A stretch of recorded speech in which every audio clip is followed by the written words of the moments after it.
Let's go. Against Ravens quarterback Lamar Jackson. Garrett Paul Jackson, one of the Browns getting the ball first. Prepared for Lamar Jackson. Well, they started the week by watching clips of him where he does dynamic things. Then towards the end of the week, they watched video clips of defenses making him look, quote, human. Kevin Stefanski told us Lamar Jackson is a big play quarterback, and the play is never dead when the ball is in his hands. Kenny? Thanks very much, Shannon. Kevin Stefanski in his fourth season. Browns have won 3 of their last 4 games.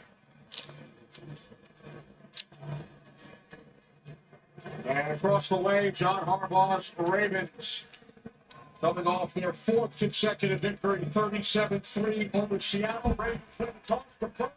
Justin Tucker gets things started. Correct me if I'm wrong, but I believe every head coach in the AFC North now has an over 500 career record.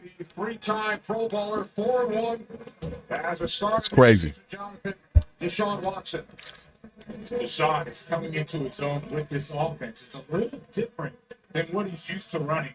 When he was at Clemson, even with the Texans, it was a lot more of a deep ball, deep game. He was able to check in and out and get to those deeper passes. Now it's more of a West Coast offense, controlled offense, and he has to get used to the timing and the structure of this offense. Going up against the number 2 ranked Ravens defensive unit.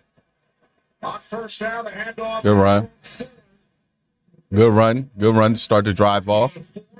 Michael Pierce made the tackle. Michael Pierce is a short but giant man. As we check out the Browns' depleted offensive line. Right, with the 2 tackles being out, that's going to be huge going against the number 1 sack team in the Ravens. But you look at Amari Cooper, the wide receiver, wildly veteran, still at the top of his game, especially when he runs routes. Deshaun Watson can rely on him to get up the field. 3 wide receivers set on second down. That's the first down. And taken for a touchdown by Powell. Oh, God.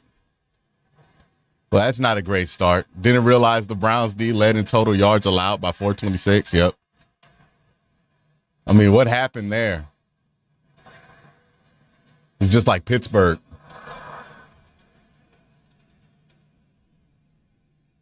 This is amazing, Kenny. There's nothing to say about this. Kyle Hamilton, they know he blitzes a lot. He's 6'3", 6'4", long arms. That's a bad break. What an athletic play. All right, get back and score. Get back and for the defense and the get back, score, reset the game. Hamilton's second interception of the season and his first career touchdown. And get back, score, reset the game. Just 4 Hopefully you don't turn this into another Pittsburgh, right? Learn from your mistake. You let yourself get too hyped up on it. Is that the same stick play? I feel like that's the same stick play. I don't know what's going on with him throwing that thing low. But all right, man. Gotta come back from that, bounce back. And just basically, you know what happened last time something like that happened against Pittsburgh. You lost your composure. You were getting aggressive. You got frustrated. Let's just learn from that mistake. Try to come out here. Nice slow drive. Don't got to kill them all in one. If you score here, you reset the game to 0, and we can move on from it. You know what I mean? So that's got to be Deshaun's goal, but the goal can't be to get it all back in one play. We knew you were going to probably turn the ball over once or twice versus Ravens defense, because you knew that you wanted to be aggressive. But, don't let when it happens affect you more than if it happens. So we expected this. Come back out, try to score here, limit the damage as much as possible, and then let the defense do its thing. But get reset, calm down a little bit. Unfortunate break. Kyle Hamilton makes a hell of a play there. Just tips that thing up and catches it. I mean, you don't see that kind of shit every week. So that's just great play made by a great defensive player. Can't beat yourself up too much about it. Let's get back on the field, try to score.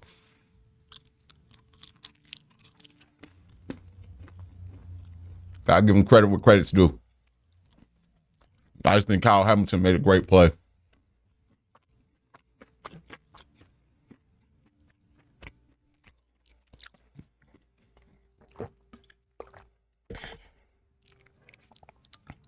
Yeah. Touchdown every Sunday afternoon on NFL Red Zone. The NFL Red Zone. Are you using that? Start streaming NFL Plus today. Plans start at $6.99 a month.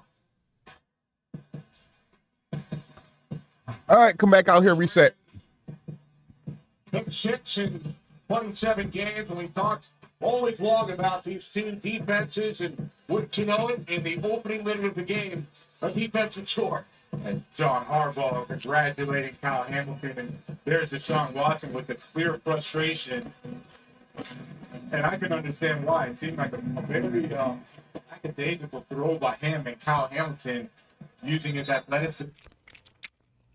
Hamilton made a great play. It's not a bad throw by Watson. He could have threw it a little harder. I think sometimes he gets caught when he throws stick like that. He gets caught being a little lazy on it. You got to drive it through every time. Most sacks in the NFL. I mean, shit happens. That's just a shit happens play, man. Without Deshaun Watson, it's the defense that's the reason that they're 5-3. But this Ravens offense, when they do get back out Let's there, be smart you're here. going to see a different level of offense for this Browns defense, and have to make sure that they can handle Lamar Jackson. Here's Ford. Big run. There you go. Ford out across the 35-yard line for the Browns first. Ravens defense has given Baltimore an early lead. You always wonder when I start watching film, are they as good as advertised? And they really are, especially at the linebacker position. This is the best linebacker duo in the NFL. Roquan Swift, Patrick Queen, they get the job done. They communicate, they're violent, they're Hey, fast. watch the safeties. This defense is number one in the league. It's 13 on his last carry. This time it's Marlon Humphrey coming in to make the stop with help from Patrick Queen, lost a yard. Yeah, speaking of, Jerome Ford gets no chance. Marlon Humphrey on the blitz. Hey, good stop there. And of course, Patrick Queen is going to be there, clean it up with Marlon Humphrey.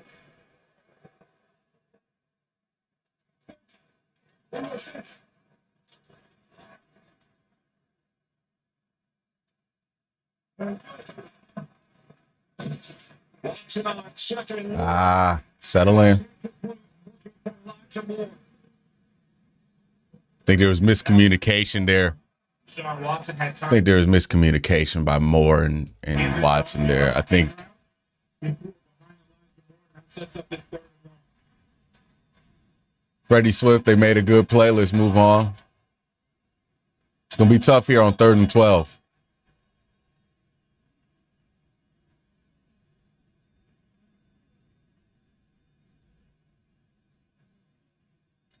Browns must get to the Oh, he got him. for a first down. And they will not. They're going to punt.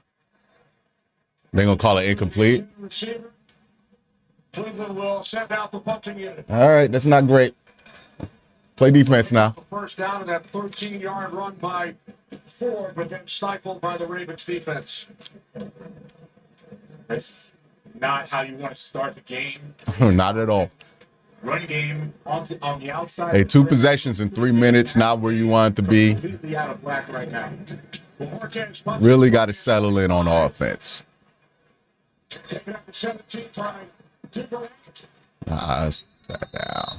Who leads the NFL in punt return yards this season. So Yeah, I mean, you can ask for a more unfortunate start on offense. Obviously, Kyle Hamilton tips that ball up, catches it himself, scores for a pick 6 on the opening play. I mean, that's just tough break there. And then you come back on the drive, and Deshaun not as sharp as you would want him to be in that moment. Hold on. You can't be trusted. You want to be in here? No, I'm talking to the cat. But yeah, Deshaun Watson not as sharp as you want him to be to start out the game. Hopefully the defense is where you want them to be able to hold this to 7. But yeah, not how you want to start a road game. Not at all.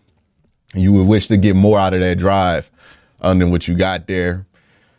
And you know you're going to need Deshaun to be able to throw the ball to be able to win this one. So just settle in, calm down, take a deep breath. A defensive stop here would do it for you. And just try to do your best to come back from this 7-point deficit that you gave yourself.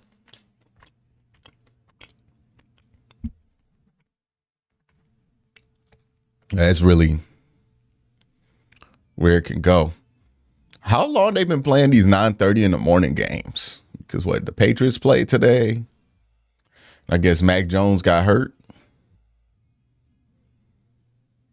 See what the other scores are in the NFL real quick. I don't think anybody else scored yet because the Browns let somebody score, 2 minutes into the game.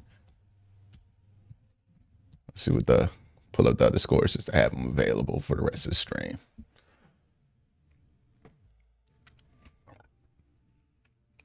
Yeah, Pittsburgh driving at their own 48 right now. 1st and 10. And Cincinnati has the ball at their own 42, 2nd and 8. So, yeah, both games just starting.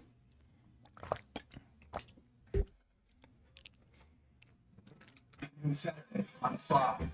JJ McCarthy, third-ranked Michigan. Back on Maryland. It's Big Noon Saturday on Fox. Play defense here. Offense takes the field for the first time in a game with the lead. Here comes Lamar Jackson. And a look at the Ravens on the ground this season, leading the league. First in yards a game, touchdown. Don't remember the last time we had a first drive TV. Lamar Jackson helps those stats, but they have a very good offensive It's line. been a minute. I think Cincinnati, maybe. Maybe Gus Edwards, Keith Mitchell. These two have really stepped up at the backfield for the Ravens offense. They start from the 21-yard line. Jackson over the middle to the tight end, Mark Andrews. So they're going to be quick and short here. You know that. Leading the league in completion percentage this season at just under 72% is Lamar Jackson. Talk about it, a deadly weapon. Lamar Jackson, everyone fears him and his legs in the run game. Now all of a sudden he has his accuracy, the timing in the pocket. He's adding that to his repertoire. He's making himself and his Ravens offense dangerous. A little bit prior to the snap. Land Clark is our referee this afternoon. Feel like that's on us. Yep.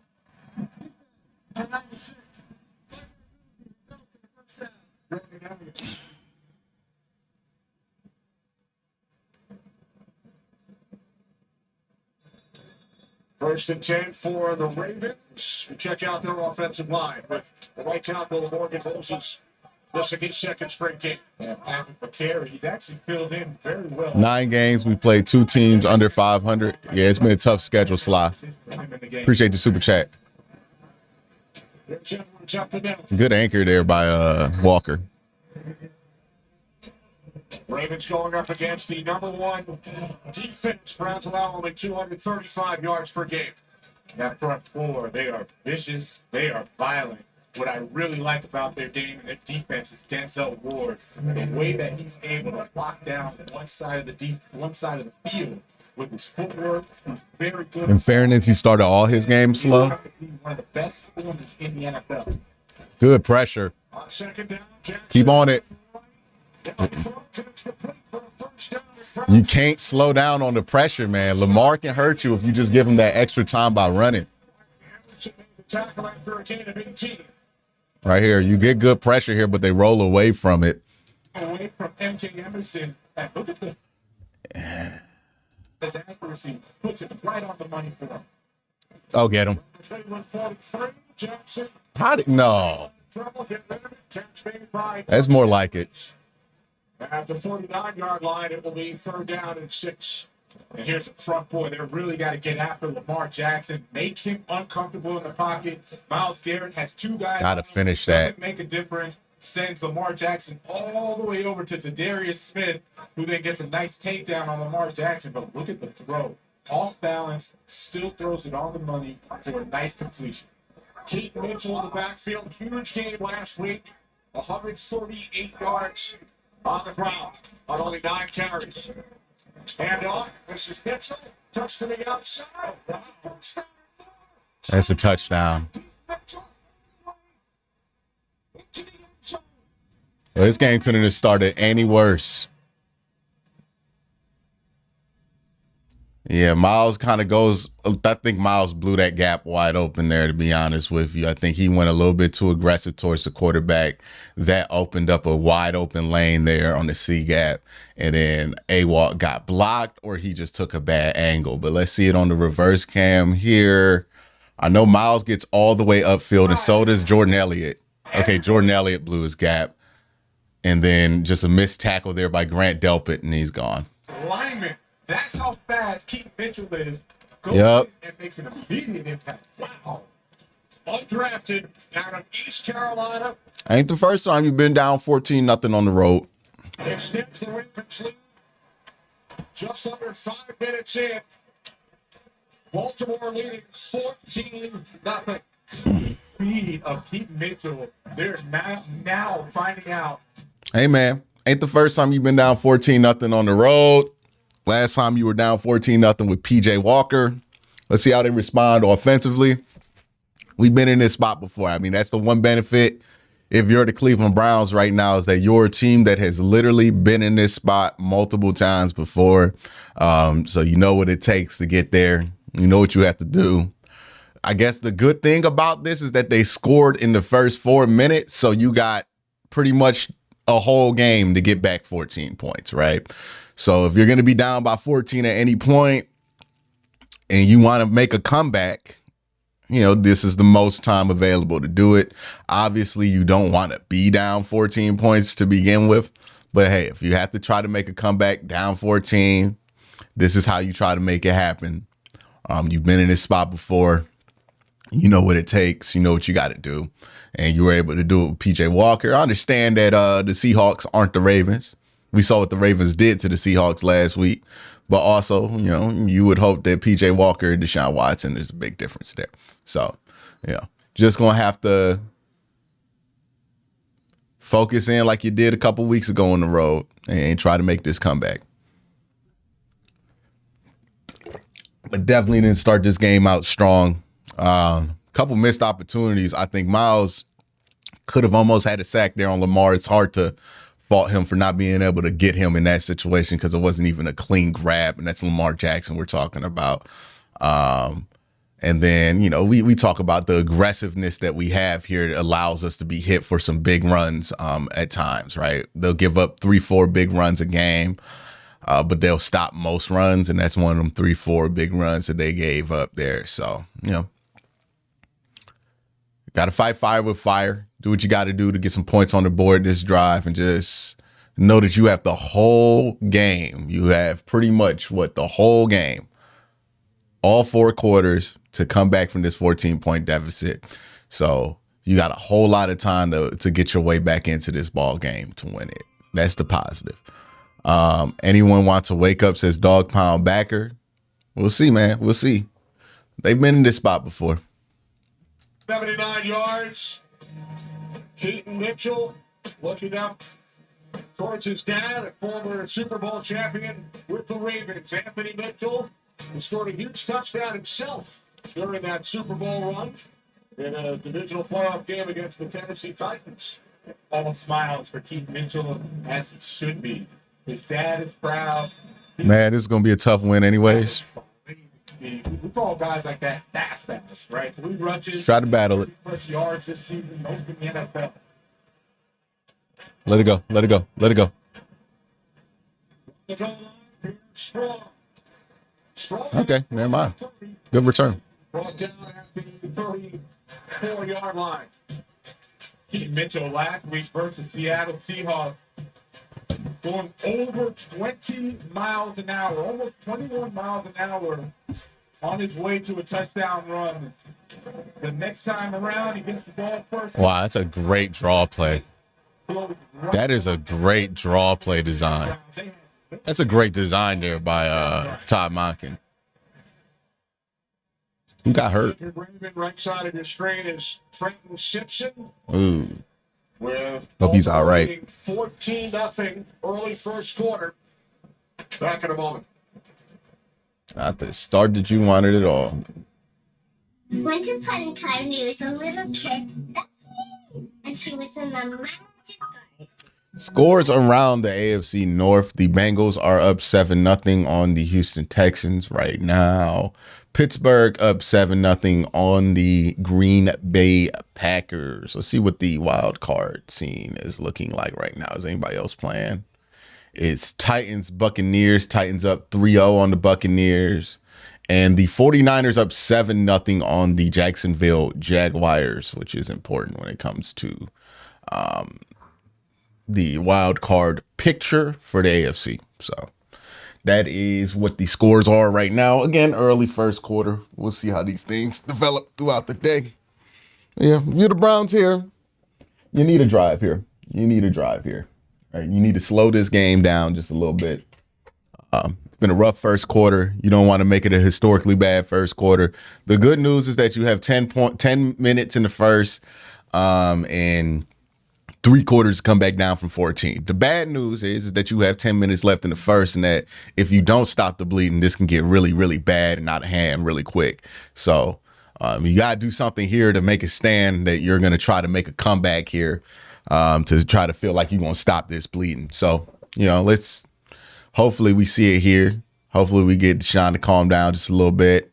I don't think he was as calm as he needed to be in that first drive after the pick six, which is fair. But even that pick six, like that's just a rough break, man. Rough break. I mean, you can run the ball, but I don't think running the ball is going to be what beats the Baltimore Ravens this week. It's going to be a part of it, but you're not going to be able to run the ball 40 times and come back from a 14-point deficit. But you can still have that be a heavy part of the equation. So, it's going to take a mix of things, man. You can't just have it be one thing that wins you this game. It's not going to be Deshaun throwing the ball 60 times. It's not going to be you running the ball 45 times. It's going to win this game. It's going to take everybody in every level stepping up. Can't just be one thing. You got good field position now. It's Austin says it's not over till it's over. Just got to keep calm in the chat. Yeah, good luck with that, chat. Interception return for a touchdown. Thank you for the super chat. It's awesome. Run by Keith Mitchell. If I'm the Browns, the offense, I don't panic. You stay within your game plan. You had success running the ball to the right side of your offense. Continue with that. All week, everyone said it was going to be a tough win, and now it's looking like it because the Ravens are good this season. Over 100 months. I hate this fan base. It's all right, Ray Rags. People just mad. Thank you for the $20 super. People just mad. You got to let them air that shit out. You know what I mean? Thursday, Bengals 14 winning streak. Good ball. My God.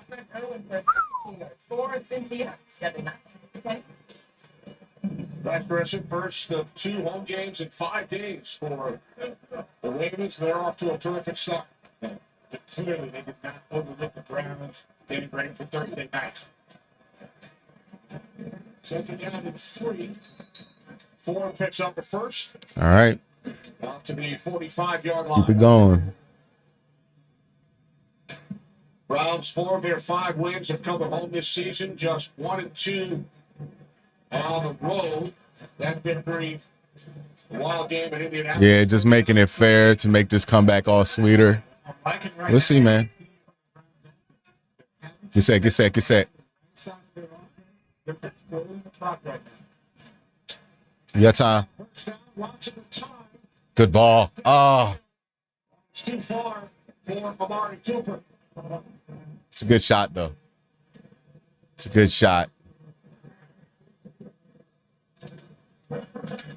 Saw Trent Simpson injured moments ago. Ravens backup linebacker injured on special teams. Under evaluation for concussion. Hopefully he'll be okay. McDonald, Ravens defensive coordinator. He's in the game. Losing second the lead. Bottom of screen, Kareem Hunt split out wide to the left. Two tight ends set. On second and 10, Watson and Tidwell struggles. Stays Get rid of it. and then throws it away. Way to get rid of it. 3rd and 10 here. And you can be in 4-down territory. And watch what he does. This is how you collapse a pocket. He goes up, sets the edge, and then just buries James Hudson, the right tackle. James Hudson has no anchor, man. Absolutely no anchor. Collapse it on a quarterback who likes to step up and then roll out. Now it makes him uncomfortable, and he throws it in completion. You may be the only level-headed Browns fan, the regular dude. There's a lot of us. We just don't be online. 3rd down and 10. Watson can't find anyone. Now Got him. Great play. That's a huge play there. Withstand some crazy contact to get that ball off. It's a big play there by Watson. 19 yards. That is a big-time throw there. Liking the boys, Deshaun Watson. Wow. That's what you love to see here. It's time to develop. He's going up the field, and he has to break the cushion of Brandon Stevens before he can cut. He finally does, breaks the outside, and Deshaun Watson throws it on the money for a first down. Nice route and nice patience by Deshaun Watson. 1st and 10 from the Ravens. 36. Oh, good fake. Oh. Hunt. Watson. Down fires. Oh. Pass was out of bounds. What happened? Was there a flag on the play? Time for James Prochet, the former Raven. It looked like he got Did Cedric Tillman throw that block? Kyle Van Noy, they're trying to beat rushing. Ooh. Big boy block. Getting Deshaun Watson free to the outside, and now the officials, it looks like they're going to throw a flag on Right. this. Flag at the end of the play as they get together. Are they going to throw a taunting flag? Some extracurricular activity. Van Noy and Cedric Tillman. After the play, personal foul, unnecessary roughness, defense number. Yes. What happened? What happened? Really, Van Noy, he's arguing because that should have been penalty. Oh, did he push up on Cedric Tillman after he stood over him? That penalty, and now he's going to go back to Cedric Tillman. Yeah, you can't do that. You can't do that. Like, Cedric Tillman just blocked you, son. You can't be that salty. Butt hurt. He butt hurt right now. It's crazy. They don't call it. It's what it is. No point in now hurting your team with a 15-yard By the way, that was a nice little ball he threw there to Prochet. go right outside red zone, and they can have a really good drop so far. You've been there, right? You've been in Pandoro's shoes. Unfortunately, one too many times. There's Hunt. Good run. Good run. Gain of 3. Climbing in the tackle at the Ravens' 18-yard line. Baltimore with a defensive touchdown in the opening minute, then a 39-yard And Brown TD run. too. You You got time? There you go. Run. Good. Oh, David. You don't see that often. Everyone raved about David Njoku and his hands and his run after catch. Took his eyes off the ball. Deshaun Watson extending the down. And you can already see he's looking up to see what tackle he was going to break. Got to catch that.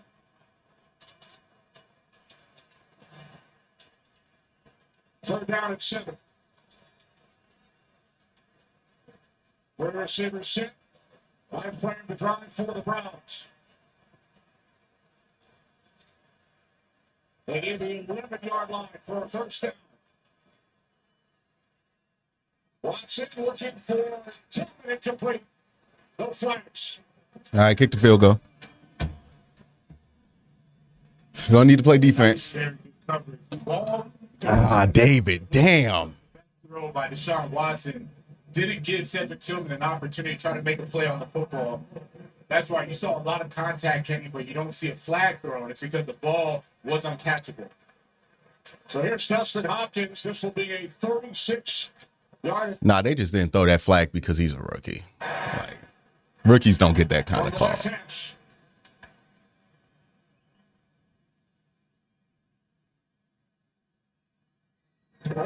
It's in.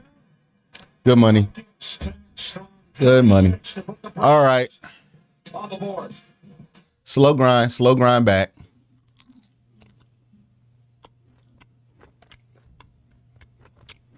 David's got to catch that ball, man. Deshaun's playing well, I think, in that drive. Deshaun played really well.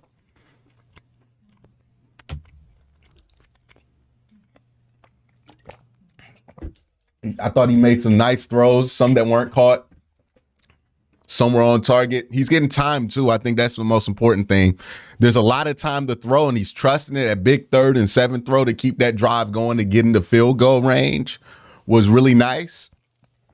I thought he came back, had a nice little drive there, and I feel good about him for the rest of this game because it does not look like Baltimore is going to be able to get that much pressure because there were multiple plays in that drive where, yeah, they got some pressure, like a couple plays. He was able to shake out of it, but multiple times where Deshaun was able to hold that ball and really let things develop. So if Baltimore is not going to be that pressure, Baltimore is not going to get you all leaky on the offensive line front, I think you have a decent chance to make this comeback. You got 3 points here. Now, the real question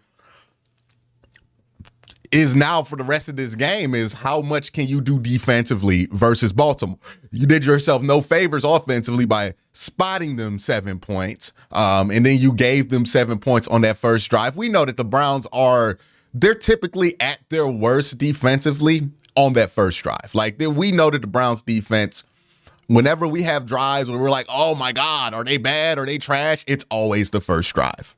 So we'll see who the Browns are right now on this drive, how they come out to this one. But yeah, we know they struggle with the first drive. We know that they're going to settle in later in this game at some point. But hopefully it could be right now to make sure that you allow the offense to be able to slow grind its way back into the game. So yeah, it's just, rough start. But the good thing about a rough start in the first quarter and first 2 minutes is that you got a lot of time to come back from it. As long as you can stop the damage at 14, stop the damage before it gets crazy. Ray Rag says a 244-pound linebacker should be salty about getting absolutely pancaked by a 215 wide receiver. And that was a rookie too. Hey, man. Hey. Calvin Noy felt like he should be more respected than what Cedric Tillman did to him because he Juju Smith-Schustered him. Like that was nuts. And the whole stadium reacted to you getting blocked. Like, that's crazy. At home, it's crazy. All right, let's come back out here. We know that the Browns defense usually struggles on their first drive, or at least they put together their worst drives, their worst defensive sets. It's a better way to put it on those first drives. So let's see how they come out here on the second. Ravens out to a 14-3 lead. We'll start from their 25. This has been the Ravens' mantra all season long. Fast start. Kyle Hamilton gets the interception return for a touchdown. You have good defensive play. But when you look at the Ravens and why they jump out to the lead so quickly, they're frankly ready to go. Their offense is ready to go. The mentality of the But, I mean, look how they got caught on that pick six. It's something we talked about all week. The Baltimore Ravens do not give you easy throws. They play the easy throws the hardest. They don't want you taking those deep down the field throws. plays. And look what's been there for the Cleveland Browns in this game. It's been the deep down the field stuff. So 44 points. Best in the NFL for the Ravens so far this season. Outscoring their opponents by 60 in quarter number 1. Inside handoff, Gus Edwards. They have 7 on first down.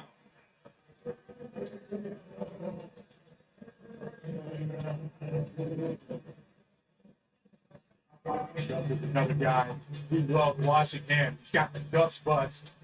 Last 3 weeks, 6 touchdowns, most in the NFL. Inside the opponent's 5-yard line, 5 rushes, 5 touchdowns. And offensive coordinator Todd Monken talked about how he.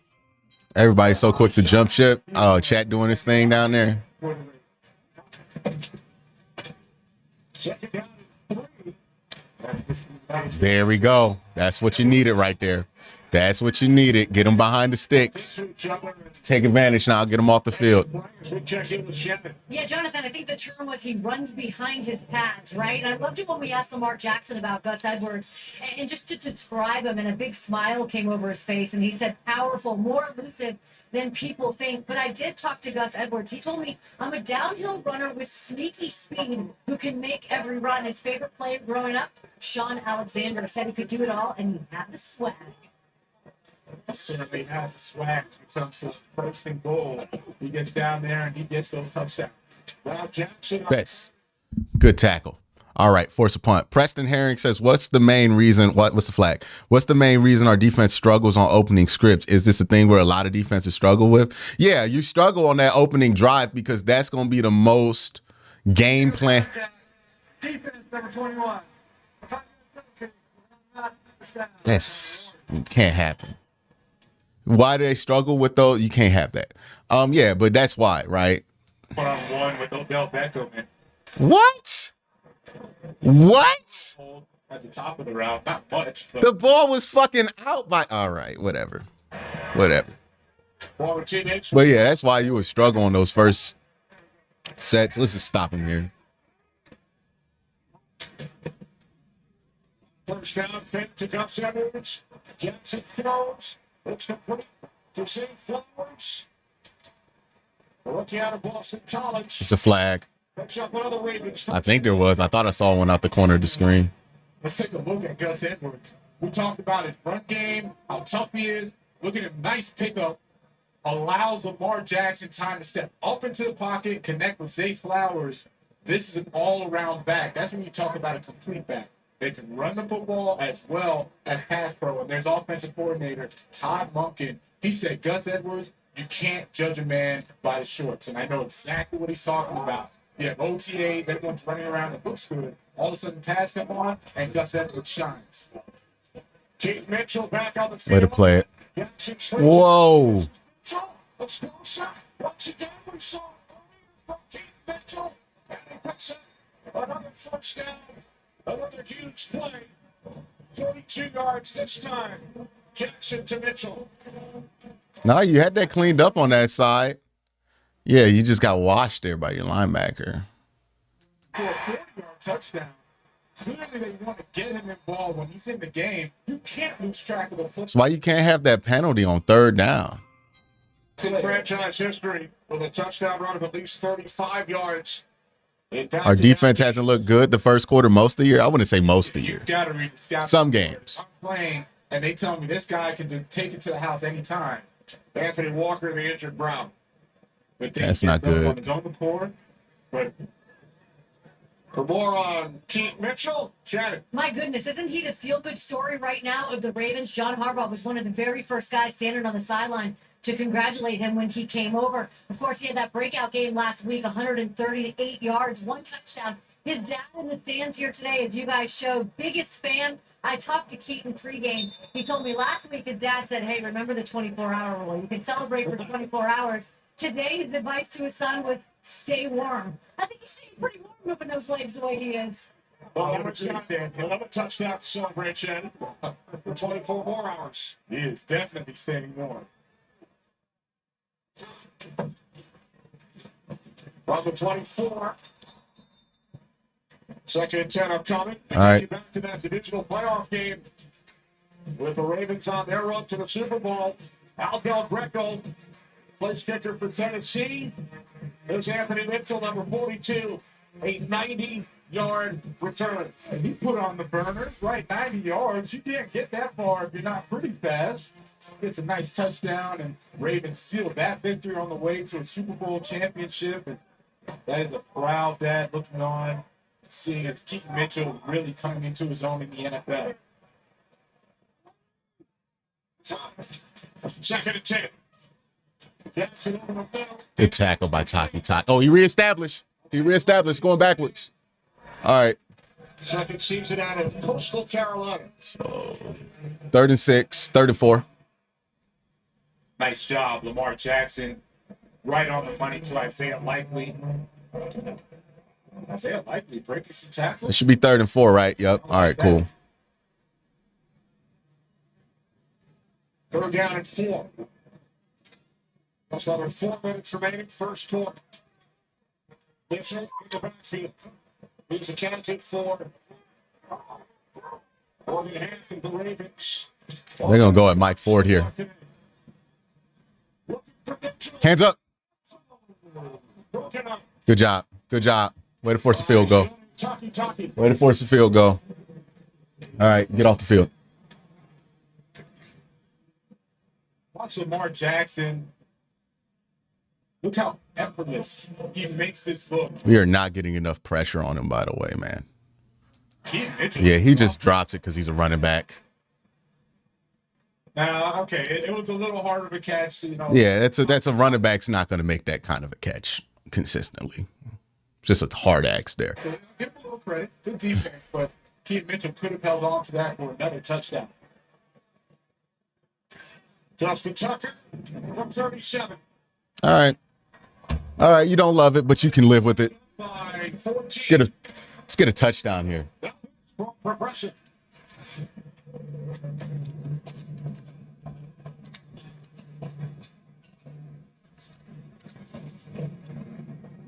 Bro, I told you I was wearing the gold leather. You know I just got this. That's exactly why I told you I was wearing mine. There's no way you told me. Yes, I did. No, you didn't. All right. Slow grind. Chip away at it. Chip away at it. Just chip away at it. It's a nice slow grind. I'm not going to get it all back in one drive. The shoes, everything, man. We look stupid. Keep chipping away. Piece by piece. Chip away. 17 points in the first quarter by one of these teams. Get it within 10. I did not expected maybe 17 combined, but the way that the Ravens just jumped out on the Browns, it frankly looked like one team ready to go. They've been there, they've done that. I'm referring to the Ravens, and then the Browns, they're trying to become that team. So you saw some nervousness, you saw some missed tackles, misreads. Now all of a sudden the offense has calmed down a little bit because the Browns' rush game has been pretty productive. Would like to see them settle into this game finally and make this a closer game.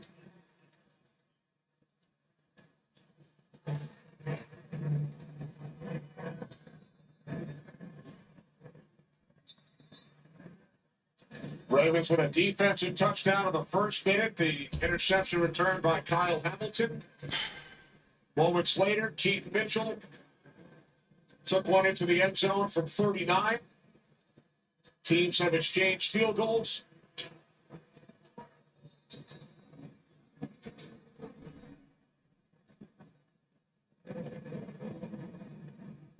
Justin Tucker already kicked off for the fourth time. It's first quarter. Let it go. Great kick.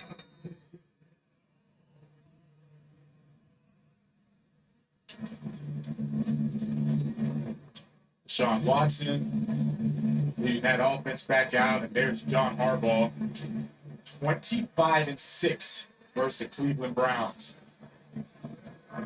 That is domination, Kenny. That's not a rivalry. It's not a tough matchup. That is someone saying, "I'm your daddy, beating you up, season in, season out." Division rivals, Ravens beat the Browns back in week 4. 28-3. Here's Hunt. Watson missed that game. Dorian Thompson Robinson, the rookie out of UCLA. Ward is in the medical tent right now. That's not great. Baltimore. Thank you for the update, Ray Rags. Matchup. Remember the Ravens moved from Cleveland prior to the 96 season. Former Cleveland Browns. And you see the Ravens defense, big beat in the middle, Roquan Smith, and that was by design. Talk with John Harbaugh, he was very intentional about building his defense inside out. Like I said, it starts up in the middle, learn that from his dad. Second half. Here you go, just run. Takes off. He was down. He was down. Before the ball came loose. He gave himself up. How much has Roquan Smith meant to this Ravens defense? Acquired from the Bears during last season and since coming to Baltimore. The Ravens have allowed the fewest points and the fewest yards per game since acquiring Roquan Smith. You talk about building the defense up the middle. He was the best linebacker that they could have gotten, and it has worked out so well. Third down and 2. Here goes Watson. All right, need the defense to step up. For this Ravens defense, they Need a 3 and out. And how excited is John Harbaugh for Jadeveon Clowney? He's been there. He brings the energy to the locker room. He brings the physicality, and look at the relentless effort. That is what I love about watching this Ravens defense. Forget just everyone trying to go for sacks. They are relentless in the run game and in the passing game, and get the sack right there against Deshaun Watson. Hey, they're blitzing the corner. Yeah, they picked it up.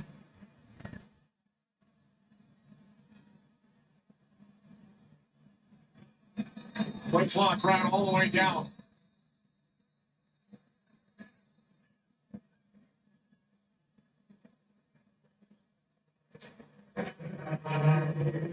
Ravens defense, 31 straight games.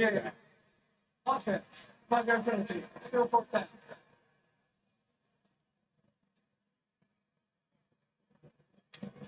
All right, defense, gonna need you to force a punt here. Streak in the NFL. We're looking at Jadeveon Clowney, 10th year in the NFL. And the first thing I always look at is, guys running to the ball, how physical, how violent are they?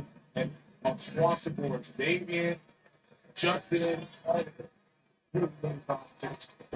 It's gonna be tough now. Didn't get a great punt. Didn't get a great punt at all there. About 500. That point differential. Steelers with 5 wins in close games. Talked about the Browns defense and Cincinnati. They'll visit the Ravens on Thursday. 4 straight wins for the Bengals. So you have the Ravens at 7-2, and then the 3 other teams all with records of 5-3. both the Ravens and the Browns talked about this is the best division in all of football. And at first you think, oh, they're being a little biased when you start to look at their record first and foremost. And then how they dominated against other divisions, you say, man, they're right. This really is the toughest division in football. Top the 40-yard Oh. first down. Face mask. Forced out of bounds by the Browns leading tackler, Grant Delpit. Here's what John Harbaugh had to say about participating in the AFC North. Way to play that, though, Grant. Way to play that. Both sides, they say every divisional game feels like it's the playoffs. They're right. Look at the physicality we've seen so far. Just watch Lamar Jackson stiff arm Grant Delpit, who's one of the better safeties. This is a #1 defense. There you go. Going up against. And they've already put 15 points on, or 17 points on. They put 10. Of course, one of those touchdowns from the defense. True. They- Good point, but Good point. What the? That's the point. It's 10 points. Like, #1 defense. who is on the call right now? #1 in sacks, first, fourth in sacks, right? Everything about them screams tough, physical, violent. They got to figure out a way to win it. First quarter comes to an end. All right. That was the first quarter from hell. Let's get out of it. See what happens the rest of this game.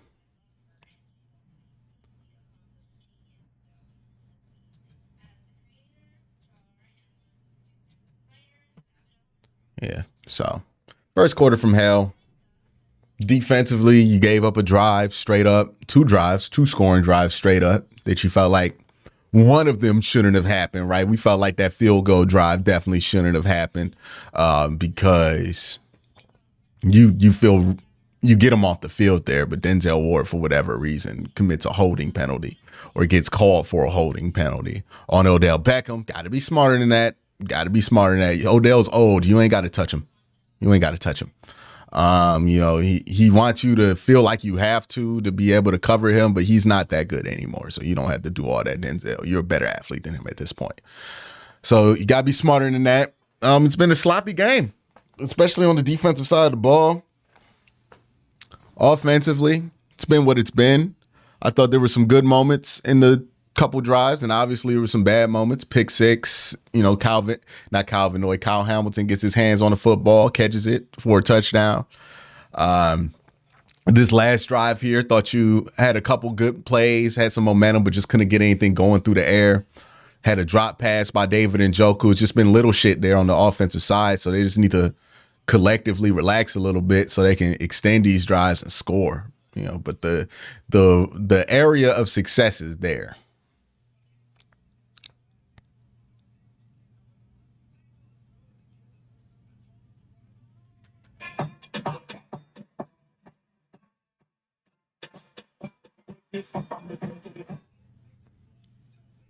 Let's see how this second quarter goes. You know, slow grind, got to pick away at it. Pick away at it. It's a 4-quarter football game for a reason.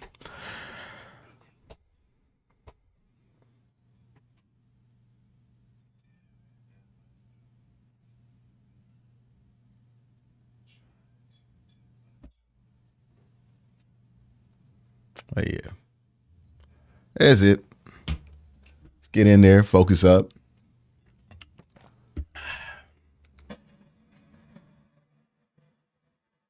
17 points in the first quarter for the Ravens. Forcing a punt on this drive would be big. 75 games. Just continuing with their fast starts. And Kyle Hamilton, he set the tone with that interception return for a touchdown.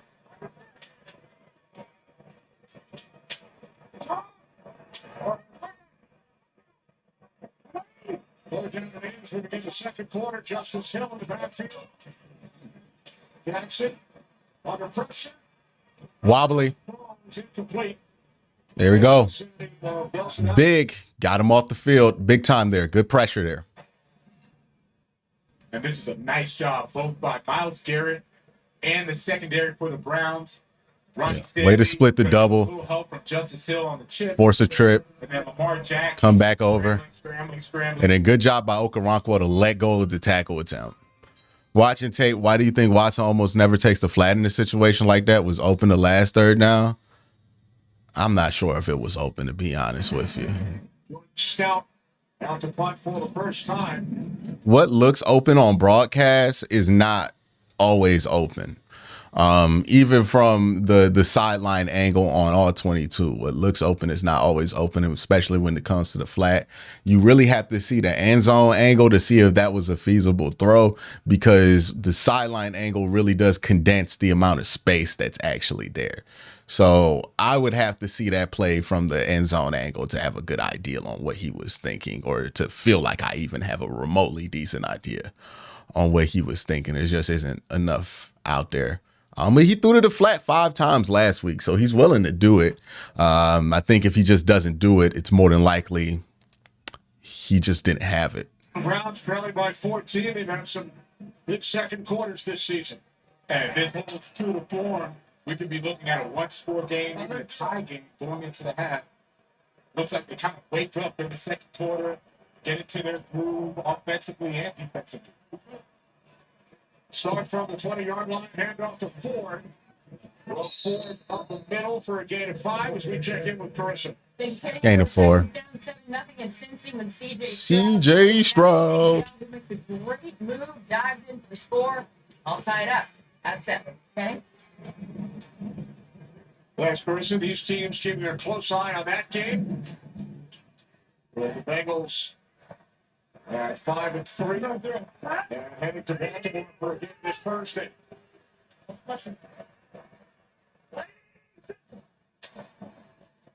Second down and 5. It's Ford. Get the first. Good job, Jay. Ford picks up a Cleveland first down out to the 32. There is really something on the right side of the Browns offensive line that they've accounted for, looking at the Ravens and saying we can have success there. These yards are really starting to add up. Before it was only 2 or 3 yards a pop. Remember, the Ravens were notorious last year for blowing double-digit leads. True. True, Chris. Because they run the ball so well, rush yards per game and rush percentage per game is also really, really good. Browns said Nick Harris has an extra blocker, 2 tight ends on first down. That's a jumbo blocker. No, they throwing this. Yeah. Fake to Ford. Got him. Fires out near midfield. Catch made by Amari Cooper for a Cleveland first down. His first catch today, pick up a 17. And what a nice job and nice route Amari Cooper, he's going to have man-on-man, and he's going to go inside. But Njoku is the one that's clearing out. Good ball there, too. Of the zone. You clear out the zone, it allows for Amari Cooper to come right in behind. Deshaun Watson puts a nice ball on him for a first down. Cooper coming off a huge game against Yeah, because you didn't want to throw that one high because if it misses, oh my God. He's the Browns' leading receiver. Look at some of his numbers this season. Run. Jump ball, now line the back fullback. There's Ford again, running to that right side, and this time gets swallowed up. Brent Urban, first Raven, in on the tackle. Gain of just one. Early second quarter in Baltimore. Kenny Albert, Jonathan Vilma, Shannon Spake. A touchdown from the Ravens defense to start the game. Interception on Watson's first pass today. Kyle Hamilton. Ravens lead by 14.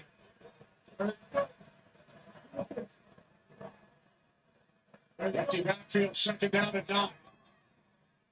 Watson steps up, takes off. That's a hit I don't want him to take routinely. Down the 47. I don't love that. Combine to make the stop. And this is where Deshaun Watson, he has to improve within the offense. You have empty personnel, West Coast offense, quick passing game. Deshaun Watson going to have the Njoku squeeze it right there. No, that's not. That's a whip route. That's a whip route. Amari Cooper. That's a whip route. What is he talking about? What the fuck are you circling? If he would have thrown that to David Njoku thinking he's going to sit in that zone, that's an interception. What are you talking about? 6. Browns must get to the 41. Watson stays on his feet. Got it. Get there. It's close. Real close. Looks like he picks up the first by about a half yard. Clowney's going to be the one going against the backup, James Hudson. Gets Deshaun Watson. Yes, that's clearly a Deshaun first. does get the first down. That was a nice job of him scrambling. Frankly, he's scrambling for his life as Clowney was bearing down on him. Almost gets the sack. The match can get back to the running game.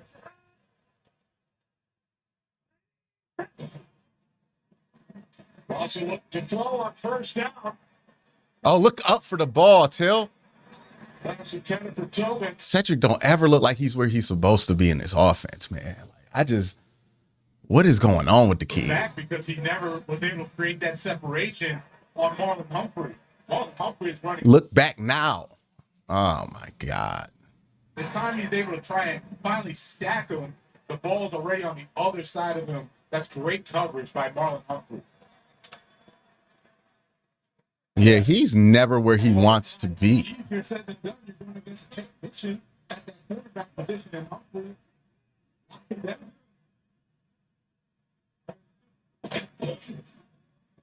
Second and 10, it's 4. Good run. Good run, Jay Ford. Jerome Ford. There we go. Is 27. And Jerome Ford, they love how shifty he is. Look at this. Look at the contact balance there, too. Puts a stiff arm on Geno Stone. Good job, Jay. That's a nice run.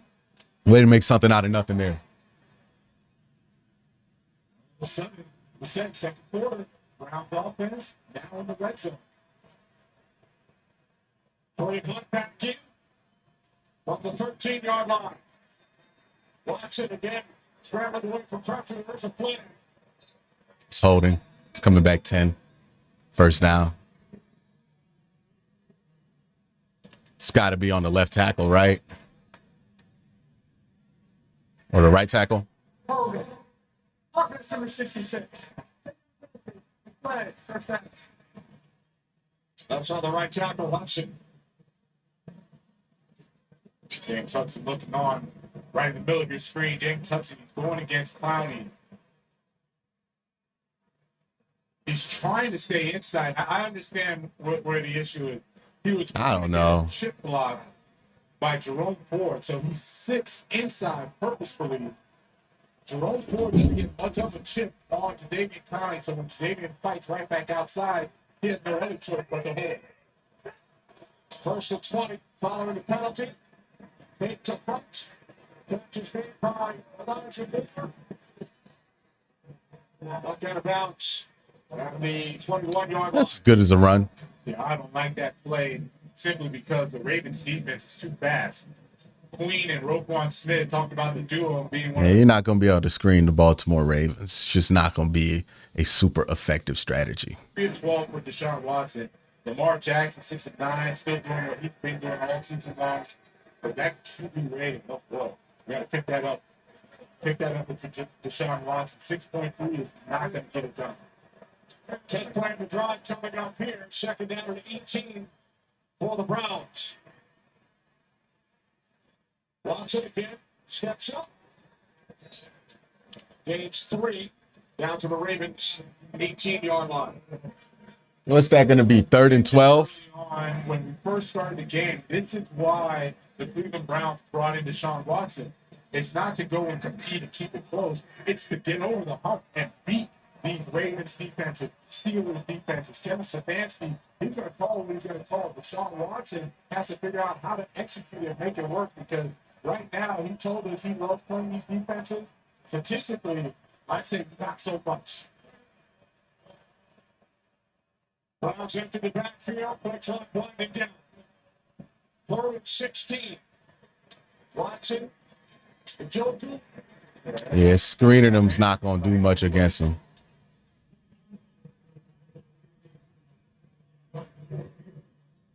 They're not going to accept this, right? Probably legal formation. I should stop guessing. I think it's probably downfield. Yeah, I think James Hudson broke the halo.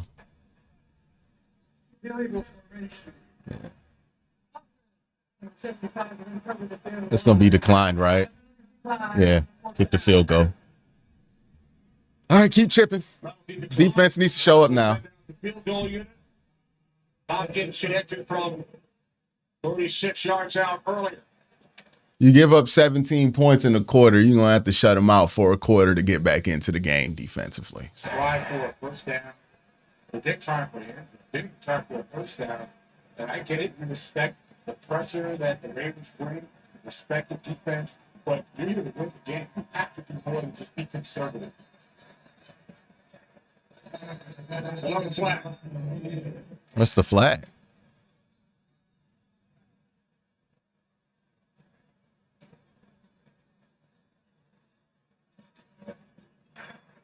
Delay game. Defense number 14. Oh, wow. Another reaction by the offense.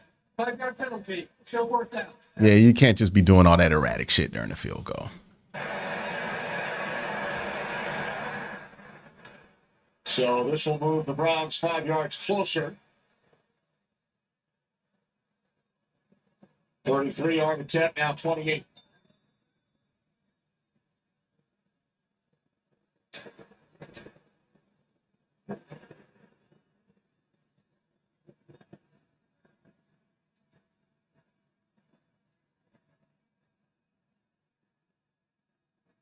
From the right hands.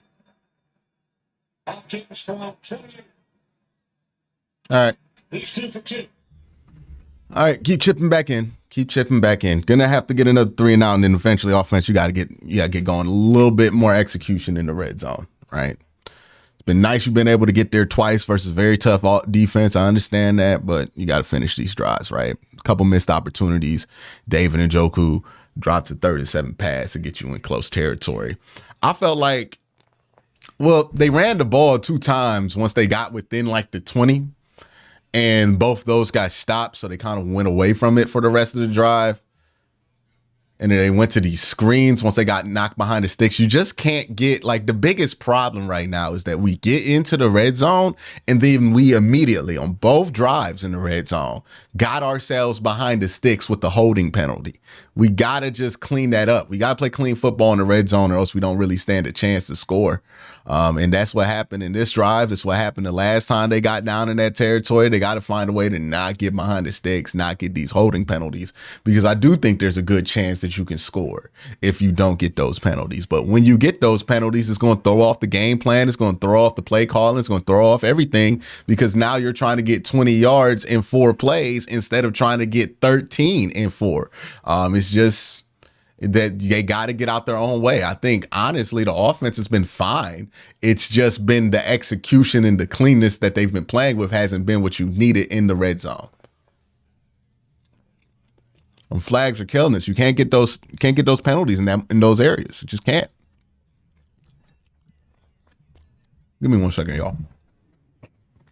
Come on, man.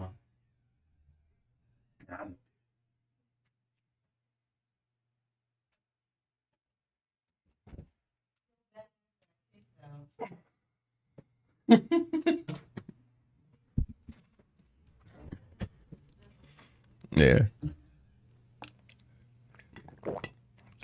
But big picture here, you're down 11 points, 2 scores, 6 left in the first quarter.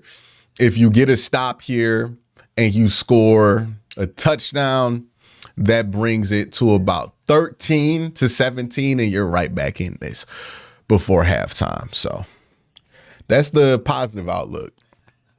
But defense had a nice 3-and-out last drive. Need it again. Our Nation service members, veterans, and their families. Visit NFL.com/salute to learn about the NFL's impact with its Salute to Service partners. The commissioner of the NFL, Roger Goodell, on the field prior to the game today here in Baltimore, greeting the veterans. There's a nice sign. Stop. It's a bad Short kick. kickoff on the run, taken by Duvernay. Okay, good kick. Fine kick. Actually, nothing kick. They got it to 25. By Grant Delpit. Lamar Jackson and the Ravens offense back out, leading by 11. Let's go defense. Couple of big plays made by Keaton Mitchell, 39-yard touchdown run, 42-yard reception. Jackson 6 for 9, 81 yards.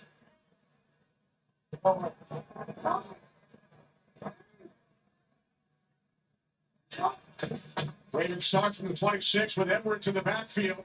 Jackson throws near side, it's caught by Flowers. That's his second reception. Good for 16 yards and a Ravens first down. Lamar Jackson raved about St. Flowers, the way he practices, the speed that he has. And he says, what you see on Sunday is exactly what he does in practice, 100 miles an hour every time. And as soon as St. Flowers starts to really understand the pass coverages, able to adjust on the fly, he's going to be a special wide receiver for the Ravens. 47 receptions, closing in on the franchise rookie record. Just aren't getting the pressure that we want to right now. Touchdown for Flowers. You're just not getting the pressure you want to right now on the front line. You're giving Lamar way too much time to throw here. 14 more yards. I mean, just watch how he turns a speed out, almost falls, gets up, and MJ has no chance. He falls down trying to keep up with St. Flowers. No wonder he was a first-round pick for the Ravens. My goodness, that is. Is he just realizing Zay Flowers is quick? Hey, they're going to track Bateman on here. Flowers in motion from the 44 on first down. Hey, if Taki wasn't there, that would have been a big play. 2nd and 6. Lamar Jackson. Can't say enough about how much he's worked at it. You hear about all his athleticism. You never hear about how much he actually practices, focuses on, talks to Todd Monken, offensive coordinator, about improving as a passer, completion percentage, everything is up for him. And Todd Monken, the offensive coordinator we just saw, he's the reason it's helping out getting him to understand the mechanics and the 4-1 time. Second down and 6. There's Justice Hill. So the Browns Boy, we 36 need this on the third ball. down right here. Now Todd Monken, his new coordinator, he said he's very vocal. He's making my job easier. When we asked him how and why, he said, the running backs are getting the ball more. Lamar did say that, but I know Vilma played in the NFL, but he's making ish up. False start. Needed that. About what he sees and acts like you need to call plays like it's Madden. Like, yeah, he's just not good. False start. Number 79. 5-yard penalty. Third down. Todd Monken didn't have to go. He won 2 national titles at Georgia as offensive coordinator, but he said this opportunity was too good to pass up. The challenge of coming in, creating an offense around Lamar that still fits with his philosophy and his system and his fundamentals. That has been the fun challenge and the reason he took on this offensive coordinator job. And you can see it has really paid off. The offense looks good. Lamar Jackson looks great. And you're looking at a team that is on their way to possibly get a playoff win. Third down and 6. Oh, shit. He missed him. There it is. All right, it's going to be a long field goal now. 55, 56-yard field goal. It's Justin Tucker, but And if there is one thing that Lamar Jackson is missing, it's this consistent deep ball forward. Oh, so close. And Zay Flowers, he sees it. Lamar wants that one back. You get Zay on the safety and Juan Thornhill, that should be an automatic touchdown. oh, they're punting. Punting unit comes out.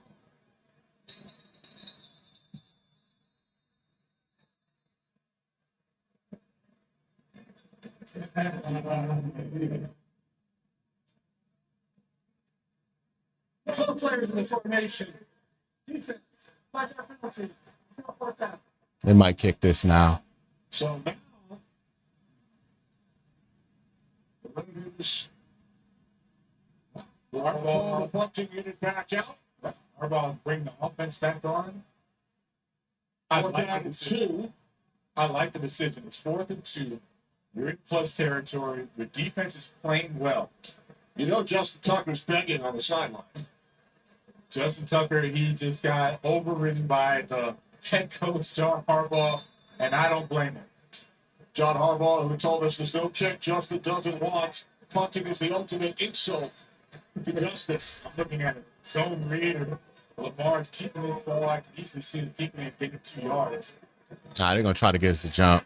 They're going to try to get us to jump. We're within 5. Don't jump. Don't. 6. Oh, they played it. That's on 4th and 2. There's nothing there. And he's sacked. That's a big play. Dalvin Tomlinson. What's the flag? Got to be holding, right? Are you serious? Are you serious? Defense number 23. Bro, we don't want to win this game. Like, what are we doing? What are we doing? Emerson's going to be going up against Zay Flowers. Dog, what the fuck? A little acting job by Zay, but that is definitely. That's a hole. Yeah, that's a hole. There's Andrews. Andrews really wanted that. Yeah, he was covered, but he doesn't care, right? Figure just throw it up and I'll get it. So back-to-back penalties. First, you have the punting unit out with the ball. Come on, man. 41. Then the first penalty, offense back out on the field, 4th and 2. Please be set to 4 minutes and 32 seconds. 4, 3, 2. So I mean, you had 2 opportunities to get off the field there, and you just blew them both. They've been there, done that. With no points to get off the field. Can't happen. Be better than I got to do extra. Start having some of these unforced errors. That's the reason you end up losing, frankly, instead of being relaxed like you're coming. on the 21. Edwards, game 6, Chris. Thanks, Kenny. Vikings were already up 10-3 when Joshua Dobbs picked up right where he left off from last week. Avoiding the rush, spins out of the pocket, outruns everyone to the pylon for the score. Vikings in front 17-3 up the Saints. Kenny. Good for Josh Dobbs, man. How about the Josh Dobbs story? Chatted with Christina on the pregame All right. a couple of times earlier this year with Arizona. You can make a movie. You really can. You can make a movie about this football player and as well as how smart he is. Aerodynamics. Got it. Oh, damn, that would have been big. Mitchell over the goal. And he's tackled back at the 32-yard line. All right, now they're going to run it here. Man, you would have really loved to have got him down at the 40. That would have been huge. He didn't have practice reps. That's how smart he is. And this is a nice job by the Browns defense. Trying to get a little tricky with the reverse play. Yeah, I guess you only gave up 3 extra yards. That's fine. Phenomenal season at that safety position. Gets out Good job, there, Grant. nice leverage, and makes a tackle. A sack here would be huge.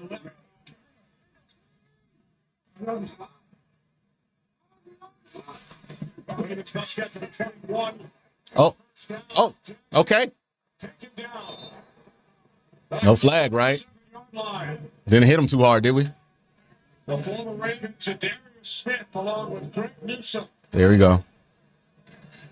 This is an interesting one. The pocket really collapses, but there's no one necessarily that gets a ton of pressure on Jackson. He actually run into his own guy, and then when he tries to step up, He's probably going to punt it, everybody right? stands off their lineman, and then they get sacked.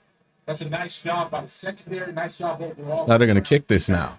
So here's Tucker, gets his chance. There you go. From 55. He's only 1 of 4 this season. We better get this shit off. Folks, the all-time NFL Blocked. Pick it up. Pick it up. So Tucker's attempt was blocked. Anthony Walker. And Walker knocked out of bounds by Stout. There it is. That's the play you needed. You needed something like that. Who blocked that? 27 yards on the return following the blocked field goal. Excellent Jordan Elliott. coming up. That For the was Browns. Jordan Elliott. Good job there, Jordan. Anthony Walker. And great job on the return there, Anthony Walker, getting that past the 50. Boy, oh boy, you needed to play like that after that. That defensive set looked like a disaster. And they rallied that together because I even was like, I don't know, they want to win the game the way they played those third downs. That was crazy. Needed that. Okay, it'd be huge here. Offense can score here. Really done a great job in this second quarter rebounding. Now the score doesn't reflect it, but you kind of look at their offense, the defense are trying to settle into this game, and it looks like they're finally starting to get some of that momentum back their way. You want to see this Browns offense capitalize at least 3 points in this possession.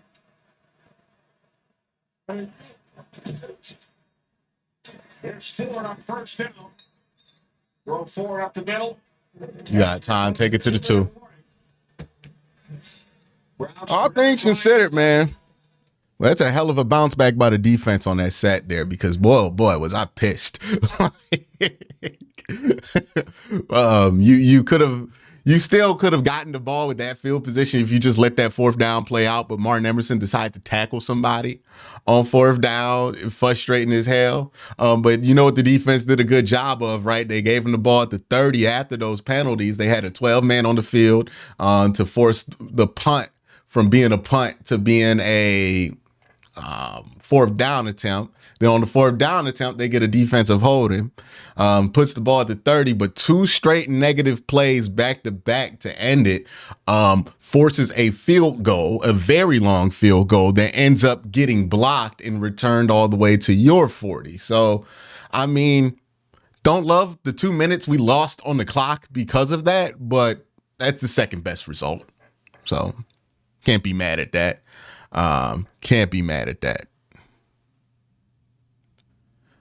So for people asking like, why isn't Hunt getting more snaps or why isn't Pierre Strong getting more? Because Jerome Fort's the feature back. He's going to get 15 carries. If you run the ball 35 times, Jerome Fort gets the ball 15, Kareem Hunt gets the ball 10, and then, Pierre Strong gets whatever left. The reason that is because Jerome Ford has the best ability out of all of them. You saw it today. He's been playing a good game. He has that explosive play ability. He's fine enough in some short run situations to where you can have him out there, and he's also your best pass protector. That's why Jerome Ford's out there more.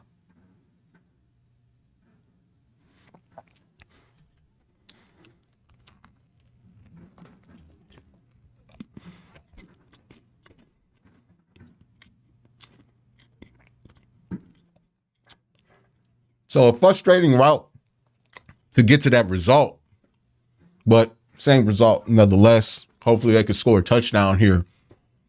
Bring this within what? A field goal if you get the 2-point conversion.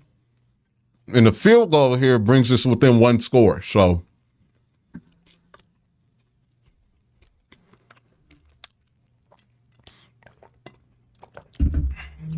both results are fine.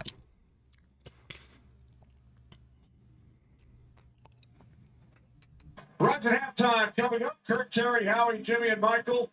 Christian McCaffrey with a touchdown in 17 consecutive games. We're just talking about Josh Dobbs. His first start for the Vikings today. Stroud and Burrow here in Baltimore. An 11-point lead for the Ravens. Browns have had success in the final 2 minutes of first halves this season. Looking to continue that on this drive. Nice field goal block, sets him up with great field position. Second down and 6. And Watson over the middle. It's complete to Cooper. Amari Cooper inside the 10. And down to the Ravens 5-yard line. And you can hear the chants of Coop from the Browns fans in the stadium.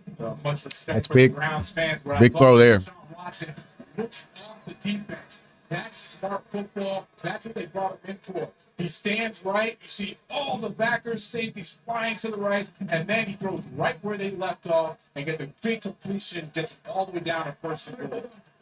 28 yards from Watson to Cooper. First and goal from the 6. Get back to the line. Taken down by Way to get back to the line of scrimmage. Is his ankle okay? Now that's someone reading the scouting report. Jadeveon Clowney does not fall for the fake at all. Goes straight for Deshaun Watson. Gets a nice tackle for loss against him.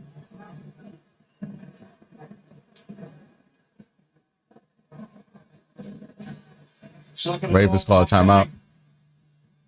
Back for the moment. Yeah, he got his ankle stung a little bit.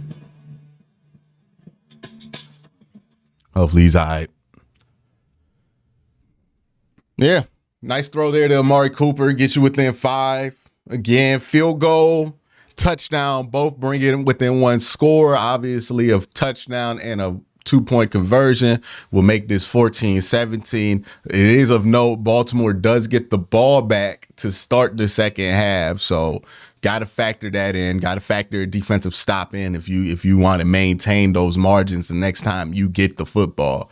But a field goal brings it within 1 score, 8 points. A touchdown and a 2-point conversion brings it within 3, and a touchdown and an extra point brings it within 4. I would fully expect that the Browns score a touchdown here, that they're going to go for 2. And that would probably be the right thing to do it. Yeah.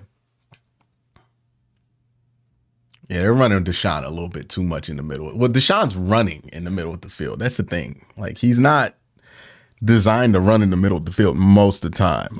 He's just choosing to run it in the middle of the field. Now, he looks like he might have hurt his ankle a little bit, just got a little stinger. He'll be all right.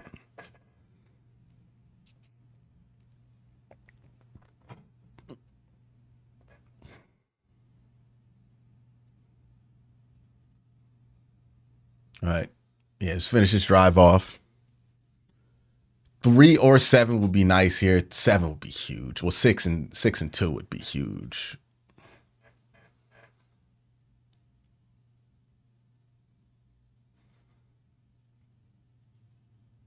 Week 10 continues later today on CBS and Fox, followed by Sunday Night Football as the Jets face the Raiders on NBC. And Week 10 concludes with Monday Night Football as the Broncos take on the Bills on ESPN and ABC. Then Week 11 kicks off with Thursday Night Football on Prime Video. Stream games live on your mobile device with NFL Plus. It's the whole family will love. And by Charles Schwab. Own your tomorrow. Look at that last play. The former teammates in Houston. Watson taken down by Clowney. And looking at Deshaun's left ankle, lands a little awkwardly. See, he was screaming a little bit in pain, but I do like the sportsmanship by Clowney. Helps him up, make sure he's good. Take that one-on-one. Hold middle. Second goal, Ford. Took it inside the 5-yard line. Ooh, Clowney's hurt. Stops the clock again. David looks like he's holding his elbow. Hopefully he's okay.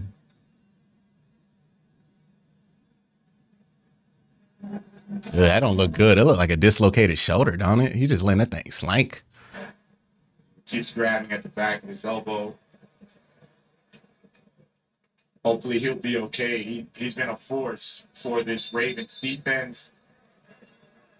Has come in, been nothing but constant professional, very physical, and it's a right elbow. And Is Matabuke allowed to jump in the pile with his helmet like that? hit the elbow. So now the Browns facing a 3rd and goal. That's Clowney grabs that right elbow. Ravens have held them out of the end zone twice in the red zone. A couple of field goals for Cleveland so far. 3rd and goal. Watson looking. Moving to his right. Now throws through the back of the end zone. All right, get the. Oh, late hit. I can't believe he hit him. He was so far behind. Who's it on? Yeah, it's a late hit. Watson, Wow, why would you touch him? What? They called the penalty on us? So the Hudson penalty, the clock. All right. Now that's actually a Marley throws it out the back of the end zone. roughing, but whatever, man. There's no need to try and force the issue. Another red zone hold. Watching you and the Browns and Amos, Iowa need a touchdown here. Go Browns. You got it within one score with the field goal, but you're going to have to score here in the second half. Time. Let you know how he's performed. 3 field goals, 3 close field goals. I mean, this game could easily be 21-17 if we're executing better in the red zone. But instead, it's 9-17. 23 attempt. So the Browns are full to an inning. Gotta play defense here. Got 2 drives to stop back to back because you get 1 minute, 2 seconds here. Baltimore, I believe, has 2 timeouts because they did use 1 for injury under 2 minutes. And yeah, if you're the Browns defense, you got to stop them here with 1 minute, which is not the toughest acts in the world, but it's still Lamar Jackson and the Baltimore Ravens. And then you got to stop them coming out of halftime as well. So the Browns are acting in order to maintain a 1-score lead or 1-score deficit. They're going to ask 2 stops back to back from this defense. Hopefully they can get them. This is the first one that they need.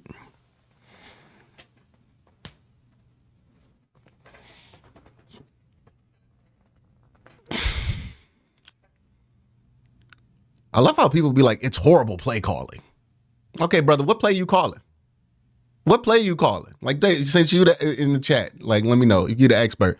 What play are you calling? What passing concept are you running there? What run concept are you running there? Like, let me know in the chat. What you running there? You running stick? You running dagger? Or you gonna run double post?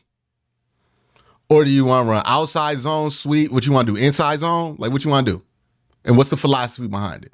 For those of us who are experts about play calling, tell me what plays you want to call. Don't tell me what concept. Tell me what plays. Tell me what kind of leverage you're trying to get on a defensive back in that situation. Who are you trying to target? What linebackers are you trying to pull into different leverages and get them out of their coverage? What shells were those defenses in? Since we are all criticizing play calling, right?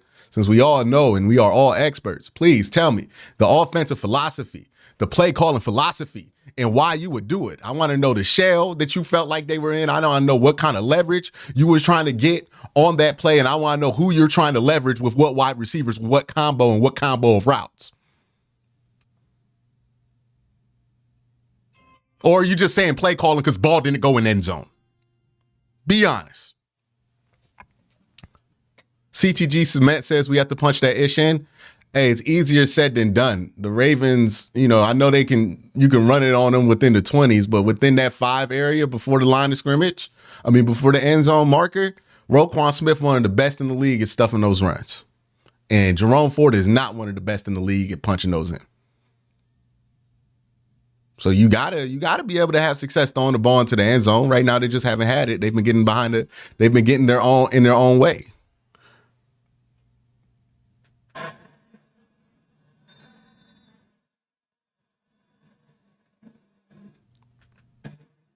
I think you got to keep in mind who you're playing, right? 5 yards out from the red zone versus the Ravens, it's not run territory. You got to be able to move it, throwing it a little bit. And they ran the ball with Jerome Ford, who's been running the ball really well. So I don't understand the amount of craziness going on in that chat. I said I wouldn't complain about the refs last year because they helped us win, but they're testing me today. Hey, man, you win some, you lose some with the refs. Need this stop here, defense. I couldn't tell if Gronk was a cadet or if he was part of NFL. He was so excited. He looked like he was cheering harder than the cadets were. Gronk always pumped up. Got to get to him at this point. First down. Jackson across the 30. Nah, that's legal. Well, Mike Ford now. That's legal.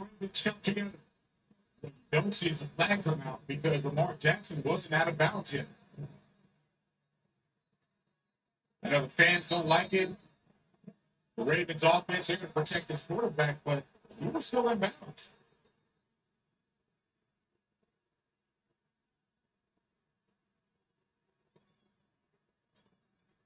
How difficult, Jonathan, and you've been there, is it for the defender to time this up? It's very difficult, and that's where I'm saying, unless he's clearly out of bounds. I don't mind the ball, passing the ball, but let's run the damn ball with Hunt in the red zone. I think Ford's the better option today. He's been the better option all game. Kareem Hunt got like a 2-yard carry average today. Like just Jerome Ford's the option. He's been the option all day. Every good run you've had today has been with Jerome Ford, Salib. I think it's a very, very slow replay of Toe Pickett, yes! Picked off. It's Ford who laid the hand on Jackson. Timeout. Yes. Yes. Browns get the ball back with 4 Yes. and all Q, video idea. Can you explain the difference between Madden and real life football play calling? I mean, like leverage works different. How DBs respond in different coverages works different. Like when you play Madden online and you have one guy using a corner or a safety, that completely changes what leverage actually works on the play in Madden. Now imagine playing Madden with 11 guys in control of where they're going to be instead of it being computer controlled. And you know, if you see a 3 shell, it's guaranteed that this person's going to be in this space. That's the variable that you have to sub in for when you're playing actual football versus Madden. Ray Rag says 59 of the team's points have been scored against the Browns directly off turnovers. It would have been more, but the defense lost drive, started field goal.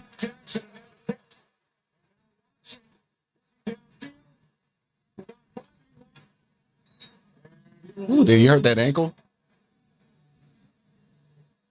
No, he got like 1. Okay, 9 yards on the play. I want you to watch the protection by these two. Looks like the D-line starting to dominate the line of scrimmage. Yeah, They it's get nice. in there, they get the chip, and they are bowling guys over. That is big boy football.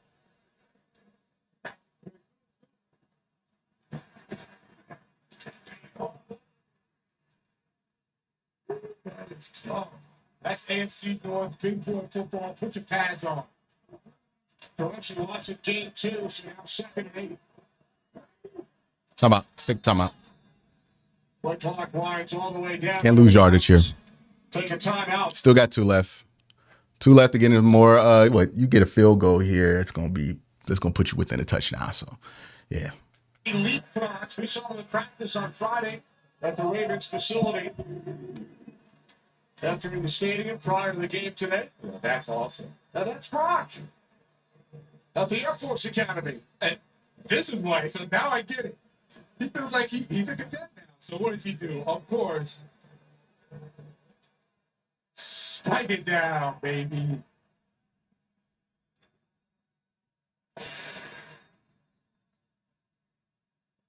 Now I get why he was so excited. You know, it makes sense.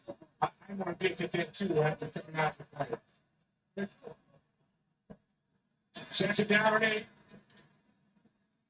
Watson going deep. Out of bounds. Elijah Moore. So now 29 seconds. Third down and 8. Brandon Stevens, such a good job pinning Elijah Moore. 2 timeouts. You can use the middle of the field here. Didn't leave much room for Deshaun Watson to throw that football. Deshaun likes throwing those deep balls. But that time it was great coverage. And this is a real momentum change if the Ravens defense can hold. I know it's the backup, but I don't like Hudson's performance today. Yeah, Hudson just has no anchor. That's the thing with him. 2 timeouts remaining. Watson over the middle. No, get the first. Timeout. So a new set it down. Gee, you gonna drive me crazy, Elijah. Just go the fuck upfield. With 22 seconds on the clock. Goodness gracious. If he wouldn't have got that first, I would have been furious. Oh my God. Live from Motor City, the Lions host the Packers in the 84th Annual Thanksgiving Day Classic. Grammy nominated. Where'd I put the ball at? The 45?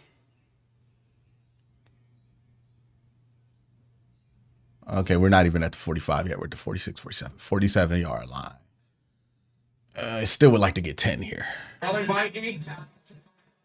would try to get a chunk in the middle of the field here. Both the plays and turnovers against the bar. Close to field goal range. Turn around. Oh, throw the flag. Looking for Cooper. It's just not a good ball. Yeah, it's not a good ball. You don't give your wide receiver a chance. If you're going to go back shoulder, him and Amari Cooper got to be on the same page. But that time, he frankly just threw it out of bounds. So Amari Cooper didn't even have a chance to react to that football. Second and 10 down to 18 seconds.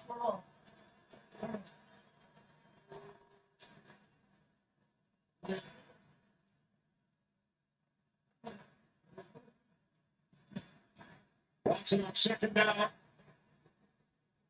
Under pressure, throws it away. Smart play because you're so close to field goal range. You don't want to lose 10 or 12 yards on a sack. Yes, very smart play. Well, you see it to Davian Clowney. He's now going on the defensive right, offensive left side. He's going against another backup, and Jaron Christian. Nah, they covered everything there.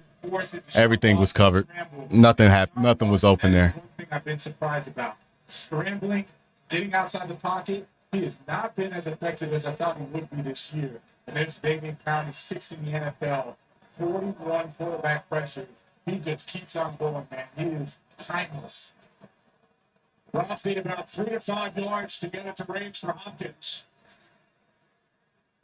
Watson again, smartly throws it into the turf. He's down. Now back onto his feet.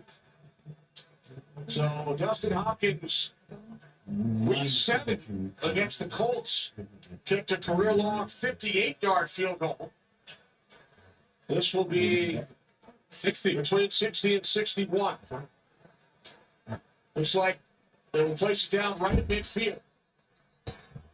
All right, 60-yard is insane. This shit is insane, dog. Make sure somebody's back to cover this. Sean, okay? Did he get up on his own accord? Let's take a look at Deshaun Watson. He's trying to get out the pocket. Kind of tripped over the feet of Wyatt Teller, and then again, when he gets hit, Justin Madubuike puts a little bit of his weight, not intentionally, on that left ankle. Now look at him walking. Yeah, it's not great. You're gonna give him a shot or something. There's a domination by the Browns this quarter. 119 yards to 41 by the Ravens. The only difference is that they haven't converted those big plays into touchdowns. So credit the Ravens. This is crazy. Holding them to field goals. So Hopkins, he wears number 7. He's 7 for 7 from 50 plus this season. Just put the Kenny jinx on him. I know Harbaugh's trying to. He's called timeout. Now another timeout's being called. Just stating facts. The Browns called a timeout now. So Hopkins getting set for a 60-yard attempt. I'm seeing the offense coming back out. Right now, Stefanski will send the offense back out With no Deshaun? with Deshaun Watson in the locker room. You're looking at PJ Walker. He's warming up on the sideline. Wind must have started blowing the other way. Comes into the game. Remember, we've seen a couple of big throws from PJ in Carolina. In this situation, at the end of halves, he has such a strong arm. I was just going to say that. Don't expect an automatic run here because, as you mentioned, his arm is really strong. He can get the ball into the end zone. Give him a little bit of time, and you got guys like David Njoku who can jump up and get it. Now, they also have 7 seconds. They can look to the sidelines. But that will not happen as Walker fires downfield, broken up. Yeah. Stone. So what I think happened there was the wind might have been going in their direction when the Ravens took their timeout, right? So they felt good about having the kick with the wind. Then he went back out there after the timeout. The wind direction probably changed, and that changed what you wanted to do, because if you kick a 60-yarder and it goes short and somebody is back there to return it, there is a higher than average chance that they return that thing for a touchdown. So that's why I don't like going for those super, super long field goals. 9-17, I was fine with that going into that halftime 1-score game. You got the one stop that you needed. Would have been lovely if you could have made it 12-17 at the very least. If not, go in there, score. We'll see what's going on with Deshaun's ankle once we get back for the second half. But I think he'll be all right. I think they're going to shoot him up and he's going to be fine, or tape it up or whatever they're going to do. And yeah, that's just what you need to do there. Defensively, they need to get another stop here to start the second half to make sure the offense has time to get back into this game. But we'll see who comes out plays, man. I'm telling you, like a 60-yard field goal, the wind direction going to matter. And if you don't have the win on a 60-yard field goal, and it's not like he has a great history of being this like deep ball kicker, nah, you don't want to take that risk. 6-yard touchdown pass. All right, let's look at the scores around the AFC North. Then I'm going to use the restroom. Jackson. 2-3. The extra point. All right, now we're back on Joshua Dobbs. All right, so Green Bay down 13-17 against the Pittsburgh Steelers, but they do have the ball on Pittsburgh's 40. 4th and 6. So it looks like a field goal attempt for them. We'll see if they make that. It'd be about a 50-yarder, 55-yarder. It'd be a tough one. The Texans now have the lead over the Cincinnati Bengals 10-7 here. And they have the ball 3rd and goal on the Cincy 3. So Texans threatening to score right now, up 10-7. So nice there. Those are the scores around the North. I'll be right back after I take a bathroom break. This is Kenny Pickett. Kenny Pickett out of the University of Pittsburgh. Second-year quarterback handing the ball off to Rashad White. He goes in from 16 yards out. The Steelers are 17-13 on top of the Green Bay Packers. Tampa Bay Buccaneers. There he is, Baker Mayfield out of Oklahoma. Former Heisman Trophy winner. Here comes the screen. All you got to do is just get him to attack you, then delay, drop the ball off. Set a 10-minute timer. 43-yard touchdown, man coverage out run. All right, I'll be right back. I'm going to throw on red zone. And then earlier in Frankfurt, Germany, it's a coach and the Patriots. Patriots go in. The coach. It had to be. And he's got an untied shoe. Watch him again, back of the end zone. There he is, making the move under the crossbar. The head is off. Yeah, the official under the illegal touching.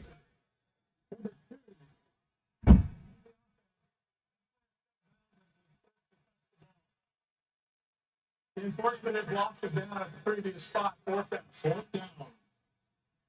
So the official under the goalpost had Woods right in front of him as he was working that back line. And you can see the hat come off, which indicates that he had stepped out of bounds.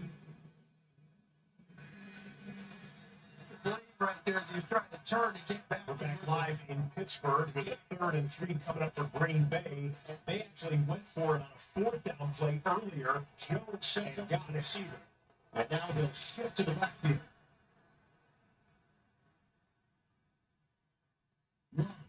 Caught by Jones. And snap from behind. Jones would have had more.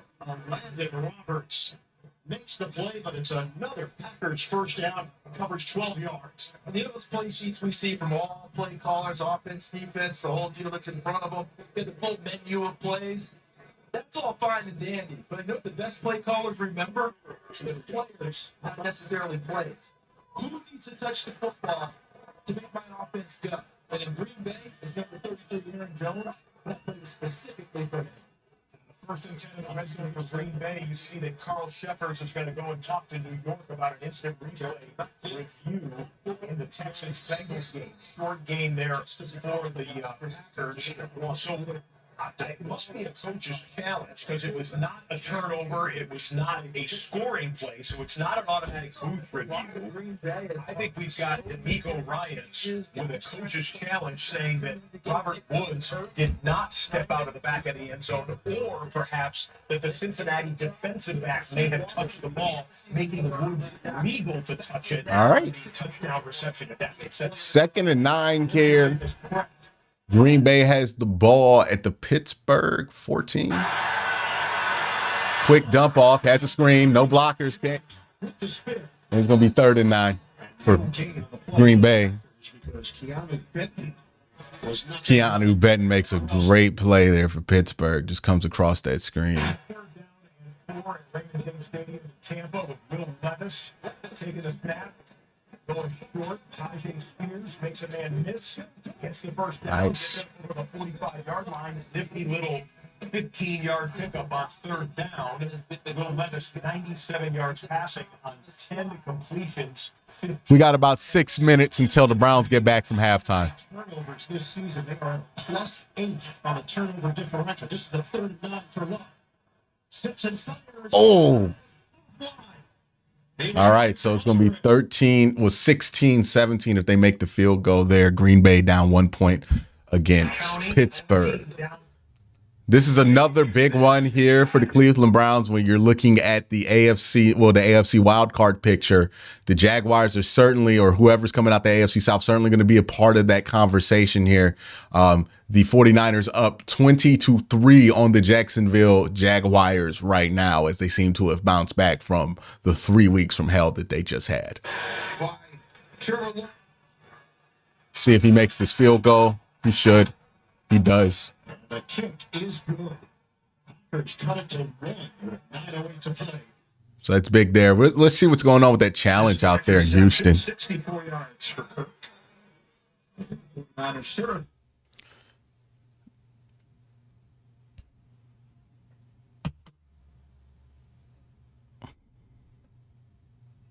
You're so weird for that, Big Chuck. You're so weird for that. I'm not even reading that one, dog. Hey, man, I understand. I honestly am never really in favor of kicking a 60-yard field goal. Like, unless you have Justin Tucker. And even when you have Justin Tucker, you shouldn't do it. Look at, like, for the people in chat that can't believe the Browns didn't want to kick a 60-yard field goal, look how much shit went wrong when the Ravens kicked a 55-yard field goal. It is not the chance of you making that field goal is not reasonable. It's not even like in the double-digit percentage. It's like a 7% chance of you making that field goal. And the things that can go wrong when you kick that field goal are significantly higher. So, no. I didn't love that they were about to attempt that field goal to begin with. I'm fine with them just going with the Hail Mary to end it because, yeah, is it like I would say a 60-yard field goal probably has a 7% chance of going in. Especially if the wind's not going your way. A Hail Mary probably has like a 4% chance of working. But a Hail Mary also has a 4% chance of them returning it for a touchdown. A missed 60-yard field goal has a very decent chance of getting returned for a touchdown. It's just not a good idea. And my goodness, Jacksonville just threw an interception. And that lead's probably going to widen there.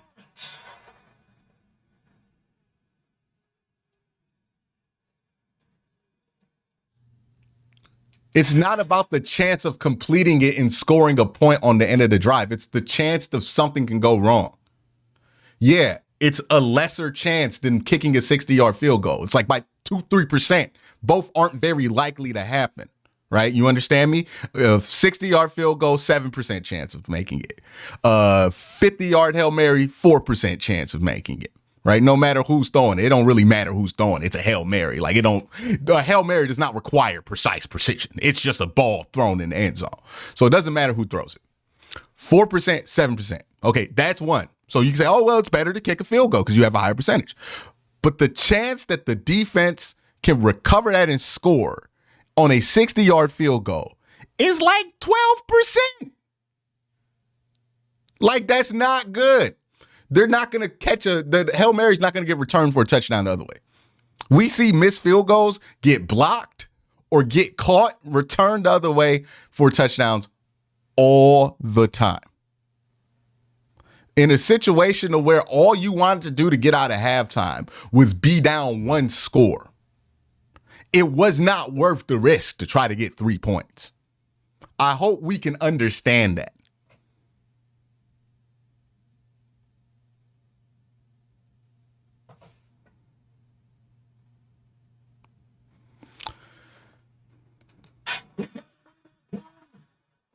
Oh, Joe Burrow fumbled. 16 yards on the first reception of the season. Since this third game, his first. Man, I cannot believe that Josh Dobbs is truly saving the Vikings season. The NFC is terrible, dog. Excellent job you mentioned by Rankins. He gets after it, gets back up off the ground and pursues. Can you believe that effort? A man that big, moving that quick. Wow. Did they recover that? It's a fumble. A free agent from the Jets. There he is. Everybody's getting the autograph from one of the great tight ends in Minnesota history. Maybe he's enjoyed TJ Hawkinson's performance today. Well, I'm sure he has. I'm sure he's got a ton of respect for that. Steve Jordan was an incredible player for this organization. Marlon Randerson and Cam Jordan get in there that time. It's going to be 3rd down and 8. This is a key 3rd down for the Saints defense coming up. It certainly is. How much time we got left? I think we got like 4 minutes. We got about 1 minute till Browns are back, so let's just switch back to that broadcast.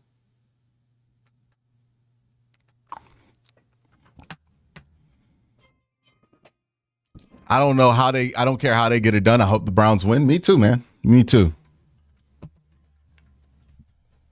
Yeah. Hey, if you get it ugly, you get it ugly. Bottom line is, look, if this first drive for Baltimore coming out of half is going to be very important for the Browns defense. If you get a stop here, you get the ball back on a 1-score game and a chance to really reset this game for the second half. Defense going to have to come out big here. We knew that was going to have to be the case. They carried a heavier burden. Sinister 2003 says what's causing the red zone struggles could be up right now. I think it's obvious what's causing the red zone struggles. Penalties. Every single red zone drive, we've gotten a penalty.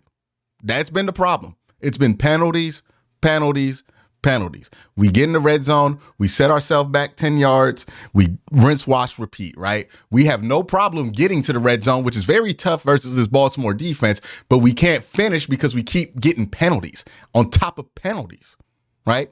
Got to play cleaner football in the red zone. That's what's happening here. Today's game flow presented by Progressive. With the Ravens leading the Browns 17-9. We get set for the start of the third quarter. We saw Deshaun Watson head to the locker room late in the second quarter.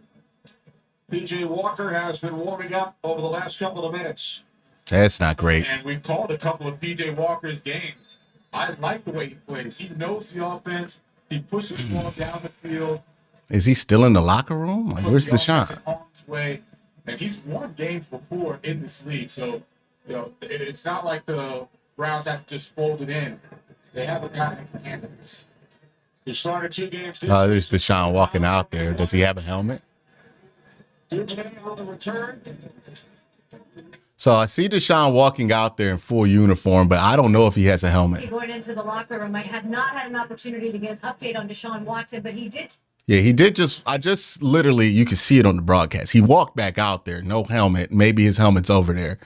But he had full gear on. So Quarterback change. And he said, just if he can't go, if he's in enough pain. But he did tell me the story so far in the first half was just settling for 3 points rather than 7 points. That's something they need to clean up. I would agree with that, Shannon. And part of it is the offense. You got to take shots into the end zone as opposed to just settling for the checkdowns. Catch made by Rashard Bateman. What did John Harbaugh share with you, Shannon? So he admitted that his offense stalled out in that first half. He said it was all right, 2nd and 3, push him back, push him back, push him back. He said we just can't do that to ourselves. And of course, the way that first half ended, he just said self-inflicted stuff. We can't give away points in a game like this. All right, thanks, Shannon. Ravens scored 14 points early. 1 touchdown from their defense. But since then, outscored by the Browns 9-3. Oh, he pulled it. Jackson picks up a first down and more.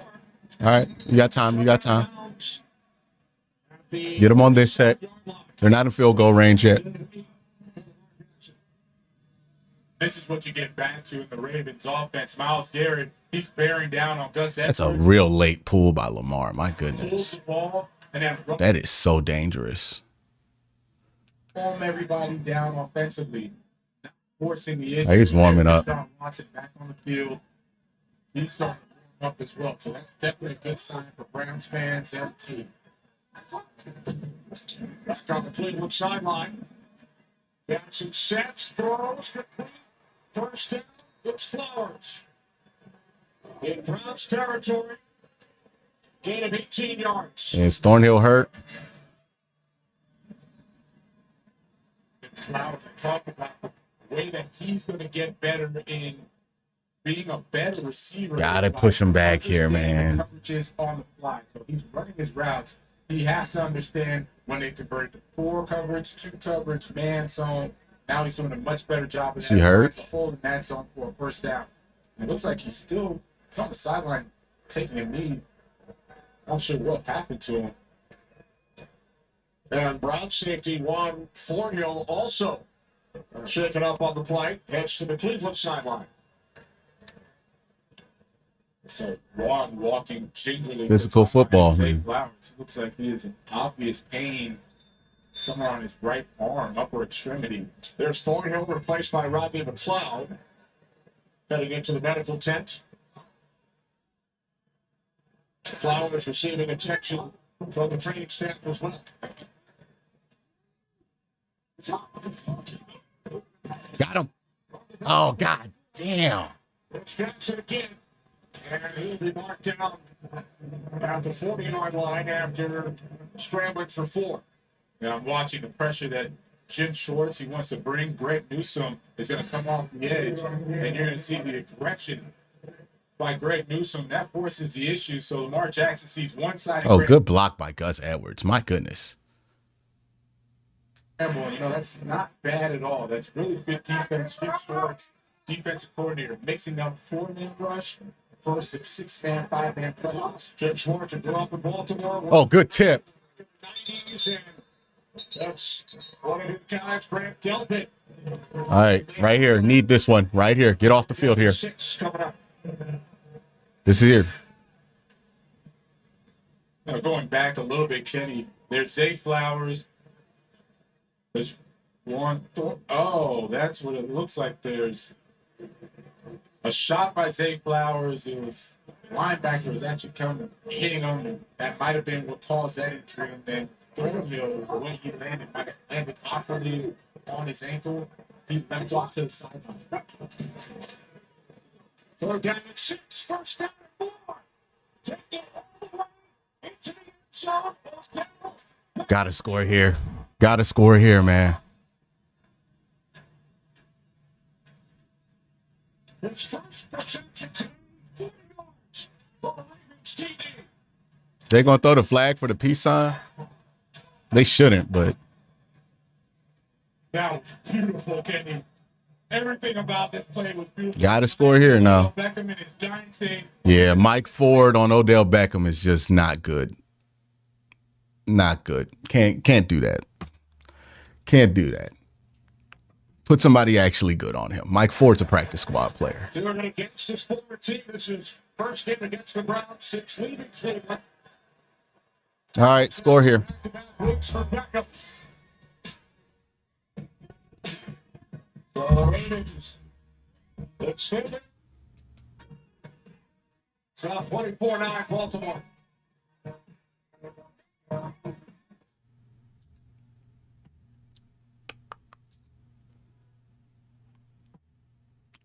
Packers, just an update. 3rd and 7 on their own 49 here against Pittsburgh. Driving against them in the 3rd quarter. Did they get that first down? They did not get the first down, I think. Oh, no. They got a big play. Packers got the ball on Pittsburgh's 14 right now. So that could be huge if the Browns don't get to come back in this game.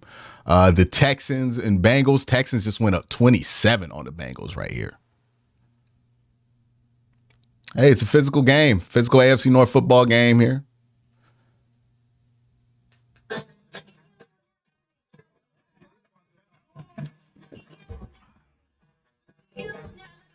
Got to score here.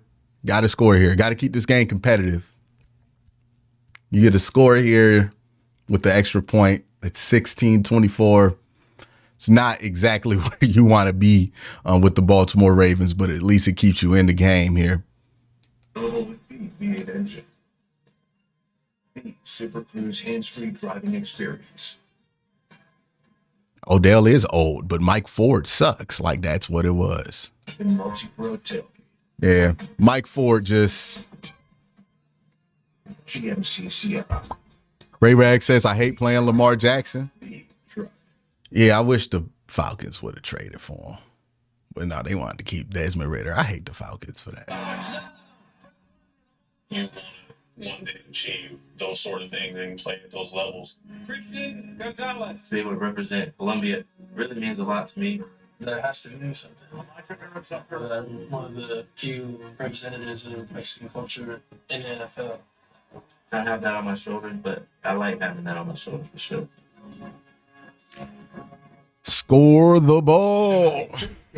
I'll turn your friend back to flesh myself. You can do that? You can do that? That's you. Black Buffalo is followed by The Simpsons on Fox. Today's game on Fox is sponsored by GMC. We are professional grade. 6 plays, 78 yards. And the first touchdown pass from Lamar Jackson to Odell Beckham Jr. It was Tyler Huntley to Beckham last week. In the win over Seattle. Can't have your worst cover corner on him one-on-one, though. Really starting to come into his own, and he and Lamar took a little time to get on the same page, as it always does. The quarterback and receiver have to feel each other out, and now it's really starting to show why they brought him in. He's been a really good force for the Ravens. And you first want to see Aguilar, how he's going to clear out. They see it's man coverage. And then now, watch Lamar Jackson keeps his eyes to the left, knowing the whole time he's going to want to throw right into this window with Odell Beckham, and the accuracy by Lamar Jackson. puts it right on the money. Ford was all over it, cannot defend a perfect throw. Puts Odell Beckham in stride for a touchdown. Deshaun Watson back on the field for the Browns, handing off to Jerome Ford on first down. 2nd and 8 here. Let's get going. This is how you attack the Ravens defense. What I loved about Deshaun Watson on this play, he's So Ward is out. Need to put Greg on the outside, Cam inside. defensive left. Cam Mitchell out too. The middle of the field, and you have Amari Cooper, your best guy. Yeah, you're just stretched thin right now defensively. You just got a lot of injuries. What am I talking about? The speed of the Ravens defense, use it against them so you can find these open holes in the zone. Pass complete to Elijah Moore. Gain of 4. Browns fall behind 14-0 early. They've been held to field goals. 3 trips into the red zone. Look at Watson's numbers. 477 yards on the ground. Good job, Coop. Got the first down after the Lamar, free agent, and no one made an offer. Collusion for sure. That was a nice route by Cooper. It's a return route. I bet some of those owners regret those Middle of the choices. field instead, stops on the dime, breaks right back out for Deshaun Watson, a nice, easy completion. And that's what I like to see from this offense. You get the running game going again, almost at 100 yards in the first half, and then now you start to incorporate this passing game going against or using the speed of the Ravens defense against them. Good run for it. Good run, man. Updated on some of these injuries, specifically with the Cleveland defensive backs. We've got Juan Thornhill. You guys just saw him. Calf injury. He is questionable. Meanwhile, Denzel Ward hasn't been out since the beginning of the first half. The team originally had him out. They were looking at concussion protocol, had him through that. He did clear.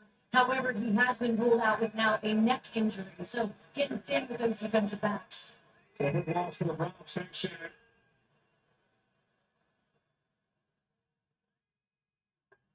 Second down and 3. Watson will take off. Get down. And will be marked down short. It's where you initially made contact on the slide. So he's about a half-yard shy of the marker. Yeah, slid a little too early. Nah, just slide. You just went out the game with a knee injury. Official. Third down and 1. Hunt. Will not get there. Roquan Smith makes the play. Let's go for it. And that's why you didn't want to run the ball at the 5-yard line with Kareem Hunt. Up on third down. That's the exact reason. There's Roquan Smith, their best player, best linebacker. They're about to go for it on 4th down. But you just watch how he reads it just like a running back does. Gets to the line of scrimmage in a hurry, unblocked, and makes a nice play. They got it.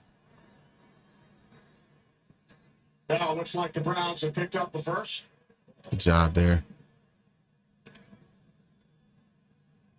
Yep, they're signaling first down. No need to measure.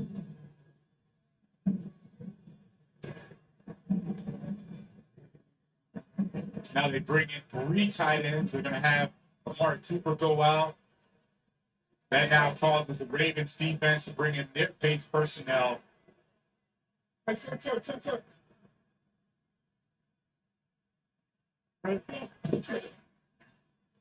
Watson on first down. Throws over the middle. Catch is made by tight end Jordan Akins.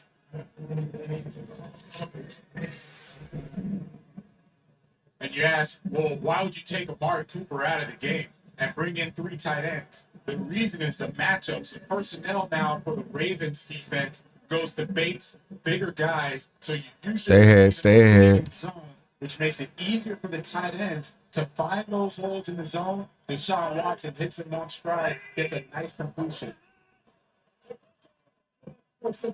Nick Harris, jumbo personnel for the Browns. They're at the fullback position. Hunt. Good job. Second and 2. That's another Cleveland first down. Good job.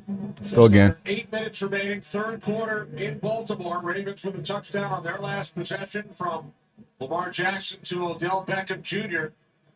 Now leading by 15. I'm liking the offense right now. I'm liking the way that Kevin Stefanski, he's mixing up the personnel. He's frankly manipulating the matchups that he wants to have against this Ravens defense. Movement trying to step.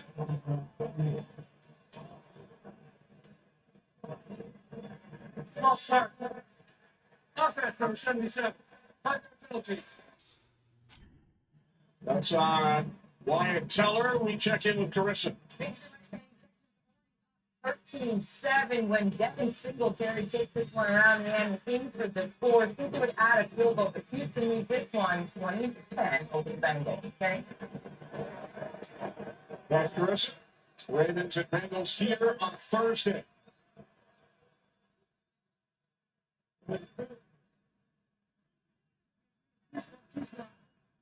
First down, 15 following the penalty. 10th play of the drive. Oh, you got it. Damn. Yeah, Roquan Smith is an animal, dog. Like, look at how he played that run defense set. He's an animal in run sets. Where you want to attack him is throwing it, but you can't just run straight the ball a million times and think Roquan Smith not gonna be there. Especially if you're going north-south. Sideline. You're never going to beat the Ravens defensive sideline with those perimeter plays. Yeah.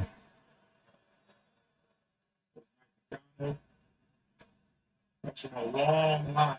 Really, really good defensive coordinators for the Ravens. Second down. Get rid of it. Just as he was under pressure from Hamilton. Well, you talked about that lineage of defensive coordinators. Marvin Lewis, part of that Super Bowl squad. That was one of the best defenses ever. 2000 Ravens defense. Mike Nolan, Rex Ryan went on to be a head coach. Wink Martindale is over at the Giants. He had a lot of success. Chuck Pagano, he was actually my secondary coach back at the University of Do you have a switch to more zone with all the injuries in cornerback room? I don't know how much it's going to help. Play clock at 2. Go down to 10. Watson lobs one up. The Joker. There you go, David.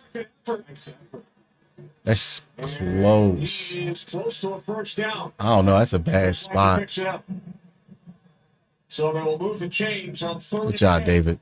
The Joker gains 11. Yeah, and Kevin Stefanski said, what's the best thing about it? And new Joker.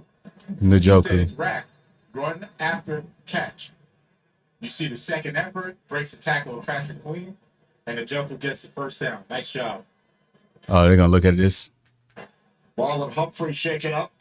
Injury. The 3-time Pro Bowl corner. Keep chugging here. With the Browns on the move, Ravens leading by 15. Keep chugging. We love our house. Keep chugging along here. Yeah, I mean, the offense is moving the ball. They've been moving the ball well all game. It's just been finishing in the red zone has been the big problem for them. A lot of it has to do with penalties. Some of it has to do with just lack of execution in the red zone from a passing standpoint or receiving standpoint, right? Like, we just not there for whatever reason. Cheap shot, helmet to helmet, took Ward out. I can't say definitively whether that happened or not. I don't even remember what play took Denzel Ward out. I would have to look at that before I even say anything like that.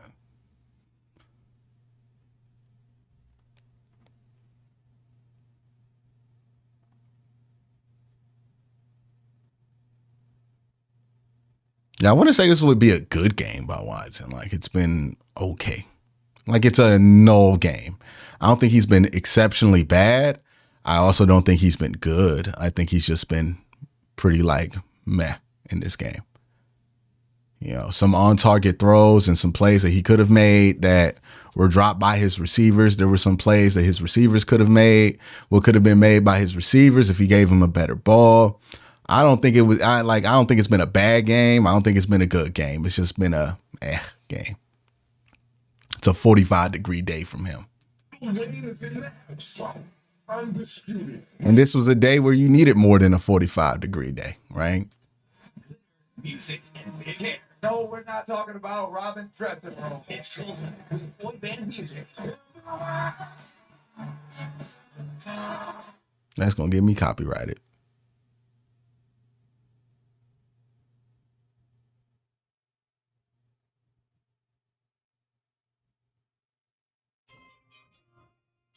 We moving the ball, but we need touchdowns. Absolutely. Absolutely.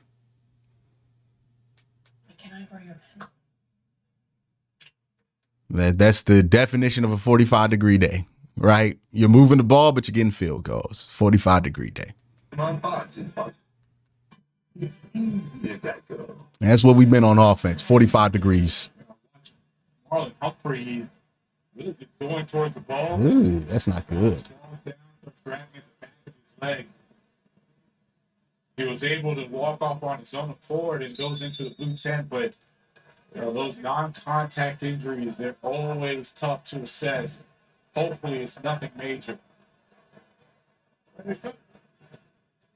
Replaced by Rocky FC. Catch made by Njoku. Good job. When we spoke with Kevin Stefanski, the Browns head coach, he said he liked any play that ends with the ball in Njoku's hands. When he has the ball in his hands, he's able to get fast and he's able to get elusive. And you see some of the guys, they think that they got the tackle, and this is Kyle Hamilton. He's a good tackling safety. He almost misses that tackle. Really good play with the run, with the ball in his hands, run after catch. That is his strength. 14th play of the drive, second and Good one. call here. Good run here. Takes it all the way to the Ravens' 10-yard line. Gain of 13 for Kareem Hunt. And Stefanski, he's been pleased with Kareem Hunt. The way he's played, he likes this running back group. Good play call.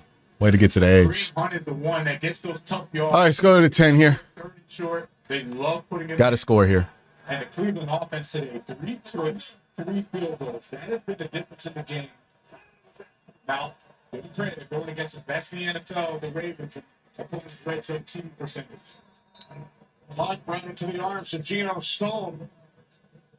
There he is, number 26 for Baltimore. Leads the league in 2nd and 7. interceptions with 6 coming into this game. Stone. He's got great route recognition, great hands, attacks the football like a wide receiver would. So he stays in the game. And He has a pick in each of the last 4. Meanwhile, Humphrey questionable to return due to an ankle issue. Hey, 10. The ball for 8 minutes on this drive. really looking, they need to call a timeout. They look very confused trying to figure out who was going to line up where. They had 12 personnel, 2 tight ends, 2 receivers, and it was just a little off. They don't want to mess it up. They've had a really good drive so far. We just aren't smooth with our offensive operation on the road. This has been like the second game where I've seen it be like this. 3 field goals during their previous 3 trips to the red zone. What must they do here? I'm looking at Deshaun Watson. I want to see him manipulate the defense. The same way I showed that he manipulated the defense to get a nice gain to Amari Cooper. Do the same thing in the red zone. If you want Amari Cooper on a slant or you want someone on the inside, start looking to the right. Have that fast defense flow to the right and then come right back and zip it in on the backside. That's the way that you start to score on this defense, but it starts with your quarterback. 2nd down and 7. Watson over the middle. There it is. Amari Cooper makes the catch down at the 3. All right, let's run it here. Yeah, they're having success with that. Amari Cooper, he's just sliding in where those backers are leaving. So Deshaun, stare down the right. Boom. Yeah, run it, get the first down there, here. Down the middle of the field. That is a good job by Deshaun. Browns send in 2 extra blockers. Leroy Watson's coming into the game. Nick Harris is also in the game. So they have 2 offensive linemen, 2 tight ends, 1 running back. Ravens still on timeout. They were shuffling personnel on and off the field. We'll try and match up with this Browns jumbo package. Yeah, you got to make sure. And they're getting big, right? They're getting large. Well, next week. They got a timeout here. I would change this play call. Yeah, I would change it. You were able to catch them off guard, go quick here, go heavy. But now they call a timeout to adjust. I don't know. I don't know if you want to go with the same approach, to be honest. Michigan, Maryland on Fox, about 25 miles south of M&T Bank Stadium. Michigan's got a really good squad, and you can see that the only difference with Harbaugh there or not there is really the game management. They're going to go with the same idea. It's still a really good team. Big run, Kareem. There you go. Big run there by Reem. All right, you go for 2 here, right? Hey, same heavy package here. 5 consecutive games. Good job by Wyatt Teller pulling. And then Kareem just decides, oh my God, he almost fumbled. But Kareem just decides to sacrifice the year of his career right there. One of the best defensive linemen runs right over them. Yeah, we're going for 2 here, right? And now the Browns are going to go for 2, but that was a big boy run by Kareem Hunt. Nice job. So trailing by 9, they will look to make this a 7-point game. That drive, Jonathan, lasted over 10 minutes. They didn't set the clock, right? They're trying to figure out the play clock. Browns want to funk back up. Yep. Ravens scored quickly early in the third quarter. The 40-yard. It does not look like they're going to get that clock. Catch and run by Odell Beckham Jr. And the Browns answer with a 17-play drive lasting over 10 minutes. It was nice of them to convert on third down. They got to third and manageable a bunch of times. There is no foul to delay a game. Play clock operator, please set to 25 seconds. Both Stefanski and Watson were signaling, like, what happened to the play clock? We didn't get one. I understand why they took that foul away, but offensively, that was a very, very good drive by the Browns. And now they go for 2. Bucks formation to the right side. Watson looking at zone. You got it. He's in. Deshaun Watson with the 2-point conversion. Good job there. That's big. It's a 7-point game. That's a big one right there. Hey, you needed, that was a big boy drive by this offense. Boy, that was one you needed. You needed all of that. The 8 points on that drive, everything. Big boy drive there. Got it down there with some smart passes and some good running the football. Really like what you saw from the offense in that drive. Now we need the defense to get a stop here to give this team a chance to do something in the fourth quarter against this Ravens team. But that was a big boy strap 'em up drive right there. 8 minutes to score. You hope that you can get some chunk plays in the fourth quarter. But that was a big boy drive. That was absolutely 100% a big boy drive there by everybody involved. Love to see that. Love to see that domination on the line of scrimmage to get that touchdown in there. And just way to answer, right? Because if you did not get a touchdown there, that game could have felt like it was over, right? That would have been a 5-point difference. 12-24 don't feel like a close game. 17-24 does, right? So that was a big boy, big time drive there by the offense. Good job there. Now defense needs to step up, get a big boy, big time stop here. Right? Because you know the Ravens going to want to put this one away. They're going to want to stomp out any life that you have here from an offensive standpoint. So you got to go ahead and take care of that defensively. Texans right now let the Bengals get up on them 20-17. The Bengals are still down by 3. The Texans have the ball right now in the Cincinnati 19. Now it's first and goal on the Cincinnati 9 with 13:33 left. So the Texans are moving the ball. If we look at the Pittsburgh game, it is still very close, 19-20. Pittsburgh has the ball on the Green Bay 48 on 3rd and 10 here. So a big stop potentially by the Green Bay Packers could swing that game in their favor. So two outcomes right here in jeopardy for the AFC North that could be very interesting to make. Well, that could make the outcome of this Browns-Ravens game very, very interesting.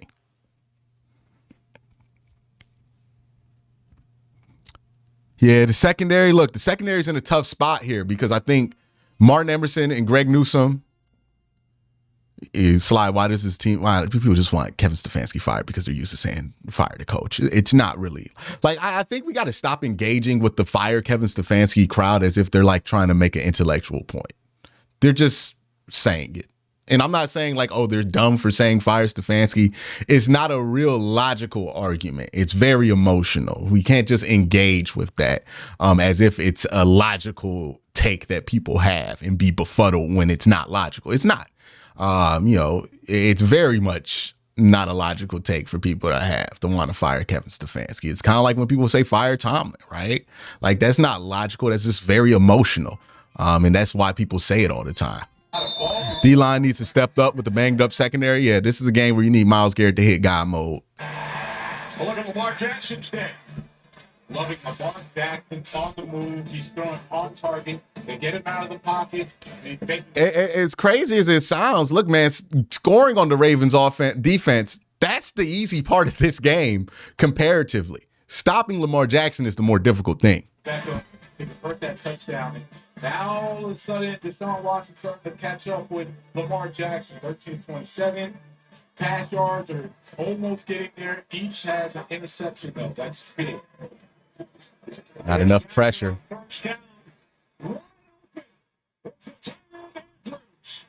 Not enough pressure. You can't give him that much time there. The second catch today. He takes it for 36 yards. There is a flag thrown at the end of the play on the far side of the field. And Mark Andrews does a nice job just spinning back out. I don't know what that flag could be. Illegal contact. Defense number 0. That penalty is declined. Yeah, okay, who cares? First down. Who literally gives a shit? Now, we asked Lamar Jackson about Mark Andrews, and he said, man, we came in together, and it's like we're peanut butter and jelly, man. We're there. We're stick together the whole time. And what was really interesting is that he said, when I'm scrambling, it's like Mark Andrews finds me, as opposed to the other way around. And they have a really good connection. I know that the team has been loving Lamar Jackson all season long. Good job, Miles. There's Keaton Mitchell. Guys, it's funny. I did catch up with Mark Andrews pregame. I asked him about that, about him finding Lamar, and he just kind of blew it off and laughed. And he said, he does all of the hard work. I just have to find out where my quarterback is throwing the ball. I did ask him about that peanut butter and jelly, bread and butter kind of reference, and he laughed again. He said, hey, two things that go well together. I guess that's myself and Lamar. Mark Andrews, a 3-time Pro Bowler, and among tight ends in the league since 2018. When Andrews was drafted, only the guy from the Chiefs has 4 touchdowns. Get him. That's huge. The guy from the Chiefs. Jackson sacked back at the 46. See, I was paying attention last night. Yeah, just a little bit. Just a little bit. But this is great. 3rd and long. By the defensive front for the Browns. Watch all 4 of them. They get up. And now once you get up there, you collapse the pocket, and it allows for Myles Garrett to get in there. And, you see the Browns, they give up a big play. All of a sudden, they come back with a nice play. Hold him here now. Brent Delpit's the one that's down, but I'm watching this Browns defense. You can't have another DB be down, man. Stop the explosive plays. So Garrett credited with a half sack on that play. He gets to the 10-sack mark. 7 consecutive seasons. Myles Garrett been in the league for 7 years. Wait. No way that's real. He ain't been in the league for 8 years. That can't be the real number. That can't be the real. Myles Garrett ain't been in the league that long. Yeah, drafted in 17. That can't be that number. That number has to be an error.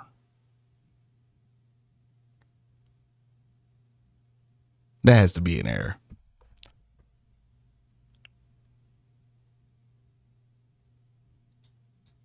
Myles Garrett ain't been in the league no damn 8 years because he didn't have 10 sacks his first year in the league.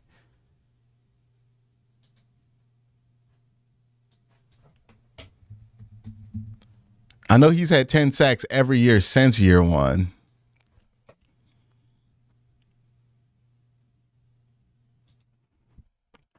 I mean, like, think about how long we went before Myles Garrett of having double-digit sack guys, and then, like, Myles comes in here and, like, automatically gets to 10, it seems like. And people take that for granted. But I'm pretty sure he ain't been in the league. Well, he been in the league. This is his 7th season. Yeah, this is his 7th season. And he got the 7 his first year, and he's at 10 now, so it's 6 years in a row. So they're 1 year off on that, but wow. Wow, man. Myles been in the league forever, dog. Ain't it crazy? Because don't he still feel young? Yeah, he got 7 sacks in 9 starts in 2017. And then he had 13 and 18, 10 in 10 games in 19, 12 in 14 games in 2020, and then 16, and he's already at 10 in 2023. Some pretty solid numbers there. And honestly, if he doesn't get that helmet suspension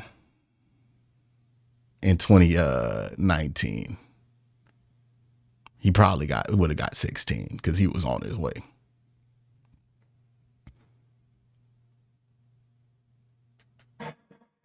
Well, look at Grant Delpit, Brown safety, hoping to return.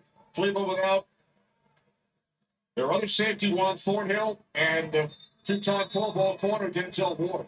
All right, get him off the field here. Right now, replacing Ward out of that position. There's Rodney McLeod. There's Thornhill. Yeah, Mike Ford in there. MJ Emerson has always been there. He's playing at the bottom of the street. So he completed Cleveland's secondary. Following the sack, 3rd down and 17. Pressure. Myles Garrett. There he is. There he is. Hey, we said it before this drive. We needed Myles Garrett to go God mode. Well, activated. 1.5 sacks on that drive.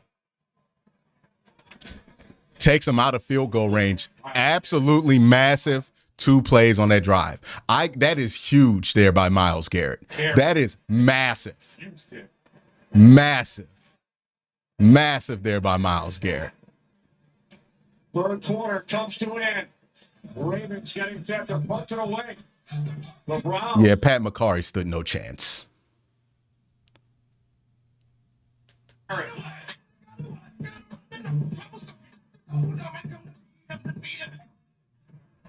And you knocked them back. I mean, they're still going to get a decent punt off, right? Because that punt's going to be coming from like their own 45. So, yeah, you got a chance that they could ping you back here. But again, way to just push them back out of scoring range, which is critical in a 1-score game here. The Texans scored on the Bengals. 27-17 is the score of that game right now with 10 minutes left in the 4th quarter. The Texans... But Cincinnati does have the ball 1st and 10 on the Houston 24, so they're in scoring range as well. Well, no. Houston has the ball back with 9:45 up 10 against the Cincinnati Bengals, so keep an eye on that. Say what you want about the Browns. They play hard from It's B Titty, absolutely. And then if we look at this Packers-Steelers game, Pittsburgh has the ball on their own 33, 9:24 left, up 1 point on the Packers right now. So that game very much in the balance. All of these AFC North games up in the balance in the 4th quarter. So it's something to watch as we continue to see the Browns and Ravens play this game. But right now, the Browns down 24-17 to the Baltimore Ravens. Slow start on both sides of the ball to start this game. Ravens went up 14 points in the first 4 minutes of the game, but since then have only scored 10 points. The Browns put up 17 in that time span, but in that 17 points, I think they have 4 trips to the red zone so far. So the Browns have been able to move the ball on Baltimore, only been able to score on 1 drive, a touchdown on 1 drive. So we'll see what happens here. 4th quarter, AFC North football, 1-score game. The Browns have the ball here, and it looks like their defense is waking up a bit. It looks like Grant Delpit's not seriously injured. So we'll see what happens here, man. I just need Deshaun to know he doesn't need the press. He doesn't need the press. You know what I mean? You want some big plays here. Obviously, I would like him to take some shots down the field, but take good shots. Kind of like what you did against Arizona, kind of like what you did against the Texans. You know this is within you. Go ahead and play it. Welcome back to Baltimore. We'll look at Myles Garrett, serenaded by his teammates, considering the chain after back-to-back sacks. I love it. And a welcome to those of you who have just joined us. Kenny Albert, Jonathan Vilma, Shannon Spink. Ravens for the... James, are you fucking serious?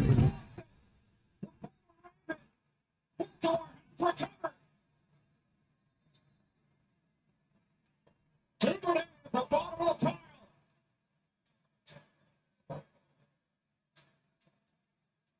Yep.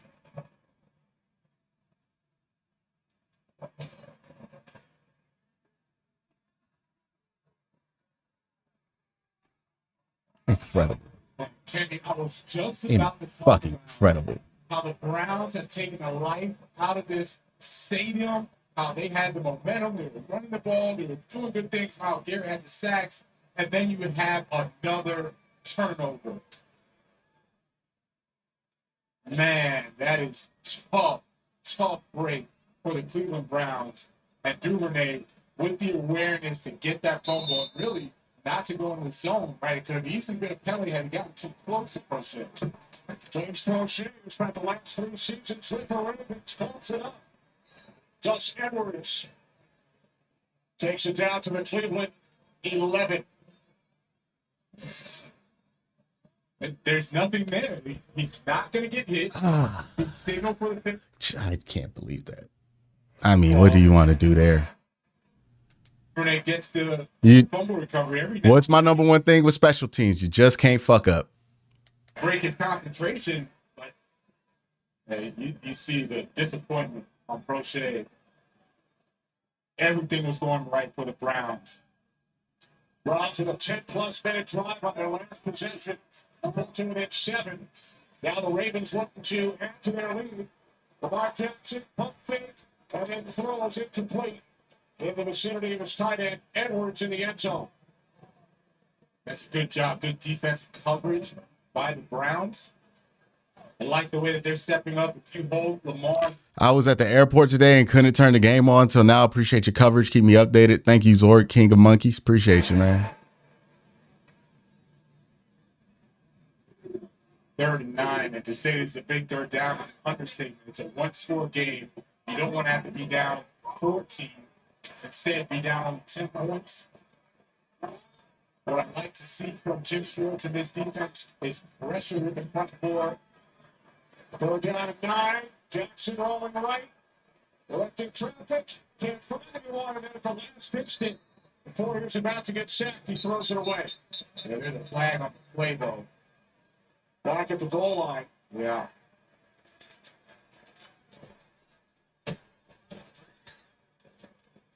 Story of the game. Story of the game. Defense.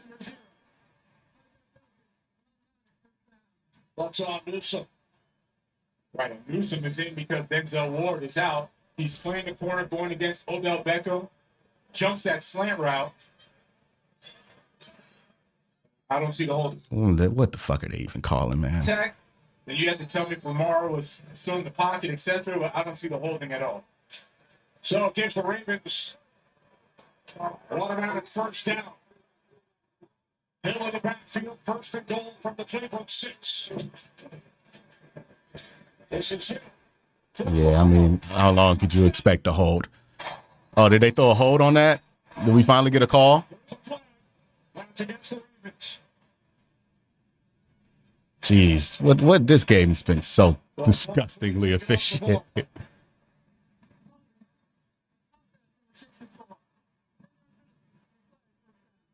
That's on the center, Tyler Linderbaum. All right, let's take a look at Tyler Linderbaum. He's the center. He's going to be right in front of Lamar Jackson. He's going up to the second level against Siani Takitaki, and that is definitely a hold. Now, would Takitaki have made the play? Probably not. Debatable, but that is a hold. Negates the touchdown by Justice Hill. Man, if we could get bailed out here with the turnover, I would love Ball it. spotted back at the 13-yard line.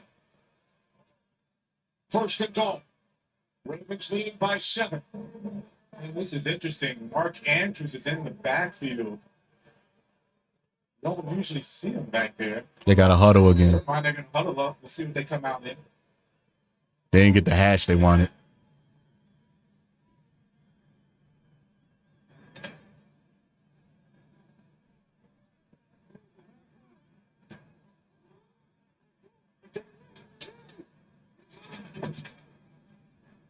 Fake to him. Jackson able to stay on his feet. Broke the first tackle attempt and then picks up a yard. Man, Owosu Koromora read that so beautifully. He's seen the film with Lamar Jackson keeping it in the red zone. Just watch him fly up the screen, up the field for that almost tackle. Up the screen too. It's flying everywhere. But this is a nice job. And then Roger McLeod is there. The rest of the defense comes. Myles Garrett. Tremendous stop by that Browns defense. Second and goal. From the Cleveland 12. False start. 4 flags.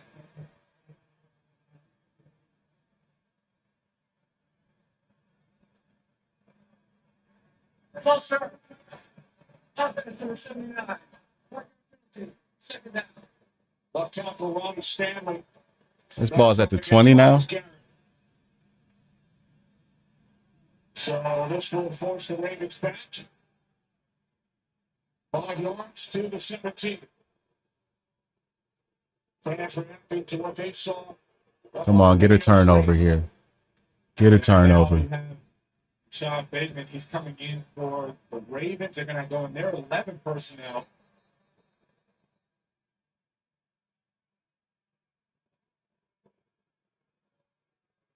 I'm not sure why the officials whistle. Play clock to 25. We're setting the play clock. There we go. Weird game. So the Ravens looking to capitalize following the turnover on the punt by the Browns. Baltimore with a 7-point lead. Here's Jackson. After the fake to Hill. Jackson takes it inside the 10-yard line. 3rd and goal coming up for Baltimore. They send in Patrick Ricard, fullback. Keith Mitchell back in. Yep, brings the Browns, bringing their big personnel, their base defense, frankly. Zadarius Smith comes back into the game. Myles Garrett is still in the game, and I'm actually surprised they have not tried to attack these backup corners a little bit more.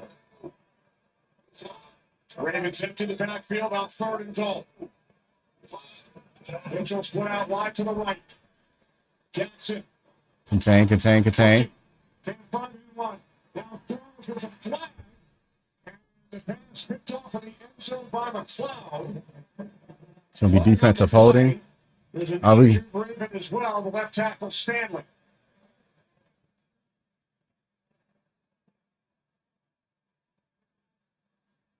Oh, that's not good. So a lot going on here. The officials huddle up. If this is against the Ravens, Oh, it's an interception. then the interception will stand. Holding. Defense in the 6. The Browns starting to celebrate, and it turns out it's against Cleveland. I have no idea why the Browns started celebrating, but we're going to watch Keaton Mitchell going against Owosu Koromora, Yeah. and that is definitely a hold. Yeah. So they throw the penalty. There's the interception, and there's Lamar Jackson. He sees it. He says, yeah, it's on them. How many defensive holdings have we had on 3rd down today? Medical staff checking on the left tackle Stanley. Back in a moment. I'll be right back, man. We can't get out of our own way, man. The game's about to start. We're underway. He's marching down the field. Now the defense is unraveling before our eyes. What a play. Oh, looks like he's hit a snag. Oh, that's going to leave a mark. I've never seen anything like it. Can't stop adding stuff to your cart? Get the Bank of America customized cash rewards card. Choose the online shopping category and earn 3% back. Lunch? Yes, please. That'll be $23. Your ad says it's free. It is for our economy ultimate passengers who paid extra. I'll just have water. Okay, cash or card. For water? Well, at AT&T, when we offer you our best iPhone deals, we guarantee it. Even on the new iPhone 15 Pro. Check it out. Made with titanium. We do have free movies. With the purchase of headphones. I'll just use my iPhone. Only AT&T gives everyone our best deals on any iPhone with any popular phone. Guaranteed. Get iPhone 15 Pro on us. Deal lovers, here's something new. Having good taste should cost you a good deal. All right, man. You know, this happened in the last time, right? The last time this happened, right? I don't know. It's just been weird. Weird set of downs here. Just weird circumstances to even get here. You feel like you get two great plays here. By the way, Texans have the ball on their 20, up 10 on the Bengals with 4 minutes left. So it does not look like the Bengals will carry that one out. Unless Joe Burrow works some magic or CJ Stroud turns it over a couple times here. Packers have the ball on the Pittsburgh 15, 1st and 10, 4 minutes left, down 4. That's something to watch there. So the Packers could take the lead in a couple plays here. Sunday, February 4th. Get your tickets now. What you want to say to your family? Actually put pen to paper and write what they're feeling in the event of their death. Nothing to see you. Fuck that.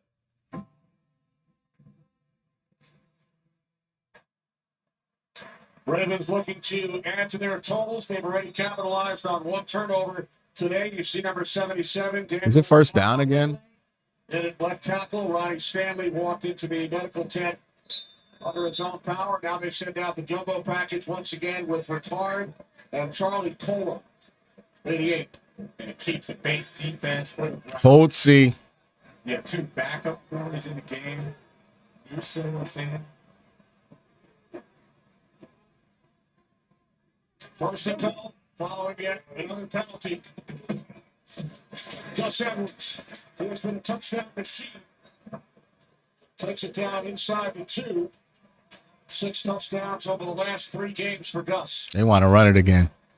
And now Ben Cleveland, 66, comes in as an extra blocker. Yeah, when I thought they couldn't go any bigger, they now bring in their extra linemen, and then we got 5 defensive linemen now in for the Browns defense.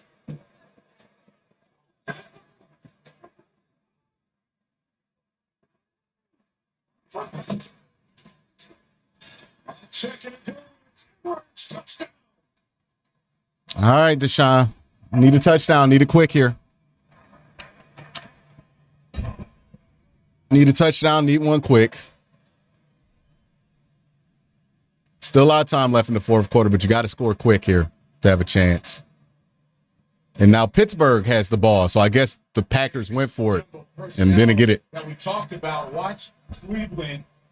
This will be the last set for the Packers defense to try to get a chance to win the game. Everybody out of the way for Gus Edwards. Looks like Houston's driving to end that game there on their own 30.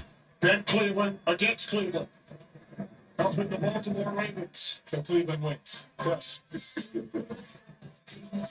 It all started with this. Crochet clocked it up before the game. It's not playing a clean game on the road. That's what it comes down to. You're good enough to beat the Baltimore Ravens. You just ain't playing clean football right now. All those penalties in the red zone when your offense has the ball, all those penalties in the red zone when the defense is out there. All of those penalties have been a difference in this game, plus a fumble from your freaking punt returner.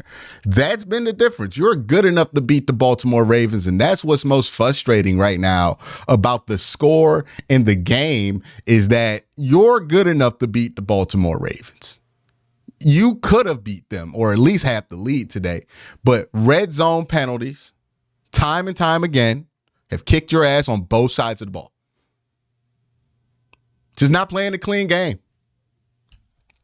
It's not playing a clean game. And unfortunately from this team, we really haven't seen very many clean games played from them as a unit. And we haven't seen any clean games played from them as a unit on the road. So they got to figure that out. Next week they play at home. They play Pittsburgh. I expect them to play pretty clean. But they got to figure this thing out on the road because they are good enough to beat the Baltimore Ravens. They have it. It's just these freaking penalties keep getting in your way.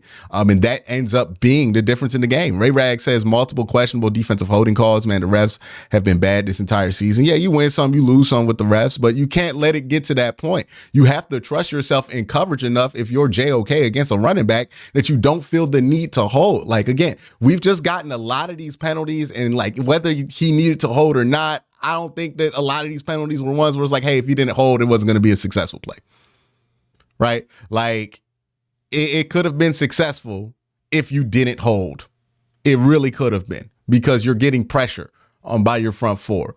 But that's been the story of the game, man. The offense, the numbers look like whatever they look like. I'm pretty sure they're not great, but I don't think the offense has been terrible or kept you from winning. And defensively, I mean, the numbers aren't going to be that bad for you on the defensive side of the ball. It's the penalties, man. It's the penalties. It's where the penalties happen. It's when the penalties happen. And these penalties have happened a lot on third down and a lot in the red zone on both sides of the football. And if you're looking for where this team could have done better in this game to have a chance to win right now instead of be down 14, it's just the small stuff. Catching your punts. Not getting penalties on third down. Too many times this has happened. The bus, Gus Edwards punching it in again from within the 5-yard line.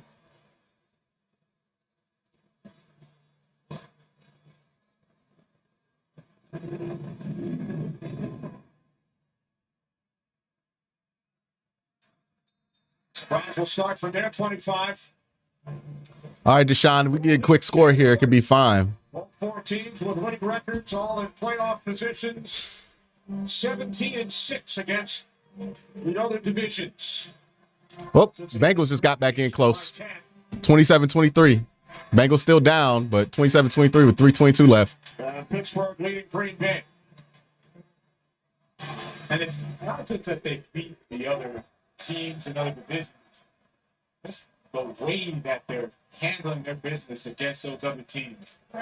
We saw blowouts, shutout, right? The Browns shut out the Cardinals. That's domination against what's supposed to be the best talent in the world. Whoa. Watson wrapped up. What a season it is. That was a gnarly hit there. Justin Madubuike, he has really come on this season. He's done a tremendous job right there at that 5 technique. Yeah, they're just pinning their ears back now. And Joe just gets beat one-on-one. Good throw. Complete. Amari Cooper picks up a first down. Madubuike in the previous play, a franchise record, has at least a half sack in 6 consecutive games, and then Watson to Cooper for 25. Yeah, he's playing phenomenal football. Deshaun Watson and Mark Cooper. This matchup is really, or this connection is really starting to heat up. Like the job Mark Cooper does, just sitting down, making it easy for Deshaun Watson. Ford out to the 47 as we check in with Carissa. Thank you, Kenny. Letting you guys know what's coming up next. It's America's Game of the Week. Tommy DeVito, first career start against division rival, the Dallas Cowboys, and Dak Prescott looking to rebound after last week's loss to the Eagles. It's all coming up next. It's America's Game of the Week. No single excuse team loss if this stands. Yep. Need a quick score here, though. Second down and 7. Browns pick up a first down. Good job, David. Down inside the Ravens 30. Need a quick score here. Njoku went right through the linebackers and the safety. Look at that. It's just a 5-yard little turnout. No one wants to tackle him. He's just running right through Geno Stone for that first down. Pick up of 24. Now Watson. Whoa, pass interference. Out of bounds, there's a flag. Yassine defending Tillman, the intended receiver. It's against the Ravens. Pass interference. Defense on 23. First down to start the foul. Texans just got the ball back. He's going against Cedric Tillman. Tillman's running a go route. Yeah, it's pass Can't get interference. that last jam. Rock Yassin is saying, "Oh my goodness, what did I do?" Well, the ball's in the air. So the ball's in the air. You turn around and locate the ball as opposed to trying to jam him out of bounds. That's what the penalty is. And now we have a player down. That's Travis Jones for the Ravens. Hope he's Not okay. sure what happened to him, but he's been sitting there for a while, Ken.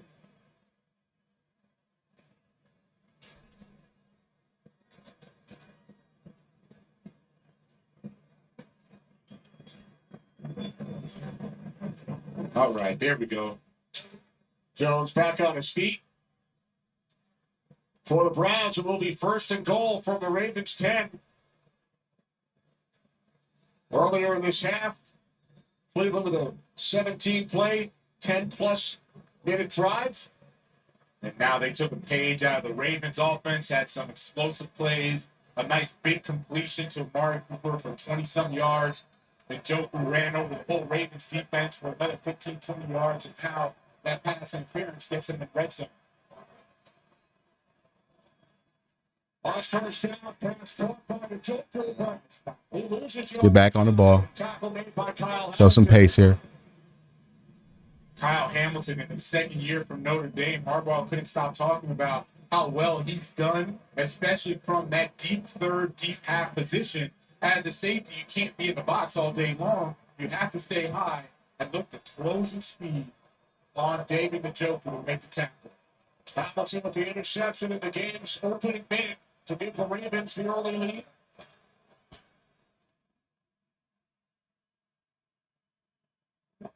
Bucks formation to the right, 2nd and goal. Watson looking to run. Oh, Got it. from behind the line of scrimmage and more. That's a Browns touchdown. Hey, exactly what you needed. Trying to take off. He was behind the line of scrimmage. To know Great job, Deshaun. Great job, Deshaun. Huge drive offense. You needed a quick score right there. You needed a quick score, and you got it from your offense to keep this game alive.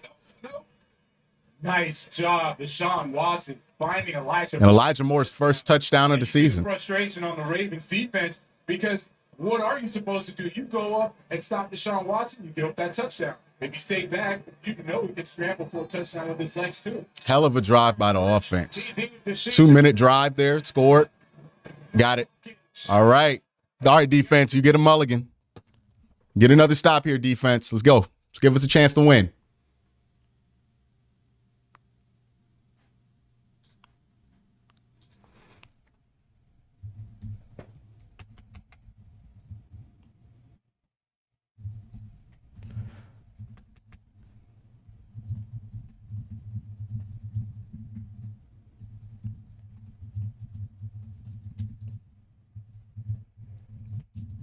Yeah, I don't know what the raw numbers have been for Deshaun Watson in this game, but this has felt like the first time.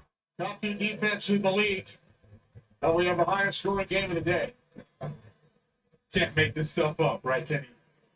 But to their credit, the offenses, the quarterbacks in particular, they have really started to play some good ball. They've been under pressure. They've been under duress. Each has had a turnover, but they still have found ways to get those explosive plays, use their legs, extend the downs, find ways to put their team in position to win. All right, defense, you get a mulligan. Get a stop here. Hey, it looks like the Texans might give up a score here. Might be a 2-minute drive for the Texans to be able to win that game. 1st and goal in the Houston 7. Cincinnati has the ball. And it looks like this Green Bay game's all but wrapped up. 4th and 8. No, they're going to get a chance to score there, too. Catch made by Duvernay.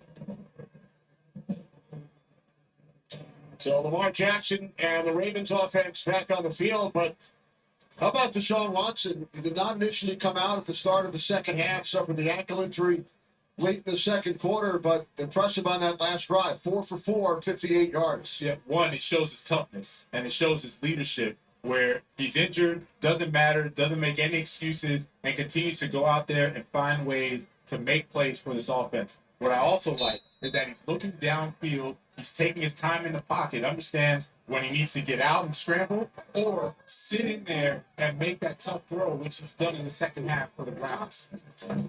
Ravens leading by 7, back to work from their 25. It's Edwards. Gains a couple. Second down and 8. What the overhit, Done, Lamar right? The over had to have He's hit. got his fair share of explosive plays today as well. And you see the score by quarter. We thought Baltimore was just going to run away with this thing. 17-3 in the first. Since then, Cleveland has chipped away, and barring a couple penalties and turnover, it would have been a tie game. Right. Browns with touchdowns on their last 2. Gotta be a hole. Tip ball. Pick it off. Oh, he has room. He has room. He has room. Yes. Oh, tie game.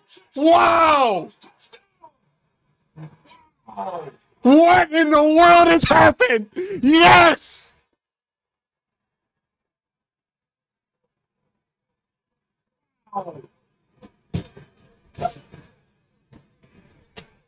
Newsom is the backup coach, but this play is made because number 54, Okoronkwo is the one that's going to get his big paws up and got up there. Good things happen. And then wait, Greg Newsom's first interception of his career could not have come at a bigger time. Wow. Oh my goodness. Happened early in the drive too. Oh my God. Yeah, okay. I'll let him slide for that. Hey, Dustin, I'm gonna let that one slide, G.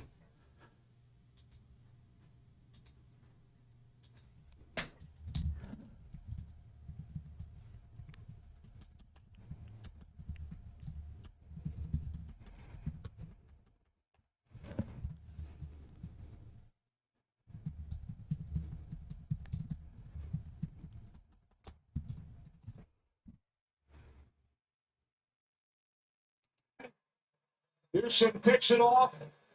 Returns it 32 yards. He's in his 3rd season. It's his first Wow. reception.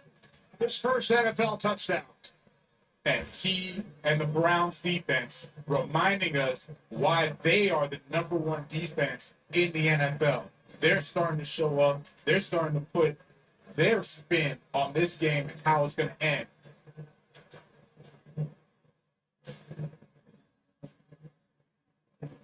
Wow. This extra point. So the Ravens lead by 1. Let's get a stop here.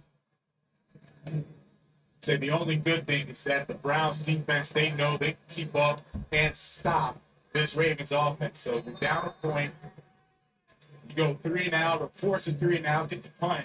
Your Browns offense has done marvelous in this second half. They've done whatever they wanted to against this Ravens defense. A wild game here in Baltimore. It all started with the interception return for a touchdown. All right, defense. Now the Browns do the same. The key thing in that pick 6, you only played 2 plays on that drive, so it's not like you're going to have an exhausted offensive line out. I mean, a defensive out there. Yeah, he missed it. It's fine. Nah, I'm letting D-Hop slide on that, man. D-Hop done been kicking his ass off all season. I'm going to let him. I told you I was going to give him room for slack. Hey, man, so much more went wrong in this game than D-Hop missing that extra point. So I ain't even going to. Nah, we're not going to do that to the boy. 5 touchdowns scored here in the second half. 3 by the Browns.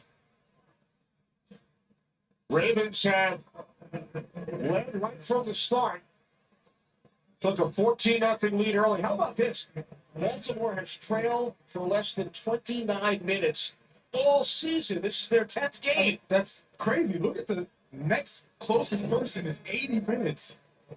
They've trailed for less than a half the entire season. They've led the 4th quarter in all 10 of their games. Now Jackson. Newsom was defending. Bateman, the intended receiver. Tie game in Houston. Newsom's really turned it on now. Rashad Bateman actually had his hands on it. Newsom stayed with the play, put his arm right. And the Packers, with 22 seconds left, 4th and 2, they have a chance to win that game, but I don't think they're going to pull that one out.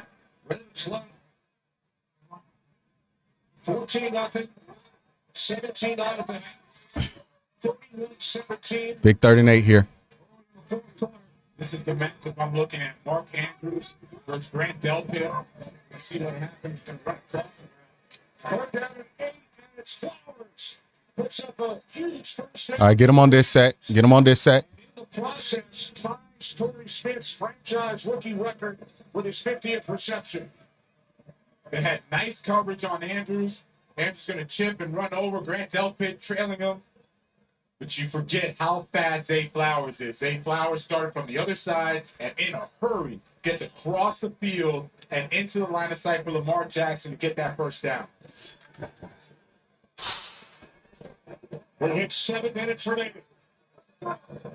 This set of downs for the Ravens. This is the most Browns way to pick 6, but let's not focus on the missed field extra point. Jackson under pressure. Ah, shit. Ah, shit. Down he throws in. It's incomplete. Intended for out. All right. You got bailed out there. You got to tackle him in those situations, man. Boy, these guys are playing hard. The Browns way possible. Go Titans game with He the. goes up against the backup. Patrick Hey, man. pulls right over him. You know it's not the most Browns thing possible coming back in this fashion. And forces that incompletion. Man, this defense, they are getting after in the second half. Front four has come alive for the Browns defense. Vote from UCSS. This game is perfectly normal. All it's missing is a UFO at midfield. Get a tackle. Guess who makes that tackle? Darius Smith. There it is. Spent 4 Is seasons Smith with the hurt? Ravens at the start of his career, drafted in the 4th round back in 2015. Then Green Bay for 3, Minnesota for 1, and now having a big day He for good. the Cleveland Browns. I'm telling you, Kenny, Back up. there is no better feeling as a linebacker when you're watching your front four take over a game. Like literally just take over the game. It's the best feeling because you see, one, how hard they work all week in practice. Two, All right, this stop here. Get this stop here. so now you tell coach, hey, run cover 2, run cover 4, run whatever you want. Our front four, they're going to handle their business. Lamar Jackson looking for the play clock to get pumped back up. While the flag is thrown, it's a delay of game.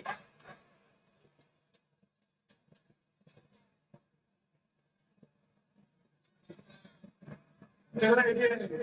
Offense. Third down. Big time. Let's keep going. I think Lamar thought the play clock was going to reset because Darius was on the ground. Then they helped him up, and he assumed that they would automatically reset it 25 seconds and go. They didn't do that, so they get the delay. They get the delayed game. It's been Cleveland in a red guard for Kevin Zeitler. Foul Alele still in as well. 3rd and 14. Got to get this. No holding. No holding. Start down at 14. Jackson looking downfield, chased by Smith. We had 2 guys. Smith, we literally called his name every play on this series. And then Myles Garrett goes Miles good after that? Lamar Jackson, make sure he doesn't get that first down. So the Ravens send out. All right. Let's do it. Catch the punt. Catch the punt. Can you run whatever you want? Jim Schwartz. Who the hell we sending out there? Cover 2, send 7 guys back in coverage, let your front four eat, and boy, have they. All right, Prosh. There's Prochet, who committed the turnover, which led to a Ravens touchdown early in the 4th quarter. I like the confidence Stefanski has in them. Don't pull them. Prochet lets it go. Smart. There you go. Bounces into the end zone. What a game here in Baltimore coming up. Our NFL doubleheader continues with America's Game of the Week. Dallas Cowboys, New York Giants with Tommy DeVito starting at quarterback, living at his parents' house in New Jersey. His career start. Is that Houston game going final? Food for him when he gets home. I mean, that's the life. That's going to go to overtime. Or no, that's a game-winning field goal on the time, right? From MetLife Stadium and the Giants facility. So with that being said, we should expect a perfect game from him, right? He has no issues. He goes home and everything's done for him. All he has to worry about is football. We shall see. Cowboys Giants coming up, and now a flag. False start. Can't have that. Pittsburgh just won that one. That just went final. James Hudson flagged for the third time today. So DeVito will become the 10th rookie quarterback to start a game this season. That will be a new NFL record. You kind of think about how the league has gone. You don't mind some of these rookies playing, but boy, they go against some of these top-tier defenses. And DeVito's going to go against the Cowboys. It's going to be a tough night out for them.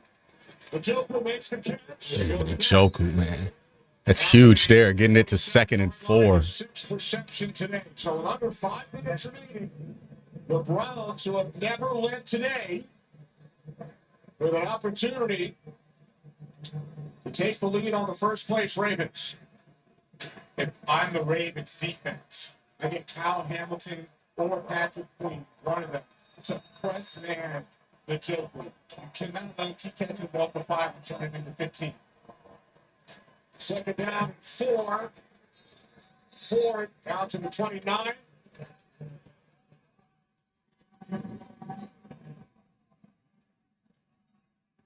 Browns with 135 yards on the ground today. They stuck with it. Yeah, they established the run early. They stuck with it. It's paid off. Texans beat the Bengals. Watson enough time to start finding Amari Cooper, to start finding David Njoku in the passing game. That's the reason they came back and were only down 1 point. 3rd down and 2 for Cleveland. Watson Good throw. There it is. First down. Queen, but first down yardage for Jerome Ford. Tell you what, there was a lot going on in that play. Good job. Good job. 3:25 left. 1st and 10. Browns driving here.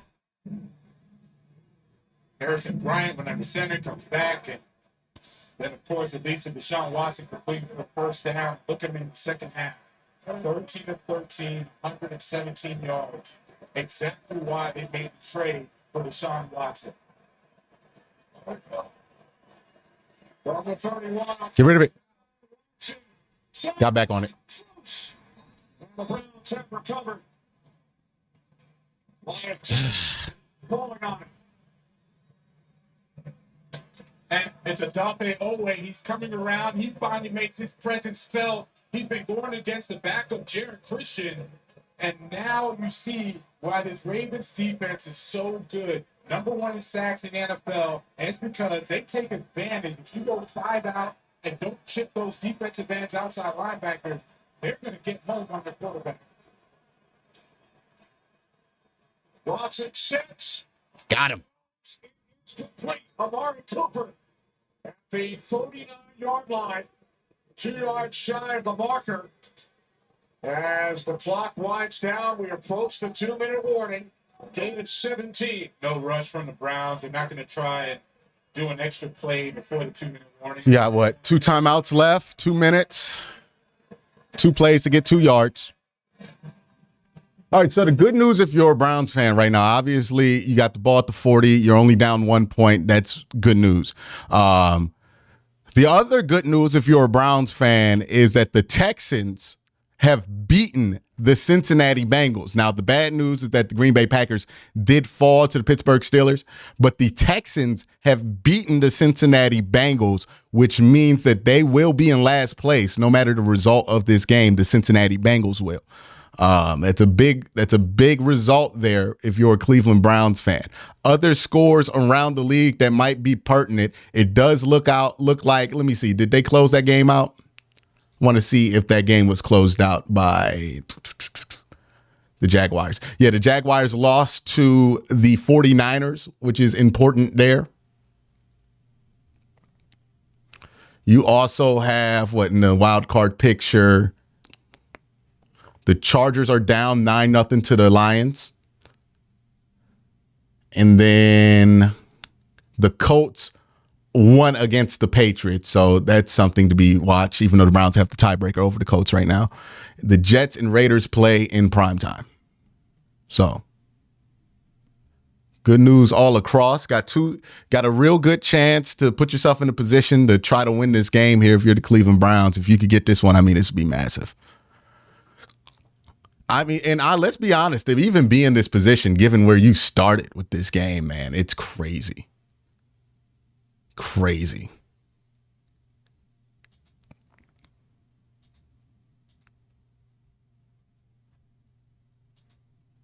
So a couple good results there for you in the AFC. But the best result would be if you can get this game here. 2 minutes left. We Are Family premieres January 3rd on Fox.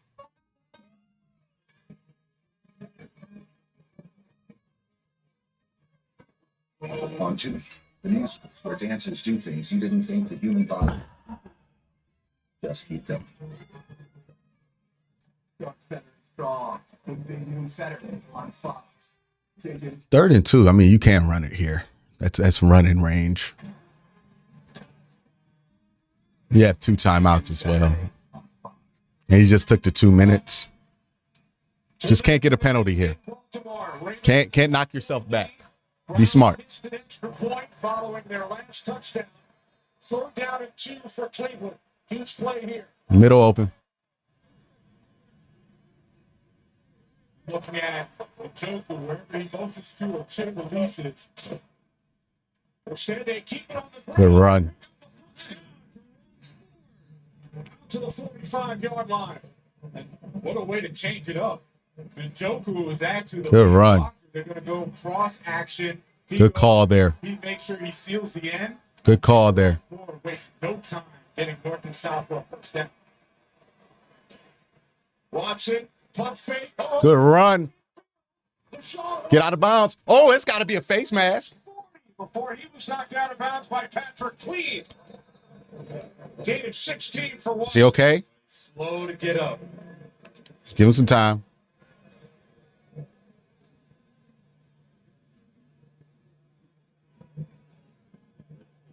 He's fine. Face the throw. Kyle Van Noy. I mean, that's a massive run. That is a massive run there by Deshaun. First down, goes to get out of bounds. Patrick Queen throws him down, and then he gets up. I think he wanted the flag. I think that's why he kind of stayed there. He wanted the flag there for the face mask.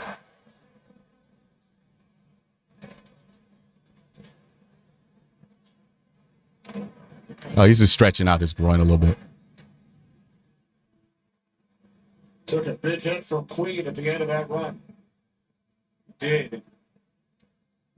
Him landing awkwardly. Let's give Kareem this ball because you're going to run it. They know you're running it. Not just for the division. That's another AFC loss for the Bengals. They're 1-4 against the AFC. Yes, that's a big deal that they lost that game to the Texans, Ray Rags. And they play Baltimore next week. Not been able to figure out Deshaun Watson. And when they do, he's been able to break out of it, or he gets the ball off just fast enough for David the Joker to make plays or Amari Cooper. Cleveland charged with a timeout. As Watson was slow to get up at the end of the play. Yep. Thank you, Cody, for the super chat. From the Ravens 39, it's Ford. Good run, Ford. Keep pushing. Keep pushing. That's a first down. Yes, sir. With some help from his friends. Let's take a look at the offensive line. No whistle. Look at that push there. Look at that heart by this team. Look at that heart right there. Just keep pushing. Keep pushing for it. This has been his best game of his career. Love the way those running backs have been running all game. They get up there and start pushing and pushing the pile. Look at that. We need a nickname for this. I don't know what the nickname is, but I do know if you want to show a team that you belong, that's how you do it. That's a lot more than the brotherly shove. Way more than brotherly. That didn't look like it was going to be anything when they ran it. I'm not cool enough to make a cool nickname for that. I'll wait for somebody else. All right, Baltimore has one timeout left, 1:13. Timeout. 4 turnovers. Combined 20 points. Run it here. Force that timeout. Be smart. The extra extra point. Ravens have not trailed. Browns are already in field goal range. Be smart here, Reem. Ravens will use this last time out. At some point, they're going to have to. From the Ravens 27, it's Kareem Hunt. You're going to have to use that timeout. With a minute and 7 remaining, Baltimore will use. All right, so you run it here. You can get the clock down to about 27 seconds for third down. It's a 1-point game because Dustin Hopkins hits this extra point midway through the fourth quarter. After the Newsom interception return for a touchdown. So now Baltimore out of timeouts. Yeah, you get it to 27 here. All the way down to the third down. And take a look, Dustin Hopkins. You can run this down. Field goals. You kind of take a look. It's no wonder the defense went over. Told him, hey, don't worry about it. You'll get another opportunity.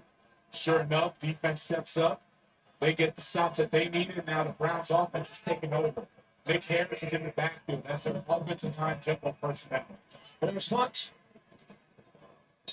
Ravens cannot stop the clock.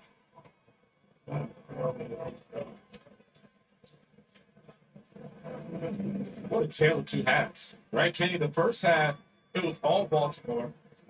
Browns were running the ball, but they just were not in sync as a team. They weren't in sync. All right, what hash you want it on? Kind of flip the script second half.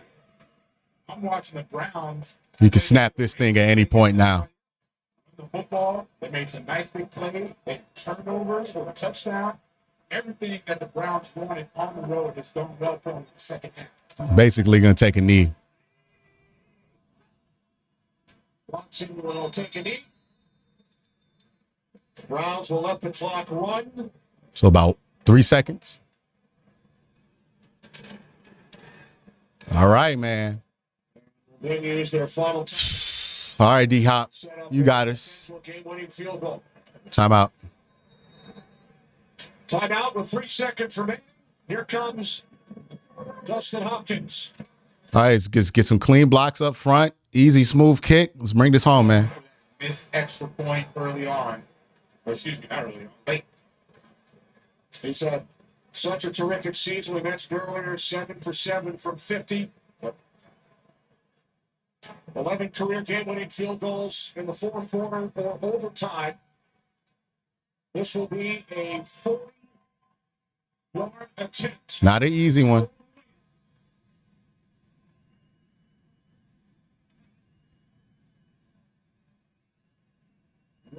Ravens lead. Hell of a fight by this team, man.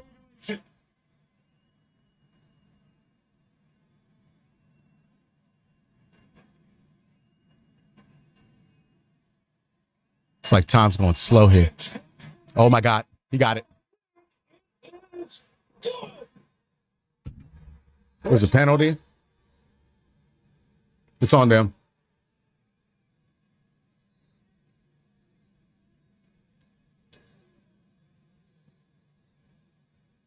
The officials get together. It's on them.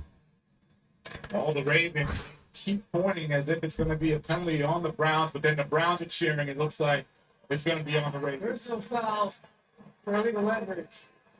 Field goal count. That's it. Game, baby. Flag, what a comeback by the Cleveland Browns. They transformed. That's what I'm talking about, man. That's what I'm talking about. 6-3. 6-3. I knew D-Hop was going to give me my money back on that extra point. Had no doubt about it. Had no doubt about it. Hey, Deshaun Watson, big time in that game, man. That's the DW4 them boys traded for. That's it.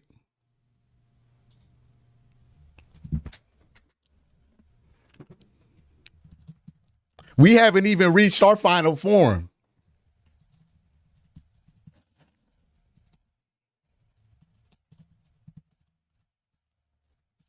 We haven't even reached our final form.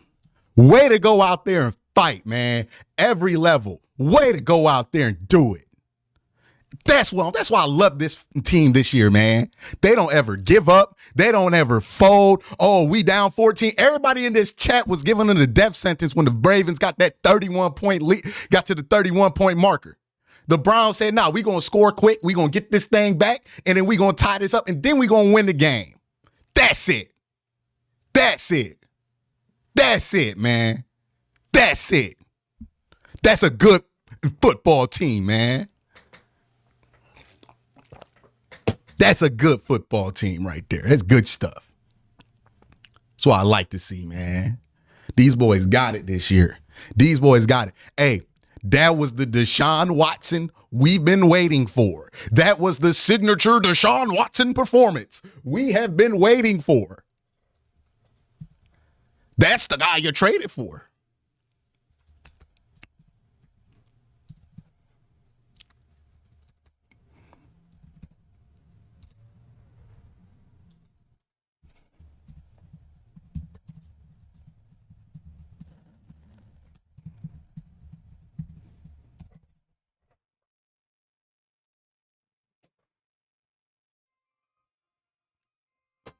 Deshaun was perfect in the second half. He was dynamite. Got the run to get you within field goal range. You couldn't have asked more from your quarterback there. That's the shit Baker never gave you. That's why you traded for him.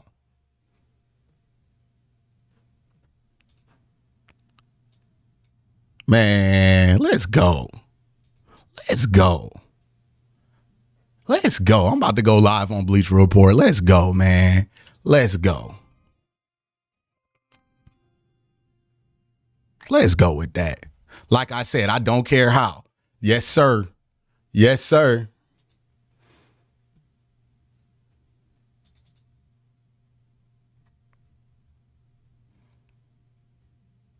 Yes, sir. That's what you want. That's a signature performance for number 4 right there. That's a signature performance from number 4. That's what you traded for.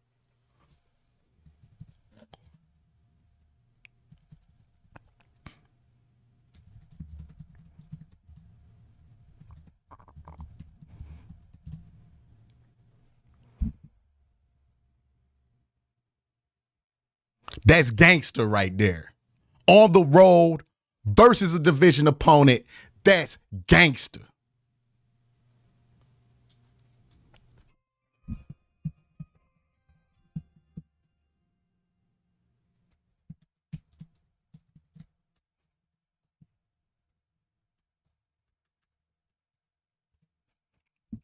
That's what I'm talking about, man. I'm too excited to start this Bleacher Report stream. I'm gonna be honest with you. Deshaun Watson, 14 of 14, 139, and a touchdown in the second half. Gangster, gangster, gangster. That's what it was. That was gangster. That was gangster from Deshaun Watson. What happened to Deshaun can't win on the North? He just got it. He just got it, CTG. He just got it. Yes, sir. We are back here. We're hyped up. We're amped up. We're turned up all the way because the Browns are 6-3 with a comeback victory versus the team that everybody told us was the best team in the NFL. I got news for you.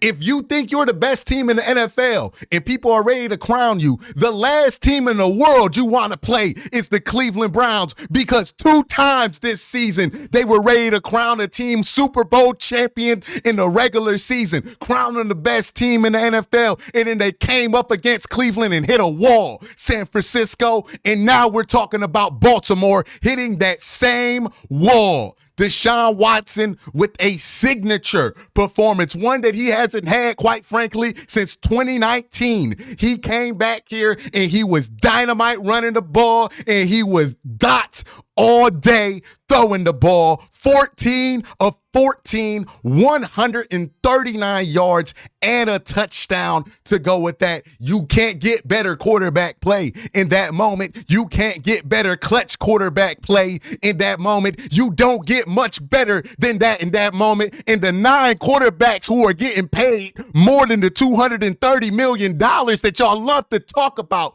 with Deshaun Watson don't do that in that moment, as Joe Burrow Burrow lost to C.J. Stroud today. So let them know, Lamar Jackson gets paid more than Deshaun Watson. Didn't get it done like Deshaun in the second half of this game. That's what we on. That's what we on. Name the 9 quarterbacks who get paid more than him now. Bring up the $230 million now. Cry about the 3 first-round picks now. That's what I'm talking about. Road victory. Browns, let's be honest. Most of this game didn't even play good. Didn't even play good. Was it a waste of money now, chat? That's all we traded for. 14-14 big runs all in the second half. Got you in field goal range on a hurt knee all by his damn self. That's what I'm talking about. That's what you do. That it's one game, bro. You said it was just Arizona last week. Now what? Now what? More excuses.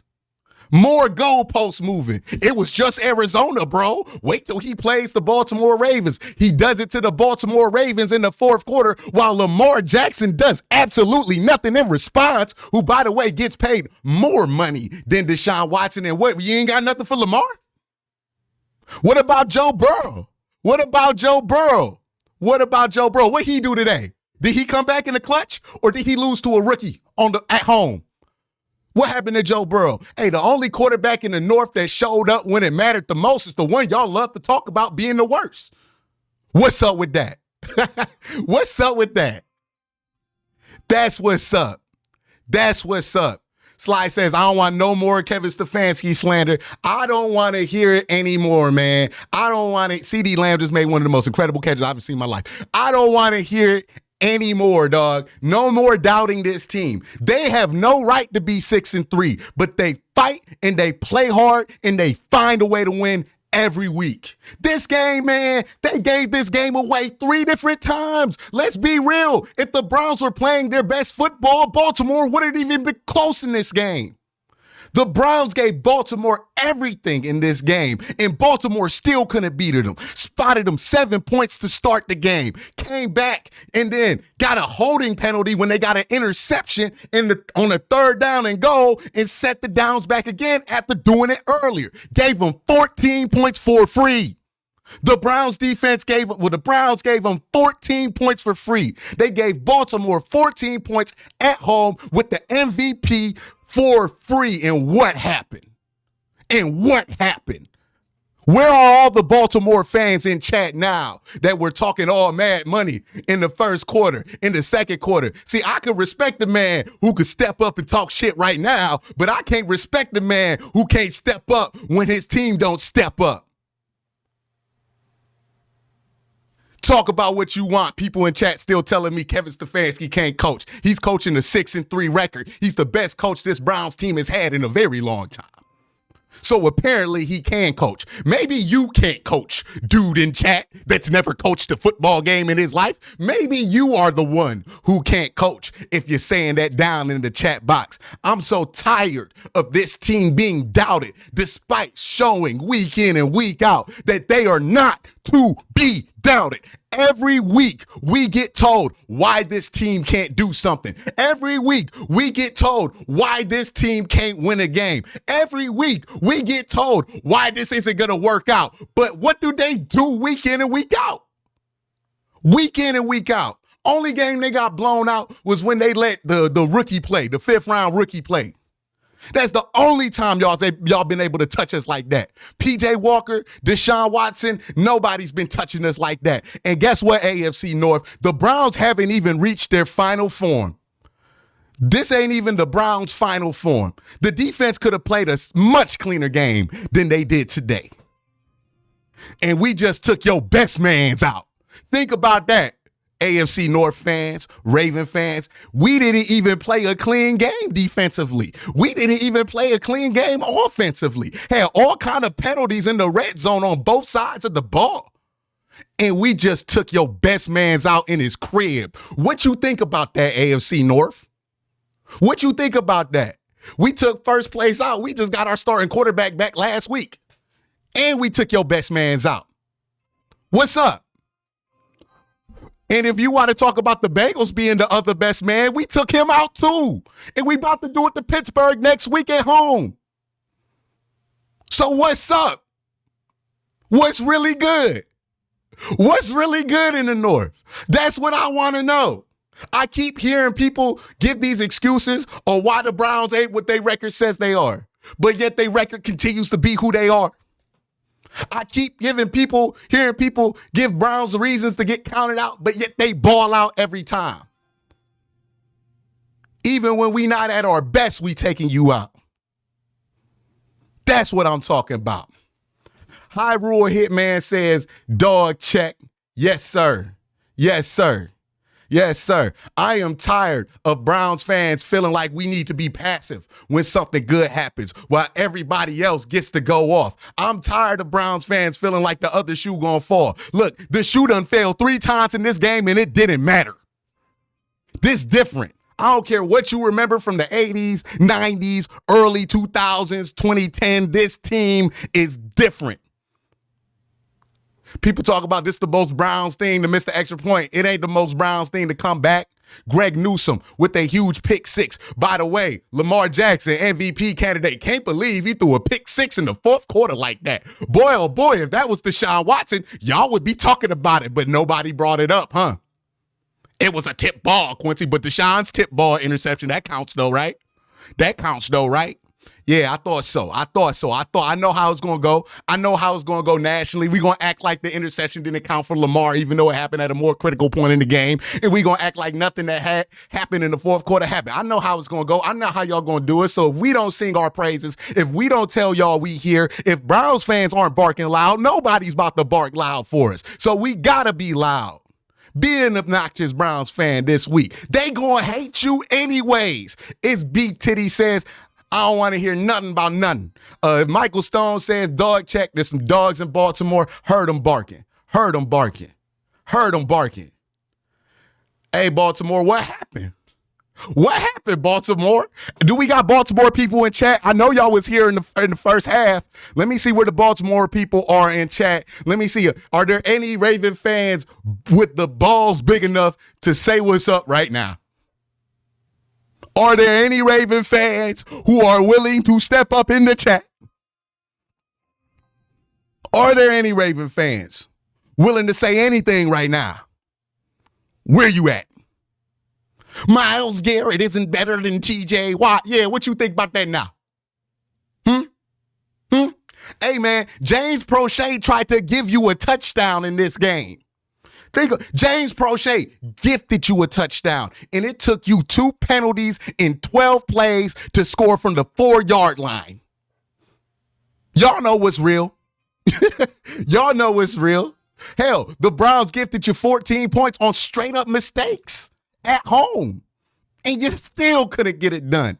And honestly, if we would have played cleaner, this would have been a pure ass whooping, because y'all ain't got it. Y'all ain't got it. Y'all ain't got it. Y'all ain't have it. Y'all ain't got it. Can't beat us with Deshaun. Y'all ain't got it. Hey, when the last time the Ravens did beat us last year with Deshaun? They can't beat us with Deshaun. They was like, okay, we're going to throw out Lamar against you and see what happens. Okay, did it? Didn't beat him. Didn't beat him. And Browns fans, AFC North fans, I'm just letting you know we haven't reached our final form. You know, people 2 weeks ago were telling me Deshaun Watson was the worst quarterback trade of all time, Quincy. You know he's 5-1 as a starter on the Cleveland Browns? Where are they at, man? Where are the people who were saying this shit 2 weeks ago? It wasn't that long ago. Y'all ain't died or nothing. Like, where are y'all at? Where are these takes at now? That's what I want to know. That's why, look, that's what I want to know. Because y'all ain't here if the Browns lose, one of the 3 times, mind you, the only 3 times we've lost. Y'all be in here deep, talking about we should get Josh Dobbs, this and that. Where are y'all at now? Where are the people who are telling me this was the worst quarterback trade of all time last week? Where are we at? Where are the people who made those think pieces? Where are the people who made those video essays 7 weeks into the season as if the contract had expired? Where are these idiots? I want to know. Somebody point them out to me. Like, where are y'all at? Where are the people who got mad at me for saying you might want to get this time? Where are y'all at? Where are y'all at? I would love to know. I would love to know. Yo, AB Breaks with the $2 super chat says, told y'all the comeback was coming after going 0-14. Look, man, I wasn't fazed when we went down 14 points. And no Browns fan should have been fazed when this team went down by 14 points because they have quite literally done this before, time and time again. How many times do the Browns have to tell you this, old man? Right? It's like the Futurama meme. How many times? Is that Futurama or is that Family Guy? I don't know. But one of them adult cartoons. But how many times do the Browns have to tell y'all this? They did this 14 points down on the road with a hellish first quarter against the Seattle Seahawks with PJ Walker. You thought it wasn't possible with the shot?